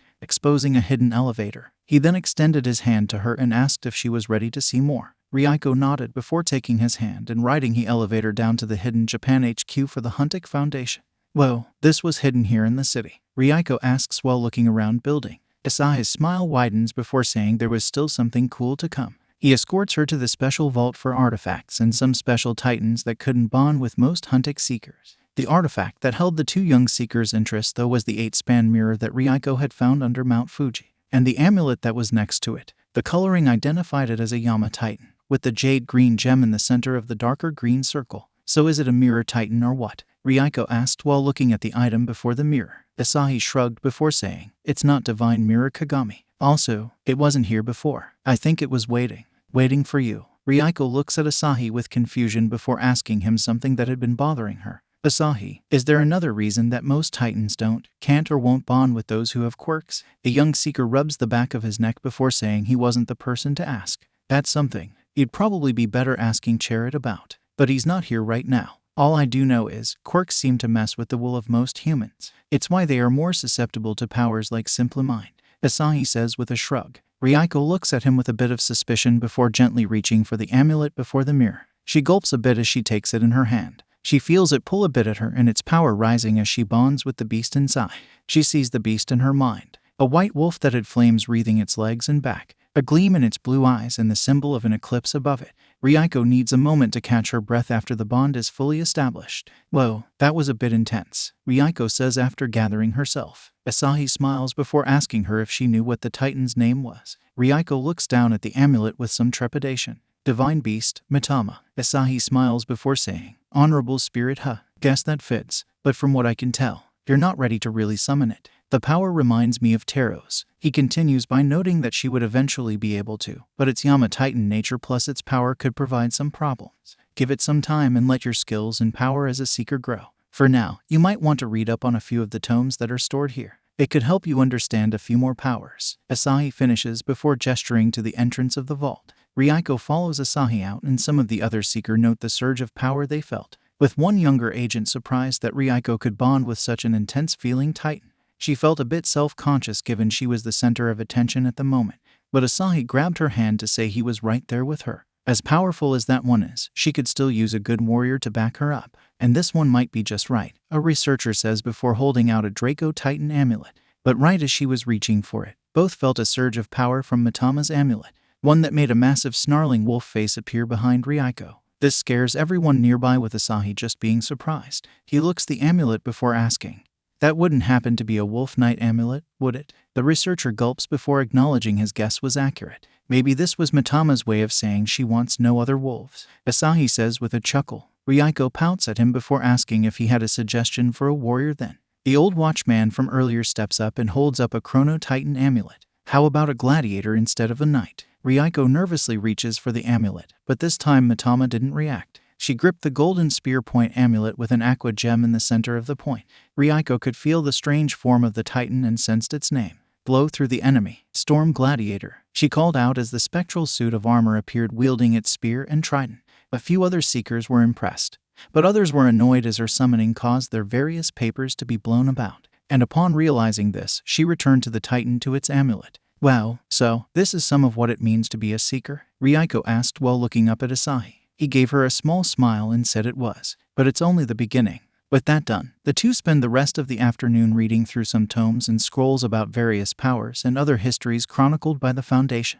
Once they were done, Asahi called Shiro-san and asked for him to bring the car to take him and Ryuko home. You didn't have to do this, Asahi. I know, I wanted to, the two say back and forth while sitting in the backseat, with Shiro-san smiling a bit at the young master interacting with the girl he fancied. After dropping her off and Asahi walking her up to the door, the boy said he was glad she was staying with the hero course. Ryuko blushes before hugging the boy and thanking him for showing her to the Foundation. And showing me to Mitama, Ryuko says while looking at the amulet. Both can still feel the intimidating energy coming from the Titan, but it seems calmed slightly by Ryuko rubbing her finger along the top. They both laugh and say they'll see each other tomorrow before Ryuko heads into her home. So, I would say you are getting quite close with young Lady Yanagi. Though I have to admit, I'm surprised you would give her the Amulet of Sorceral. There have been few who could bond with it. I guess that just means she had more of what it took all along.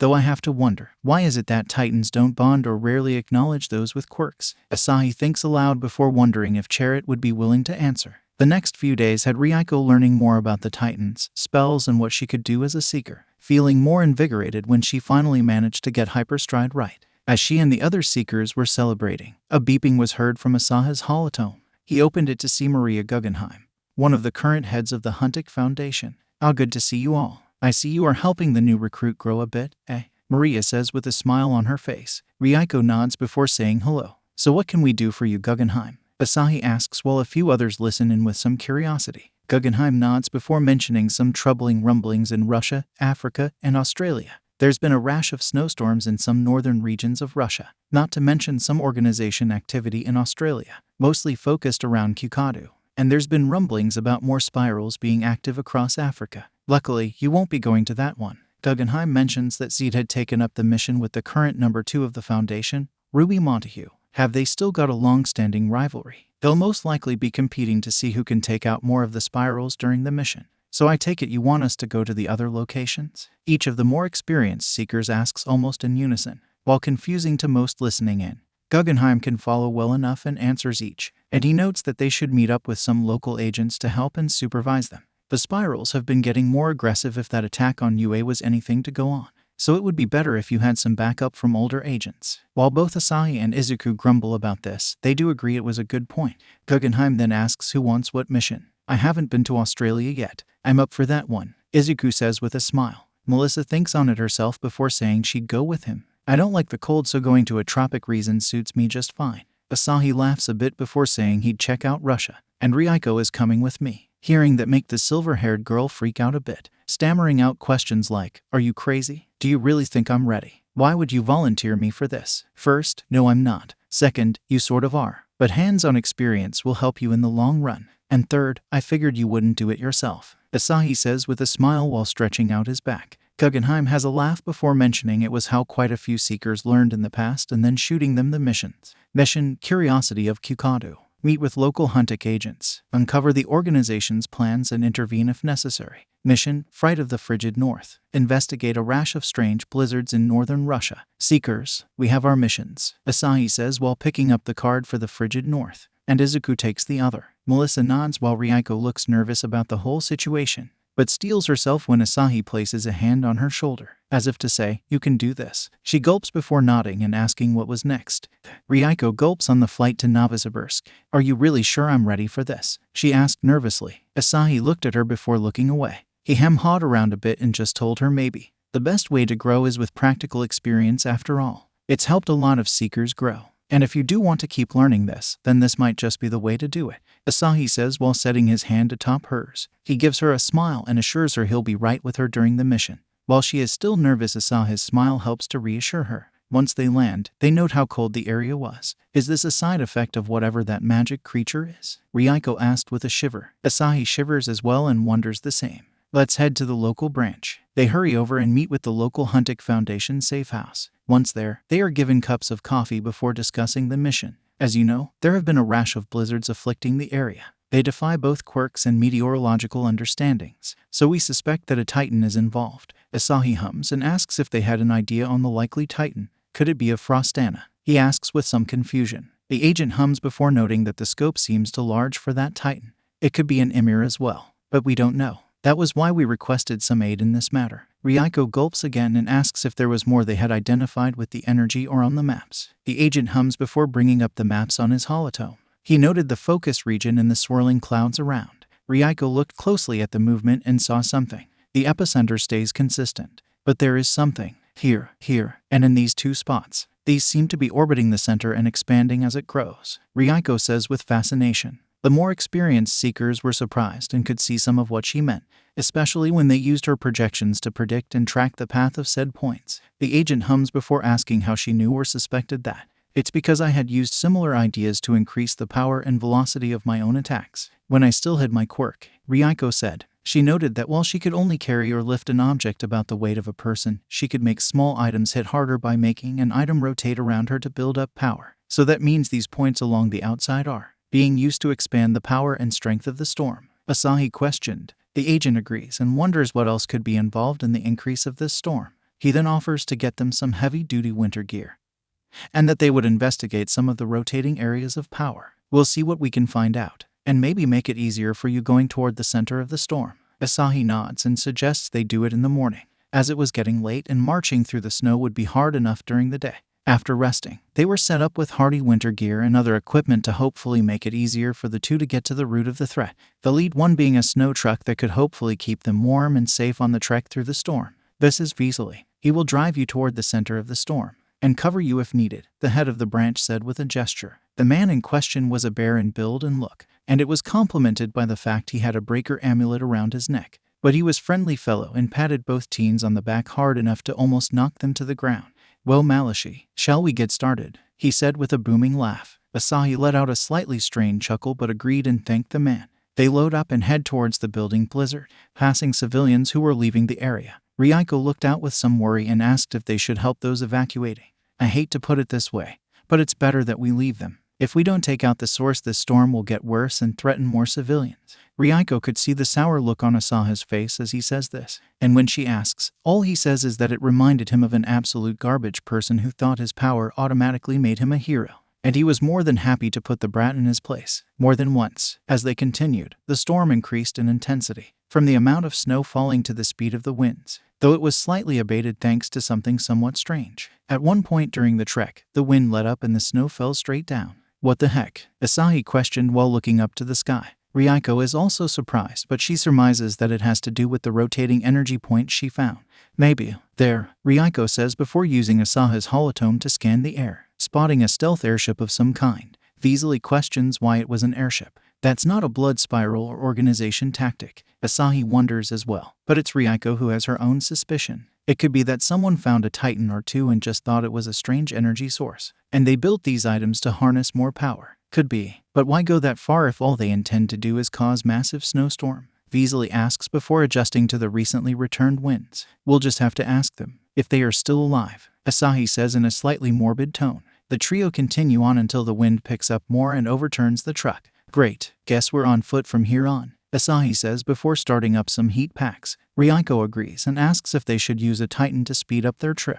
No, it would just make the winds colder, Vesely says as the group starts the trudge to their destination. Even with all the gear, the teens still feel the sting of the cold as they keep going. Their adult guide though is fine, given he's got a few advantages, one of which has to do with a flask he brings out from time to time. Asahi checks his holotome and says they've got maybe an hour or so of walking to get into what would hopefully be a cave section to keep them out of the storm. Can you hear me? Vesely. Ryoko. Asahi shouts and looks around in a panic. He curses before summoning Springer. We need to find Ryoko. Can you track her? He asks of his little friend. The two-tailed fox seems serious and quickly sniffs the air before gesturing for Asahi to follow him. They run for a few minutes until he sees something that makes his blood run as cold as the air. Springer had come upon what looked like a frozen river, and there was a hole in the ice. Asahi ran over and quickly dove into the water to pull Ryoko out. Hang in there, Ray. Just hold on, Asahi says as he pulls them both out of the water. Her face was blue, but there was no good place to hole up and prevent the onset of hypothermia. But luckily Springer could help and dove into Ryoko's suit to try and warm her up, while Asahi found the caverns to take shelter in. Once inside, he pulls out a Titan he borrowed from Izuku. Thanks for this, man. Burn, Ignatius. Asahi calls out to summon the burning body Titan. He sets Ryoko next to the Titan before stripping her out of her wet clothes. Sorry, Ryoko. It's necessary. Once out of her wet clothes, he strips down as well and pulls out a space blanket to warm them both up, as well as the heat from Springer and Ignatius. Okay, did not bet on this when we started the mission. Also, while Ryoko is more endowed than I expected, Asahi thinks aloud with shivers and a gulp. The girl starts to warm up and their wet gear starts to dry from being near the Titan. The two sigh and Ryoko slightly acknowledges Asahi before both try to get some rest, with the amulet of Mitama putting out a bit of heat itself since Ryoko couldn't summon her yet. Well now, did you two have some fun while I was stuck in the snow? Asahi vaguely heard as he was waking up. He shook his head and looked over to see the large man in front of a different fire. This one seemed to be for cooking or heating water, but that wasn't the part that drew Asahi's eyes.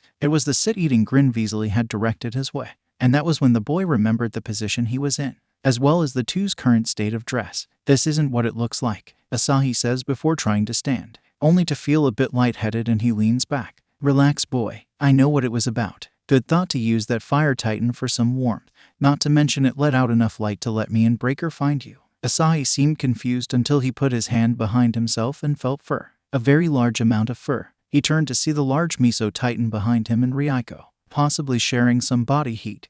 Thank you. Didn't you need something to keep you warm?" Asahi said before looking around for his clothes. Veasley leaned back before mentioning he also had a breaker cub amulet. "So I am always ready for coldest months." Asahi chuckles a bit before asking if he could look away. The older man rolled his eyes but did as asked. As he was finishing changing, Ryuko started to wake up again.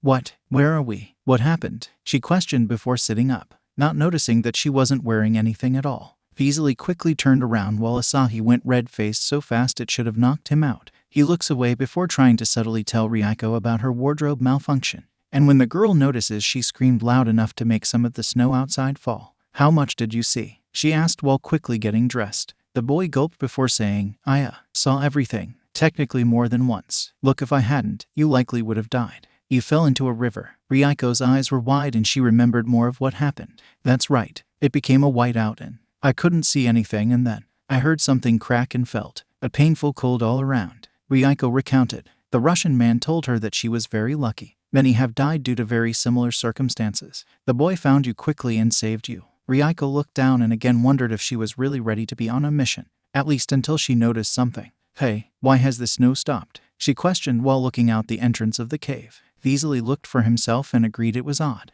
He hustled to the mouth and took a look around. "It's almost clear. How is that possible?" When Ryuko finished dressing, she and Asahi hurried to the entrance, and they saw exactly what he meant. There was no wind, no snow, just a blue sky above them. But Ryuko looked again and saw what they were missing. "Look out there. We're just in the center of this storm, and it's growing bigger." The more experienced seekers realize she's right and the eldest says they need to hurry. He calls Breaker over and tells the teens to hop on. "We'll make better time and we have less to worry about now," he says as the six-limbed bear starts lumbering through the snow. That is when they come upon a strange town. While it looks relatively normal, something stood out. A massive building on the outskirts. And while most couldn't see it, the building was brimming with magic and primal energies. "What the heck?" Asahi said as they worked their way through the snow toward the slightly ruined building. Once they arrived, they saw a strange machine in the center of the building, one that seemed to have multiple amulets in it. Asahi took out his holotome and scanned said amulets. "Looks like we were right about the titans involved. Ymir, Frostana, even some less-known ice titans. But what the heck happened? I think this has something to do with it," Ryuko says from a higher position. Veasley and Asahi follow her up and find a man standing next to some sort of console, stood in this case being frozen in place. "Dead." The other seekers hum and question the events again before looking to deactivate the machine. Veasley found what were likely the notes of the doctor. Seems he found a few of the amulets and noticed the energy coming off them. The journals noted that the man had tried to find a way to harness the power of the amulets to be a power source, something about clean energy. He believed that the amulets had been meteorites made into this and they possessed some radiation or something that could power many things. So I'm guessing things didn't go as planned. And what resulted was a burst of cryo-energy that built into a massive storm. Coincidences formed of uninformed decisions. Any notes on how to shut down the machine? Asahi asked. The older seeker noted a few breakers to shut down and a sequence of buttons. But we also need to take out those drones. They weren't part of the design, but they were taken over by some Titan energy he pumped into it. Asahi nodded and put a call into the other agents telling them that they had found the source and were shutting it down. "We just need to take out the other machines. That should resolve this matter." Veasley then directs the teens to the sets of switches needed to shut down. And the other agents found the drone and were positioned to take them out. And on Veasley's word, all the pieces were dealt with. "Did it work?" "I think so, Tavarish. Now we just wait, right?" With the machine shut down, the group assumed that would be the end of it. For the most part it was. Outside, the blizzard was dissipating and the small machines that were feeding back into the main machine were taken out with a coordinated strike. But something else wasn't done. As Asahi was walking over to inspect the machine again, a spear of ice was launched at him. He quickly put up a shield, but he was still knocked back and out. Ryuko called out to him and from the snow something formed. A feminine form titan with long claws and a mass of white hair. She held her hand aloft to strike the downed Asahi. But the former ghost girl reacted quickly and summoned her storm gladiator. Veasley jumped in next with his breaker, but it didn't last long.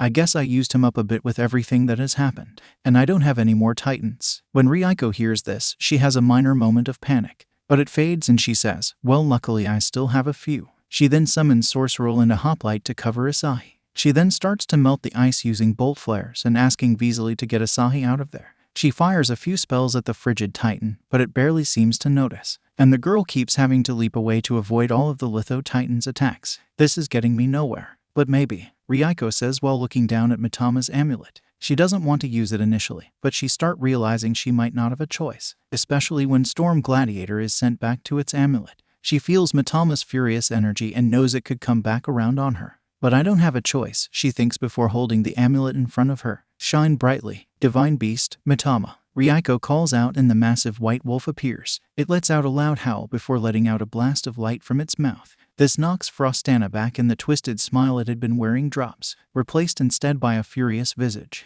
Good job, Mitama. Keep it up. At Ryuko's urging, the wolf fired another blast of light before charging the other titan, and she is happy to see her titan is winning, even getting in some shots with her spells as well as sorcerels. But there is a problem. Mitama doesn't care about all the damage it is causing and the building starts to collapse around her. It's only after a beam almost falls on her that Ryuko realizes some of the problem. Mitama, stop. Please, she shouts, hoping to get its attention. All to no avail, as it continues to rampage and attack, firing beams and even fire from its body before finally sending Frostana back to her amulet. But the large wolf still looks ready for a fight, and Ryuko has to put everything she has into recalling her titan. She takes a few deep breaths before saying, okay, guess I can't use Mitama fully yet. Any of your previous seekers have these kinds of problems. She looked up to Sorcerel with that, but the magical titan could only say through the bond, not exactly. Panic began again as the building started to come down around them. Oh come on, what else can go wrong? Bubble lift, Ryuko shouts before casting spells to pull a few of the other amulets to her. She starts cursing as she keeps running out of the collapsing building, worrying more as Sorcerel had dissipated after a large chunk of the ceiling fell on her. Now or never. Hyperstride, Ryuko shouts as she sees the exit and pushes herself out of the collapsing building. Asahi was waking up as the building was coming down and wanted to go rescue Ryuko again, but Vesely stopped him. You should trust her, boy. She is stronger than you give her credit. And the man's faith is confirmed as Ryuko leaps out of the building, crashing into the snow in front of the two men. She shakes her head before saying, a handful of titans, ready to be delivered to the Foundation. Is it always like this? Asahi laughs before helping her up and congratulating her on a job well done. How about we get somewhere warmer? Like back home, he says with a smile. One Ryuko returns and agrees. Back at UA, Momo had recently rejoined her class and seemed to be more determined to grow beyond her experiences.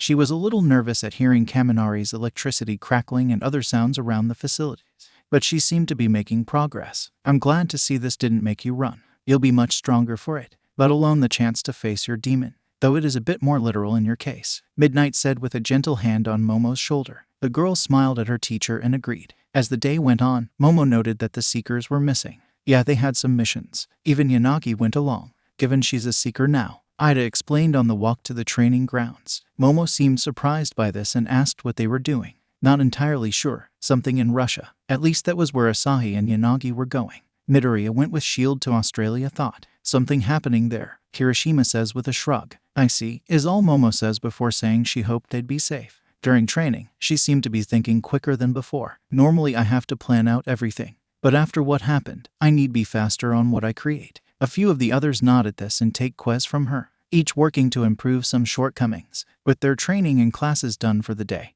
all of the students head home, except for Momo. I'm going to meet with a therapist. She was recommended by our family one, mostly relating to traumas and kidnappings. Given my family's status, it isn't uncommon, though I don't suggest the rest of you visit her, mainly because she isn't cheap, Momo says with a little chuckle. She then heads to the downtown region of Mustafa, eventually finding the address of the nondescript building in question. She gets rung in by an associate and walks into the office, where the doctor is looking out at the city with her back to Momo. So how are you feeling today, my dear? Better, I hope? She questions in a calm tone. Momo nods and said it felt good to be with her classmates again, though I do feel uneasy at times. But there is something else I could use your help with more. Momo walks over and around the large desk to be even with the tall chair of the doctor. She then gently kneels down before bowing her head to the ground. Please, master, will you comfort your pet today? A boot is then gently rested atop her head when she hears the chair turn. She nervously looks up and sees the doctor. Or that was what was told to others and used to fool the Yairazu therapist. Looking down at Momo with some enjoyment and arousal is Sarah or Sadie herself. The woman gently leans on her hand before moving her foot to in front of Momo's face. You know what to do, is all she has to say. And Momo kisses her boot.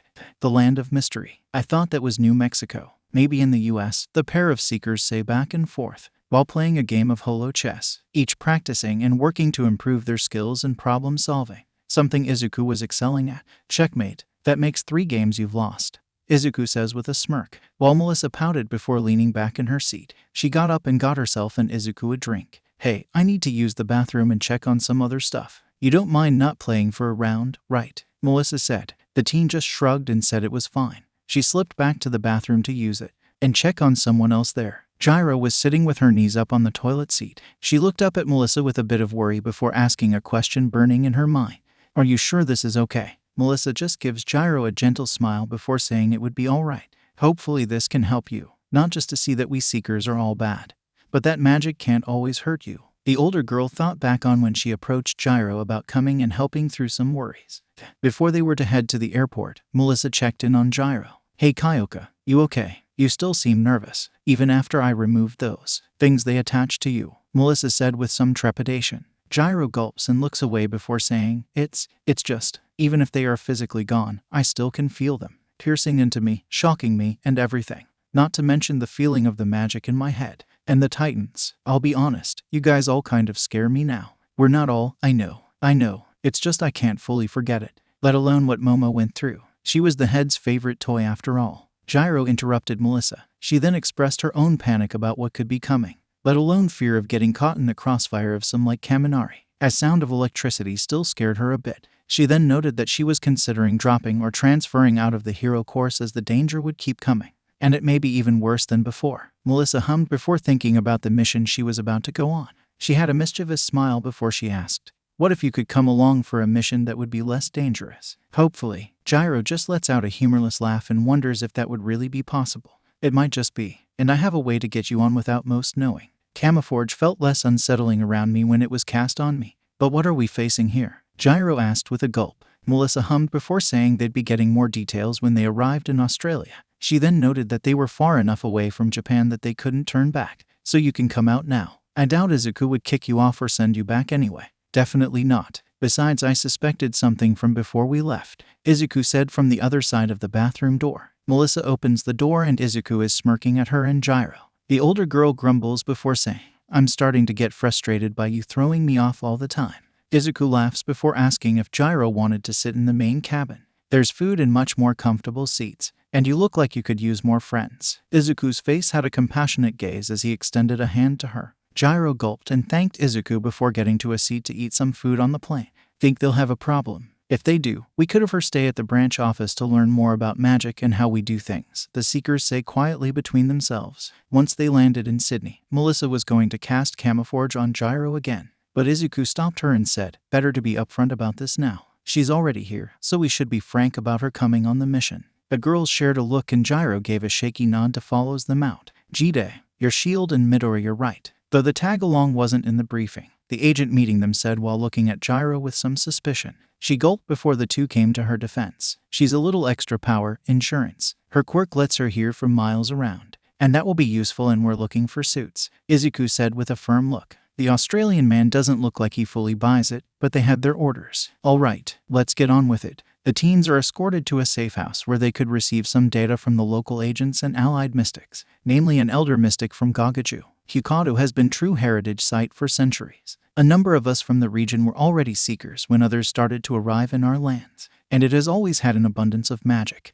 But recently, there have been fluctuations in the energy and magic of the region, and organization suits have been spotted in the area. They do kind of stick out, Izuku quips while noting the images of a few people in suits from the images taken. Melissa rolls her eyes and asks if there was anything else they could tell them before starting. We'll have backup and other agents around, but you'll be relying on the local agents or rather mystics more so. Gyro gulps at the idea of dealing with dangerous seekers, especially ones who also have a penchant for mind control. But her thoughts are distracted when she notices something. It was faint, but she could pick up a light sound on the recording. A rumbling or dull roar-like noise. The group spends some time discussing and covering some of the details of the area of Australia they were heading to, with each noting some of the cave artworks and other images that were from the area, and how they could be likely titans that could be found in some of the landscapes. After resting for a night, the group is ready to head for the park, taking a quick flight with the Foundation's newest scramjets. Hey, just curious, why didn't we fly straight to Kyukado from Japan when we came down here?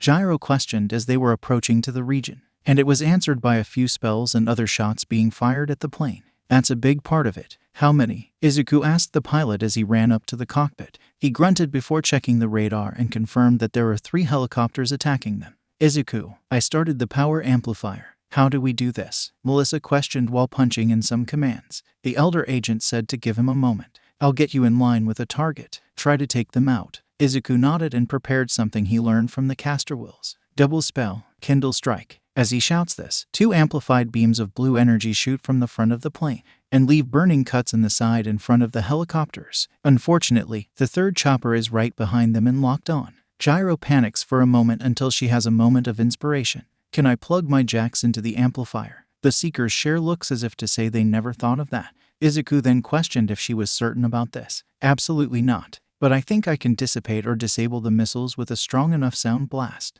Melissa pats her on the shoulder and tells her to do it. Gyro gulps and plugs into the power amplifier. She feels some pain from the reverb and all the sounds she could now pick up, but she focuses in enough to unleash her heartbeat distortion. She calls out and unleashes a sound blast behind the jet. The attack does just like she hoped and disables the missiles, but it has a different effect on the chopper, namely breaking it apart and causing some of the other ordnance to explode. Upon realizing this, Gyro quickly retracts her jacks and freaks out about the fact she might have just killed the pilots on the helicopter. Okay, looks like those guys managed to eject in time. Izuku reports while checking over the scopes and wondering what they could do to get to the mission area, especially when they were now getting shot at from the ground. Melissa steps up and says, we could jump out and use land nearby. Izuku gives her a funny look, but he considers it and adds to it. I'll use Thought Spectre to hide us and then we'll jump as the jet leaves the area. Izuku says with a nod to the pilot. He calls them crazy but advises on where the parachutes were. Once they got their gear, Izuku uses Thought Spectre on the area around him, making himself and the girls invisible. The jet takes a hit and Izuku takes this as the moment for them to leap out the side. Hold your fire. Looks like the target is leaving. Let's get back on patrol. Hopefully the boss will finally get somewhere with that thing. One of the suits says before walking away, and Gyro hears all of it. Maybe that's it. She thinks to herself as they float down with their parachutes. Once they land and ditch their parachutes, Izuku lets up the illusion. Okay, I think we're good. Now we just need to find the treasure area. Red Searcher. Thus, Izuku brings out his little titan to find some trace of the magical energy they were looking for. Melissa meanwhile summons Silver Hunter for tracking and some extra muscle. Gyro wants to tell them what she overheard, but seeing the 2 titans makes her nervous, so she stays quiet for the time being. The teens spend the rest of the day searching the area for any sign of a titan hold or some hidden cave. Though if the people who have been here for centuries haven't found anything or done anything with it, why would the organization? Izuku ponders aloud. Melissa considers that too, saying, yeah, it seems weird that they found this or are searching for titan that the tribe of this region hasn't found. Gyro again wants to speak up as she has her own suspicion. But when Silver Hunter turns back to look at her with the other 2, her fear takes over and she stays quiet.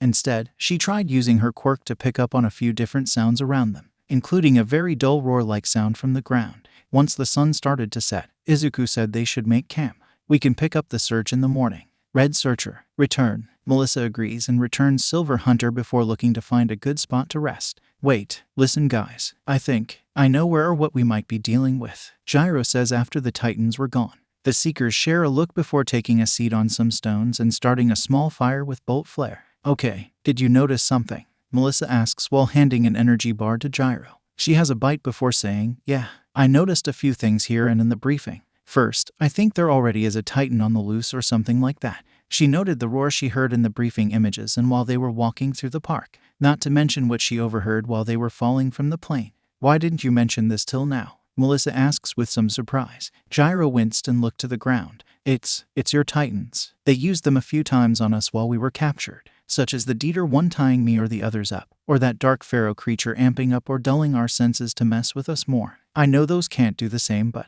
I can't forget that feeling, Gyro says while tightening the grip on her arms. Melissa moved over quickly and wrapped the girl in a hug while Izuku put a comforting hand on her shoulder, before saying, I'm sorry. And I don't blame you for being nervous about what could happen. But that isn't what our titans, any titans, are supposed to be used for. They are meant to save people, to keep them safe. And that is what we'll do with ours. Keep you safe if we need to. The look in Izuku's eyes gives Gyro some confidence and it eases her shivering, as well as the comforting presence of Melissa beside her. After they give her a minute, the 2 question if she could find those suits again. Maybe, or I could follow the sound of the roar or whatever it is that I've been hearing. Do it. Take these. They'll let us see in the dark, Melissa says before handing her partners some special sunglasses that had night vision and other optical enhancement, and they started towards where the sounds were coming from, reaching a cave that had guards out front by morning. The two seekers wonder if they could take out the guards before they could call for others. I might have a solution, Gyro says before getting on the ground and crawling towards the suits. She then extends her jacks all the way towards the pair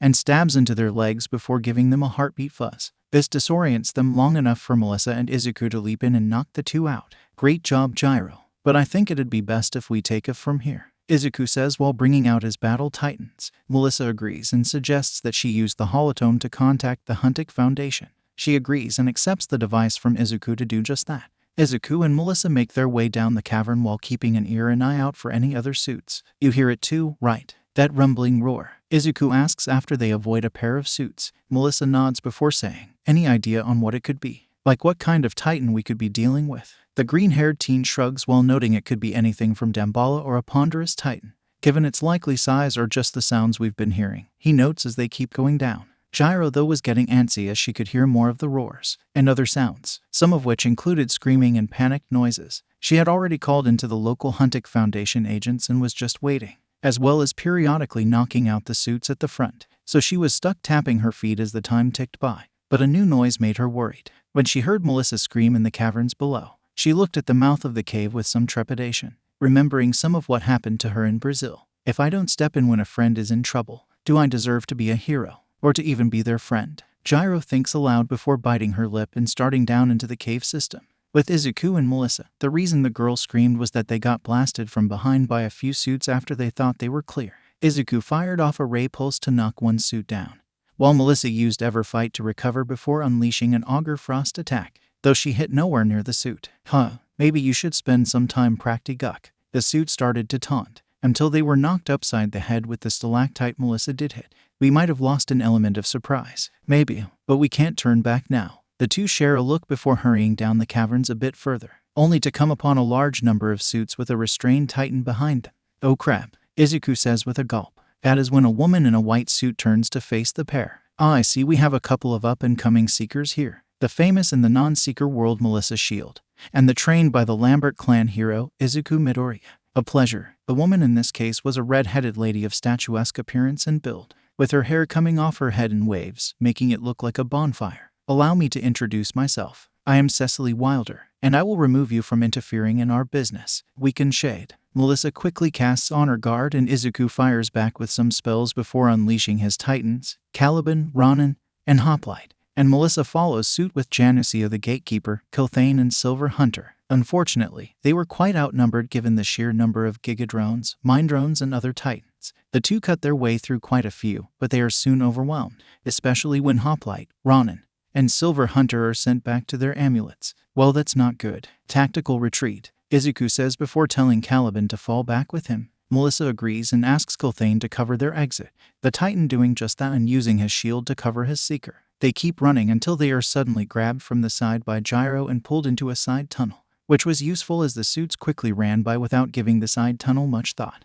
Thanks for the save, Gyro, but I'm a little surprised you're down here, Izuku says while catching his breath. The earphone jack girl gulps before saying, yeah, I am too. But I heard Melissa scream and something in me started to pull me down here. I just couldn't stop. Melissa smiles and thanks her friend again. Izuku hums while wondering what they could do for that titan. It's being held against its will and I think the organization is looking to make it a weapon. More than titans usually are. I didn't get too good of a look at it though. Gyro smiles before bringing up the holotome again and pointing out a few other side tunnels she'd mapped. If we go this way, we should avoid most of the thugs. And maybe stop that. Gyro trailed off as she continued to listen to the roars and cries from the titan. She closed her eyes and could almost see it. And an important fact about it, it's sad. It's sad, scared, and panicking. Just like me, the girl says while looking down at her hands and then her jacks. Izuku hums before suggesting a new tactic. We didn't know everything about the forces we were dealing with, but neither do they. They only know about the two of us, and we can use that, he says with a look to Gyro. She gulps before asking what he had in mind. Back in the large chamber that held the titan, Wilder was grumbling to one of her subordinates that remain. This beast still refuses to bend to us. We have been at this for days now. What will it take? Maybe you should try being a bit nicer to it, Izuku exclaims before attacking with Kindle Strike. He then resummons Caliban and Melissa Kulthane, given they weren't sent back to their amulets. Wilder snarls before summoning Kunoichi and attacking with weakened shade again. But while they were focused on that, Gyro snuck into the room from a different tunnel. It was then that she got a very good look at the large titan they were trying to command. It was an enormous snake-like beast, with rainbow scales all along it. While Izuku and Melissa kept the suits busy, Gyro made contact with the creature that was being shocked and held in place by the organization. While the roars were near deafening, Gyro was able to endure thanks to some earplugs Melissa gave her. Easy, I'm not going to okay. I get it. You're mad. I don't blame you. But I'm not here to hurt you. I just want to free you, Gyro says while dodging a snap from the serpent's jaws. She keeps her hands up and her jacks back as she steps toward the titan, looking for a way to disrupt the magic binding it. While she is doing this, she notices something odd. The creature seems to let out almost lyrical sounds between some of its roars. She hums before catching the harmonics it was letting out and trying to match them, surprising the beast and making it look at her funny. She matches the tune a few more times while making her way over to one of the binding points. Back with Izuku and Melissa, Cecily was confused by their actions. What are you doing? You're putting up a fight, but not much of one. It won't help you to get to. No, she says before turning and seeing Gyro near one of the binding points. Just as she removes it, the earphone jack girl is blasted in the side with a ray pulse. Just as she was about to be attacked again, the rainbow serpent shakes free of the other bindings and blocks the weakened shade attack.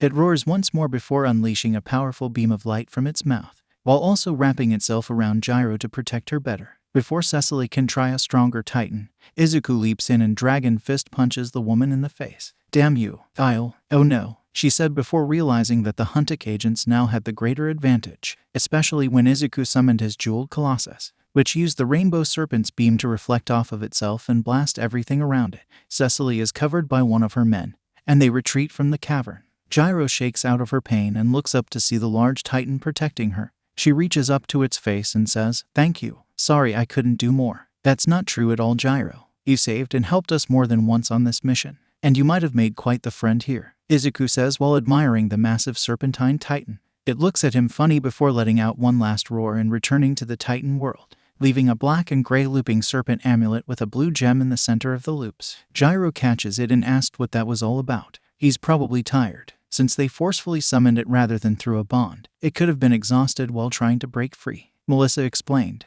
And just as she was finishing the explanation, a few other Huntik Foundation agents arrived, as well as other mystics of the Gogaju to see what else they could find of the caverns. "Bloody brilliant. You folks finished up quite nice. How about you leave that titan with us then, love? Care to help us cataloging this stuff?" Are a few of the things the agents say as they mill about the cavern complex looking for more secrets and information, both from the suits and from those who came before. With the mission wrapping up, Gyro was feeling more assured and at least a bit more comfortable around magic and seekers. "I'm still a bit scared, but with you too, I think I can grow past it," she says with a blush before hugging the girl. She also hugs Izuku for trusting her during the mission. "You're a good guy." Izuku smiles and says she did a great job. "We should report this to the Huntik Council. Maybe you can come along for another mission someday. Maybe one with a little less risk," he says with a gesture out of the park. Gyro smiling and glad to hear that she could go on adventures that didn't put her quite as much in danger, though she had to wonder about why the rainbow snake looked at her funny when she freed it, before shifting thoughts to wondering if some of the others who were kidnapped should go on a mission, especially Yaoyorozu. She may be getting help from a therapist, but this could do her some good too. In the Mustafa, Momo was currently face down on the carpet, with Sadie sitting atop her hips, the girl bound multiple ways and having already climaxed multiple times. A delirious happy smile across her face adorned her face. "So then, my dear, do you have anything of interest to report?" "Do, and I will make this all the sweeter for you," Sadie says before adjusting and then leaning down to whisper in Momo's ear. Before gently nibbling on it, making the girl squirm in pleasure, she moans a bit before saying, yes, mistress, your pet does have information, so please reward me." Right as she finished saying this, Sadie reached back and inserted her fingers into Momo before using a thunder cut to shock her. Momo shivers as she climaxes and lets out even more of a moan. Sadie steps away for a moment to clean her hands before grabbing Momo's head and pulling it back, making the girl moan once more. "You have become quite the horny little girl. Perhaps I'll punish you later, though that may be more of a reward for you now. But to business. You had information." "Yes, master. The Seekers were away today. I don't know the specifics, but Midoriya and Shield Sen went to Australia, and Lambert Kun went to Russia with Yanagi. She's apparently a Seeker now." Sadie hummed at this before adjusting Momo's bonds, making the girl stay on all fours. She then sat atop the girl before humming, with Momo shivering once Sadie's weight was atop her. I don't need a shiatsu, so stay still, she says with a smack to Momo's exposed backside. While ignoring the moan from the girl, Sadie thinks aloud about the situation. I see. We weren't certain about the storm that built up in Russia, given it was a hotbed for some quirk or other science researcher. And frankly, we don't like going to the land down under, so nothing to worry about there. She then muses that Momo probably should have gone back to school sooner. But when the girl apologizes submissively, Sadie uses a gentle hand to tell her it was fine.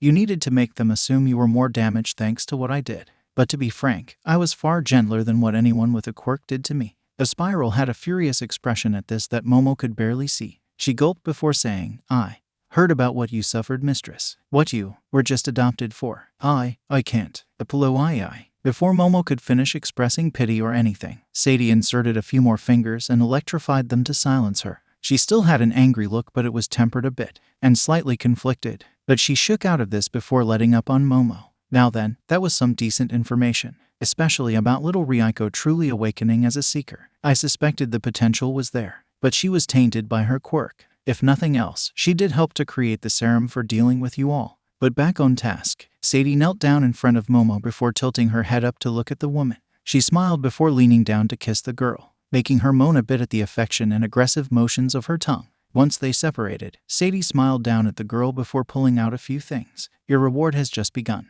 Besides, we have to celebrate you leaving the hospital and returning to school. Momo's look was one of excited anticipation as Dieter was summoned and a gag was inserted in her mouth. And as the blindfold went on, her excitement only grew. After the session was finished, Sadie used some ointments and magic to help cover up anything glaring or telling on the girl. She kissed her once more before ordering Momo to only come back when she had something more to report. There will be plenty of rewards for later. When Momo left, Sadie dealt with her own moments of terror, remembering what she had endured before the blood spirals destroyed the group.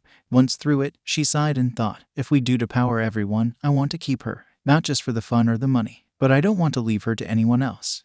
A few days after the Seekers returned from their missions, Aizawa had a new challenge for them all. It's about time for the UA Sports Festival. Upon announcing that, most of his students cheered. Some though were questioning if it was a good idea, given what happened with the blood spirals after all. Kaminari said while looking over at Minta's empty seat. Aizawa followed his gaze before saying, You make a decent point, Kaminari, but we aren't taking any chances this time. We've asked Asahi's father to call in some extra security from the Huntik Foundation, and we'll also have heroes patrolling the grounds. Eraserhead and Vlad King explained to their students that they need to do this to show a measure of strength, and that we won't be backing down from any kinds of threats. Both villain and seeker. He gently nods toward Ryoko, who smiles before touching the amulet around her neck. Both teachers advise their students to be ready for anything when it comes to the challenges of the sports festival. We have fewer students than most years after what happened, so you'll all have to make up for who have left. As the day went on, both classes noticed that some of the general course students were peeking in on them.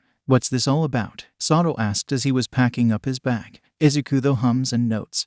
They want to look in on those who survived a villain attack, as well as those who were kidnapped. Well, it won't do them much good. After all, just looking doesn't tell you enough, Kaminari says somewhat bitterly. He starts to walk out and asks that the Gen Ed students move. You aren't wrong about us not knowing much just by looking, but my guess is that you think you're the best because your quirk protected you. An indigo-haired student with baggy eyes says before introducing himself as Shinso Hitoshi, and saying they might be surprised by some of the students from his class taking the new spots. You're kind of full of it, you know that, Kaminari says while barely looking back, before the other students could call him out on arrogance.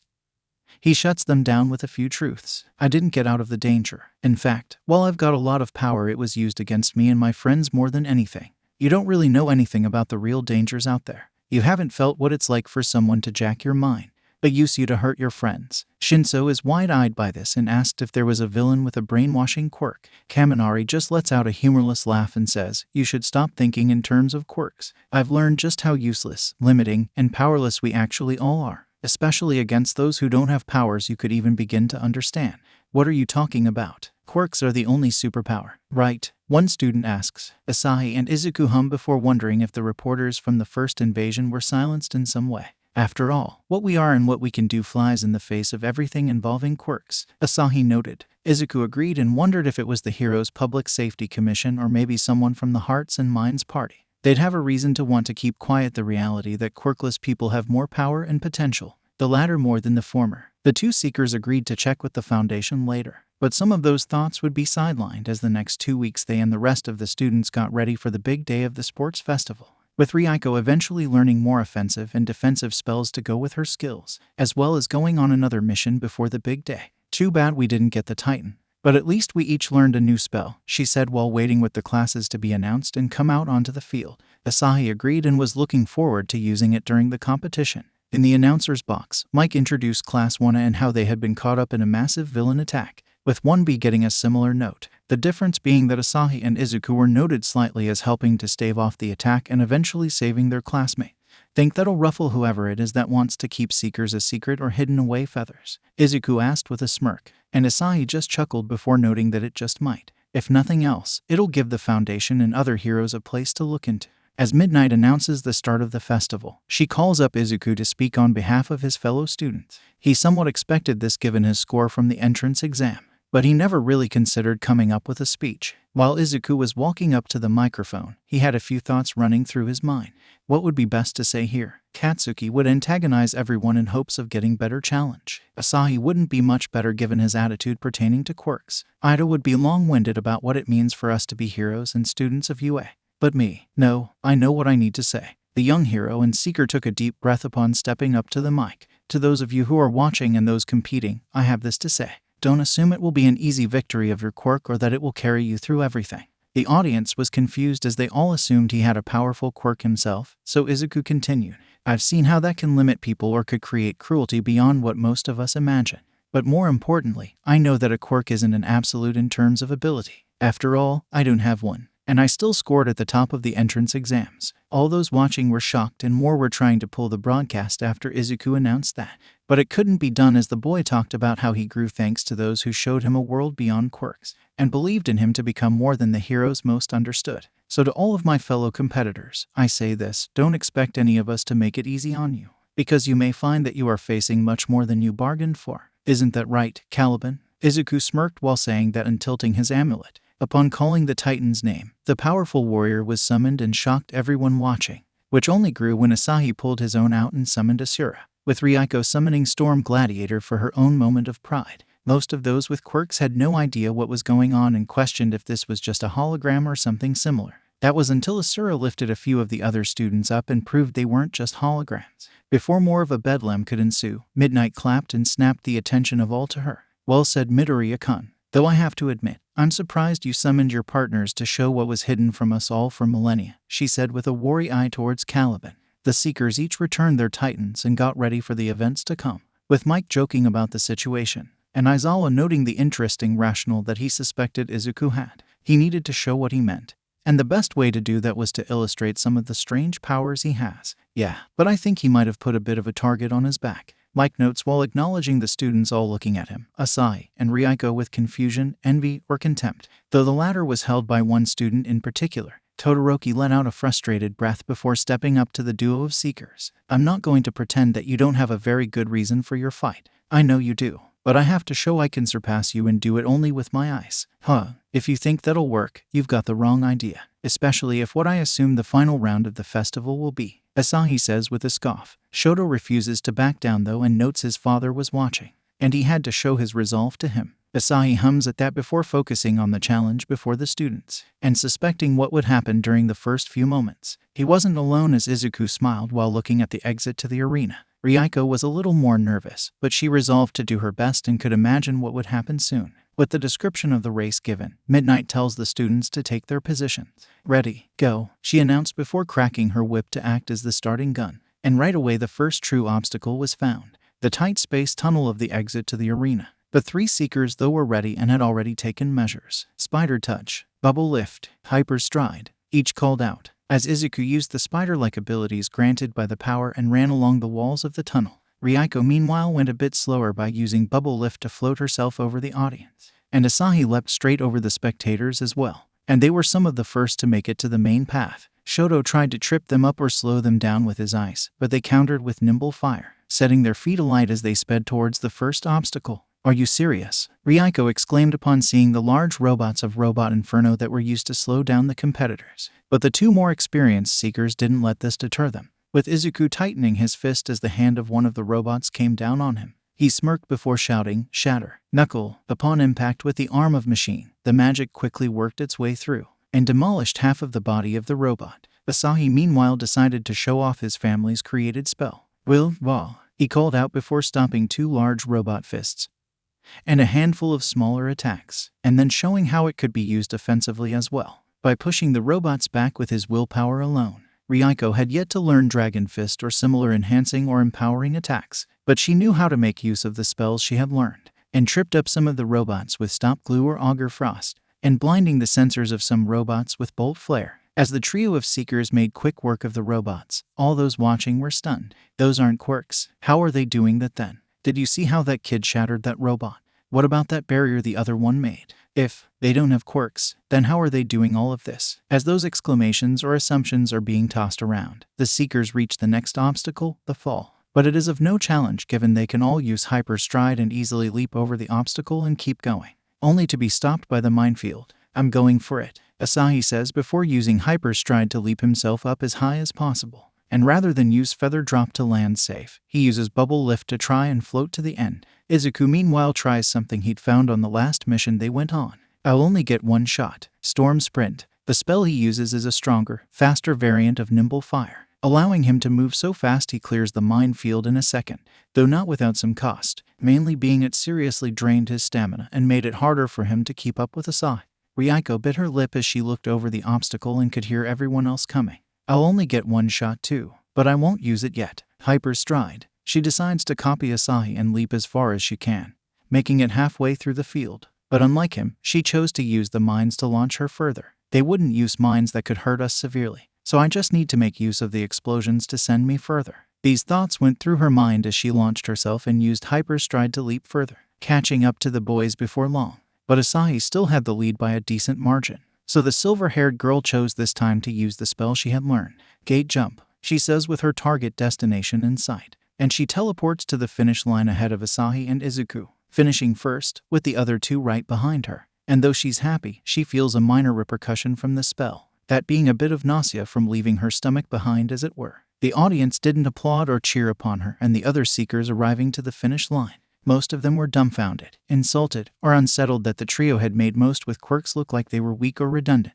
But the reaction from 2 individuals started some minor applause. The first being All Might himself, who voiced his own pride at how the students had handled themselves. The second was the number 2 hero himself, Endeavor, saying, even if we don't understand and many may not want to accept their power, we should respect it in them. They surpassed my son and many others with exceptional quirks or abilities themselves. That deserves respect and acknowledgement. So a few other members of audience start clapping and cheering a bit for the Seekers, with even a few of the heroes applauding as well. Before one asks something of a person protecting the area, talk about skill, not to mention crazy power. You ever seen anything like that? Death Arms asked a young lady with burning red hair. She smirked before looking up at the man, her amulet glistening around her neck. Oh, I know it quite well. After all, I'm a Seeker too. This shocks the heroes nearby and they ask if she was serious, with Mount Lady asking if she was saying that just to get some attention. The name's Ruby Montek, and let's see what you think of Jaibalk. The silver vine-like amulet's green gem flashes as the Titan appears. The leaf and vine-like monster with its big green beard lands behind the smirking Seeker, its large blade gleaming in its hands. Whoa, okay, didn't see that coming, Death Arms says with a confused chuckle. Ruby asks if that was good enough or if she should summon something with a bit more bite. No thank you. We get it. Still, you can just summon these whenever. Kamui Woods asks while feeling odd kinship with the Titan. Something like that let alone a bit of power and muscle from things like this. Dragon Fist, she says before the red glow envelops her hands. She then picks up Death Arms and holds him in the air with one finger. The hero freaks out a bit before asking to be set down. So, that enough of the proof of who and what I am? Ruby asks while letting the hero down. Mount Lady grumbles before agreeing and asking if there were others around. Yep, after 2 attacks by some dangerous Seekers, our superiors thought it best to make sure the area is protected, a dark-haired and somewhat disgruntled young man says. But he doesn't show off when asked about showing his Titans. Not the important thing here. And I know you're the number 2 in the Foundation, but we don't get chosen by public opinion. Ruby sighs and agrees but notes her companion could be less of a stick in the mud, before asking if any of the heroes had a problem with her Titan staying out full-time. No, if anything it might make you easier to find and keep things safer, Kamui says with a gulp up at Jaibalk. You're a right prince you are. Perhaps I could show you what others like Jaibalk can do, Ruby says before heading off with her Titan, before stopping to get some snacks from a stand nearby. The heroes wonder what else will shake up the world of quirks next.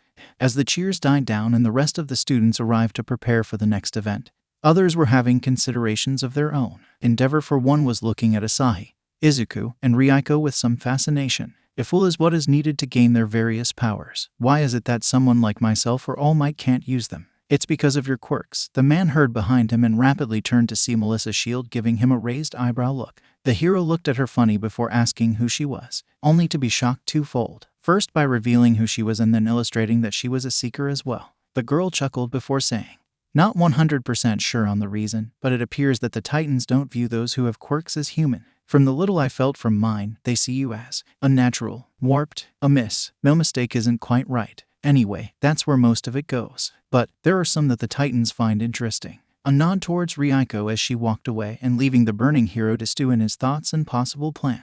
And he wasn't the only one planning. As Midnight was explaining some of the next event, the cavalry battle, Momo gulped before excusing herself to send a quick message. I wonder if this is some more of what she meant by important to report. And I wonder what she'll do to me if it is good. The girl's legs tightened at the thought while subtly biting her lip and heading to the bathroom. Once there, she quickly sent her message to Sadie, including a suggestion of how to tear down the veil of safety that the heroes and even the Foundation tried to maintain. It seems my pet is becoming more pliable than I realized. I should use another of my pets to infiltrate the arena. As much as I'd like to lead an attack, it's not my specialty. But I know who would truly love to cause chaos and hunt down whoever he feels deserves it. The Blood Spiral leader said with a twisted smile, before using her lore slave to contact Rodolfo and his hunters, and rapidly sending one of her own agents to get into position for the battle, with the man himself smiling when he received it. Excellent. Looks like I'll get a chance to do even more damage, he said while holding a hero from another country up by their throat, slowly choking and burning the life out of them with a mix of curses and spells. All the while, screams were echoing throughout the town the hero had been protecting, and a mix of frozen wasteland and hellish inferno consuming most within. Back at the arena, Midnight had just finished her explanation of the next event, namely, teams of 2 to 4 were needed for all the students. You will all work together to try and steal one another's headbands, each having scores that add together to your final total, with one special exception, and Ryuko herself was that exception. Because she had placed first, she would have the 10 million point headband,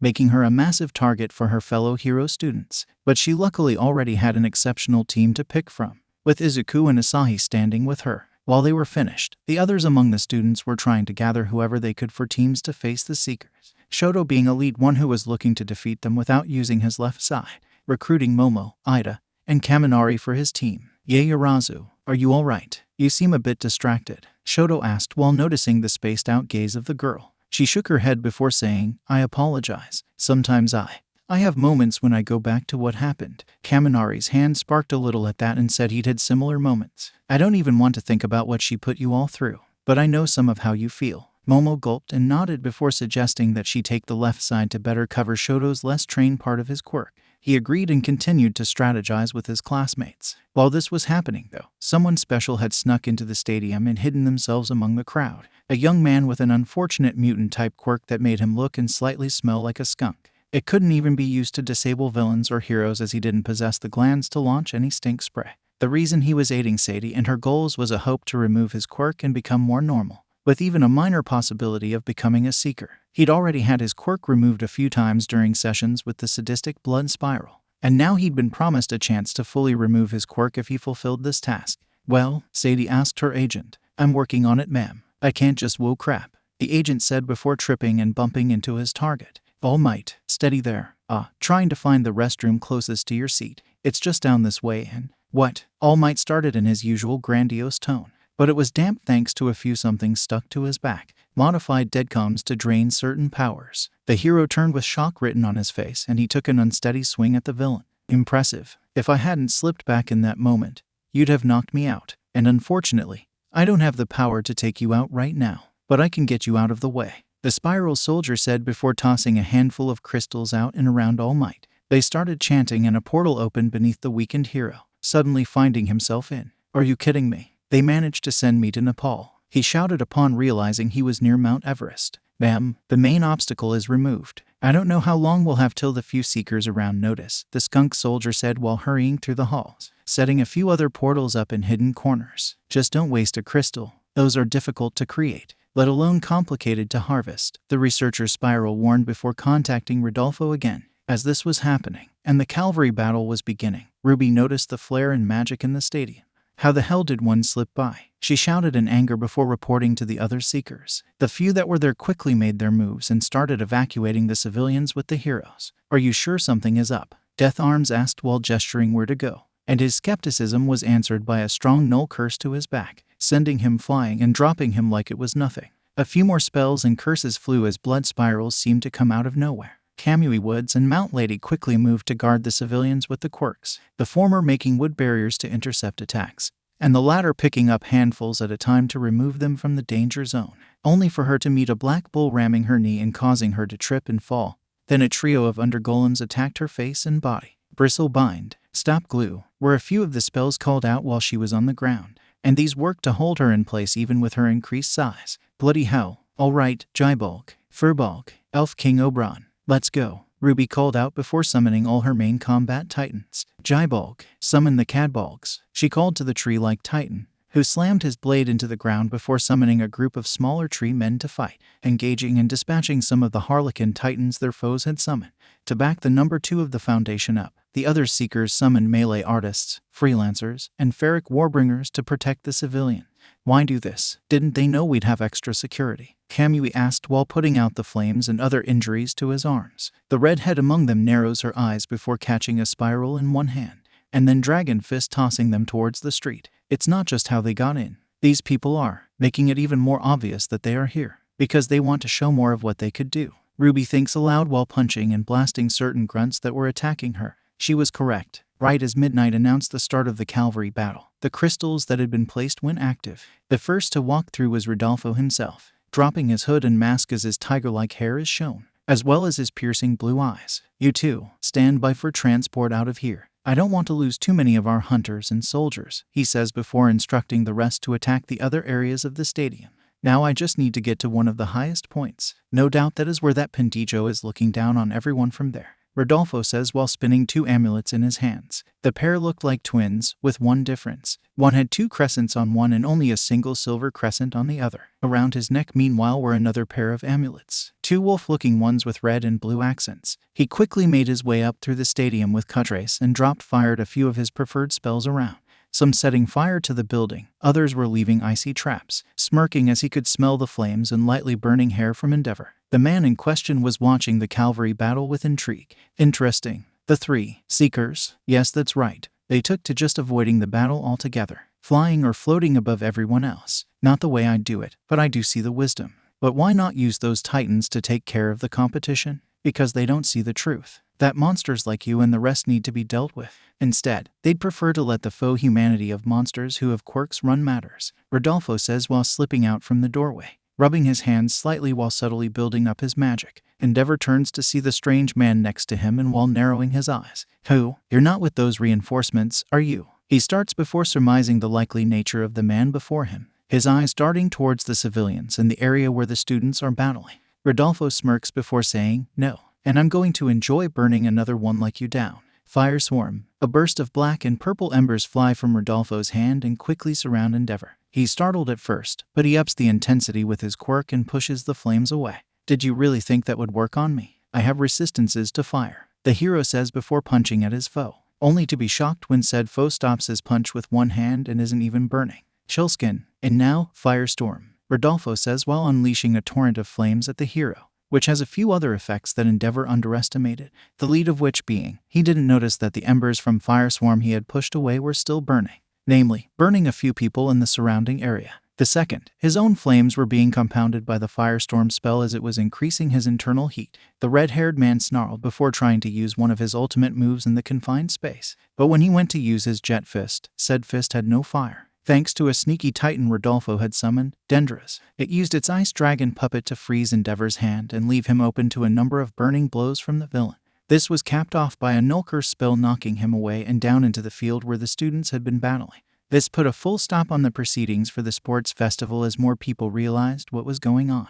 There had been some panic inside, but now it was compounding as Rodolfo's traps were blocking exits and attacking others. Behold, your mighty hero, number 2 or not, laying broken and charred by his own arrogance, Rodolfo says while leaping up and then floating downward in the direction of the main arena. People were panicking as he also had his titans alongside him, with a recently summoned Volcana flying next to Dendra's. Upon seeing the attire he was wearing, Izuku, Ryuko, and Asahi dropped all pretenses and shifted to a ready state, pulling a few of their amulets from their pockets. "Hold it, I'm not done," Endeavor said while increasing the power of his flames. He picked himself up and shook his head before glaring up at the blood spiral commander. He then launched a pillar of flame at his foe before saying, "You children need to get out of here. I can handle him. I will handle him." Most of the students agree and quickly make their way towards the exits. The Seekers, though, disagree with what Endeavor said. "Sir, you need stop. You'll have to see he's using your quirk against you," Izuku says while stepping towards the hero. But the boy is shrugged off somewhat violently before saying, "No,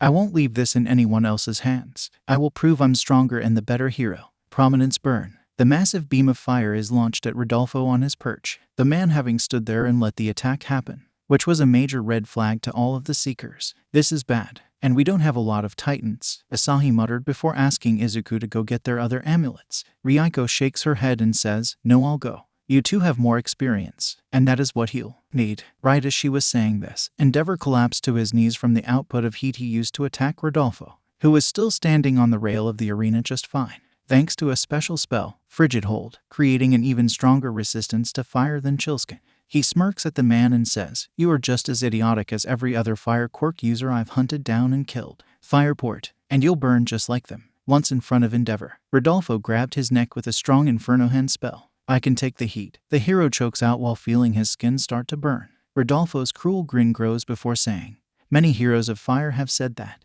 He then pulls out a chain that has a number of locks of hair. Enji's eyes widen as he acknowledges what that could be. This is all that was left of 10 other fire heroes from around the world, Rodolfo says before increasing the fire around himself with Armor Burn and Volcana's powers, actually starting to burn Endeavor inside and out. But 2 Tukrem attacks knock the Titan and spiral away. Rodolfo shakes his head and spies the pair of Seekers before getting blasted once more by their spells. Ryuko then hurries in and gets to Endeavor. "No, I'm not. This fight is," he mutters out while his body is still burning. Chillskin, "No, this fight is done. At least for you," Ryuko says while pulling the man out and away from the new duel between Seekers. As well as going to get the rest of their titans, Rodolfo spies the girl and nods slightly, saying, "So, one of the ones we grabbed did have more potential, and finished our plans to make this world right once more." He was looking in the direction of some of the still active video cameras which puzzled the younger Seekers, but they were focused on him. "Izuku, what titan do you have around your neck?" "I've only got Asura," Asahi asked with some worry. Izuku shook his head before saying, "Just Ronin."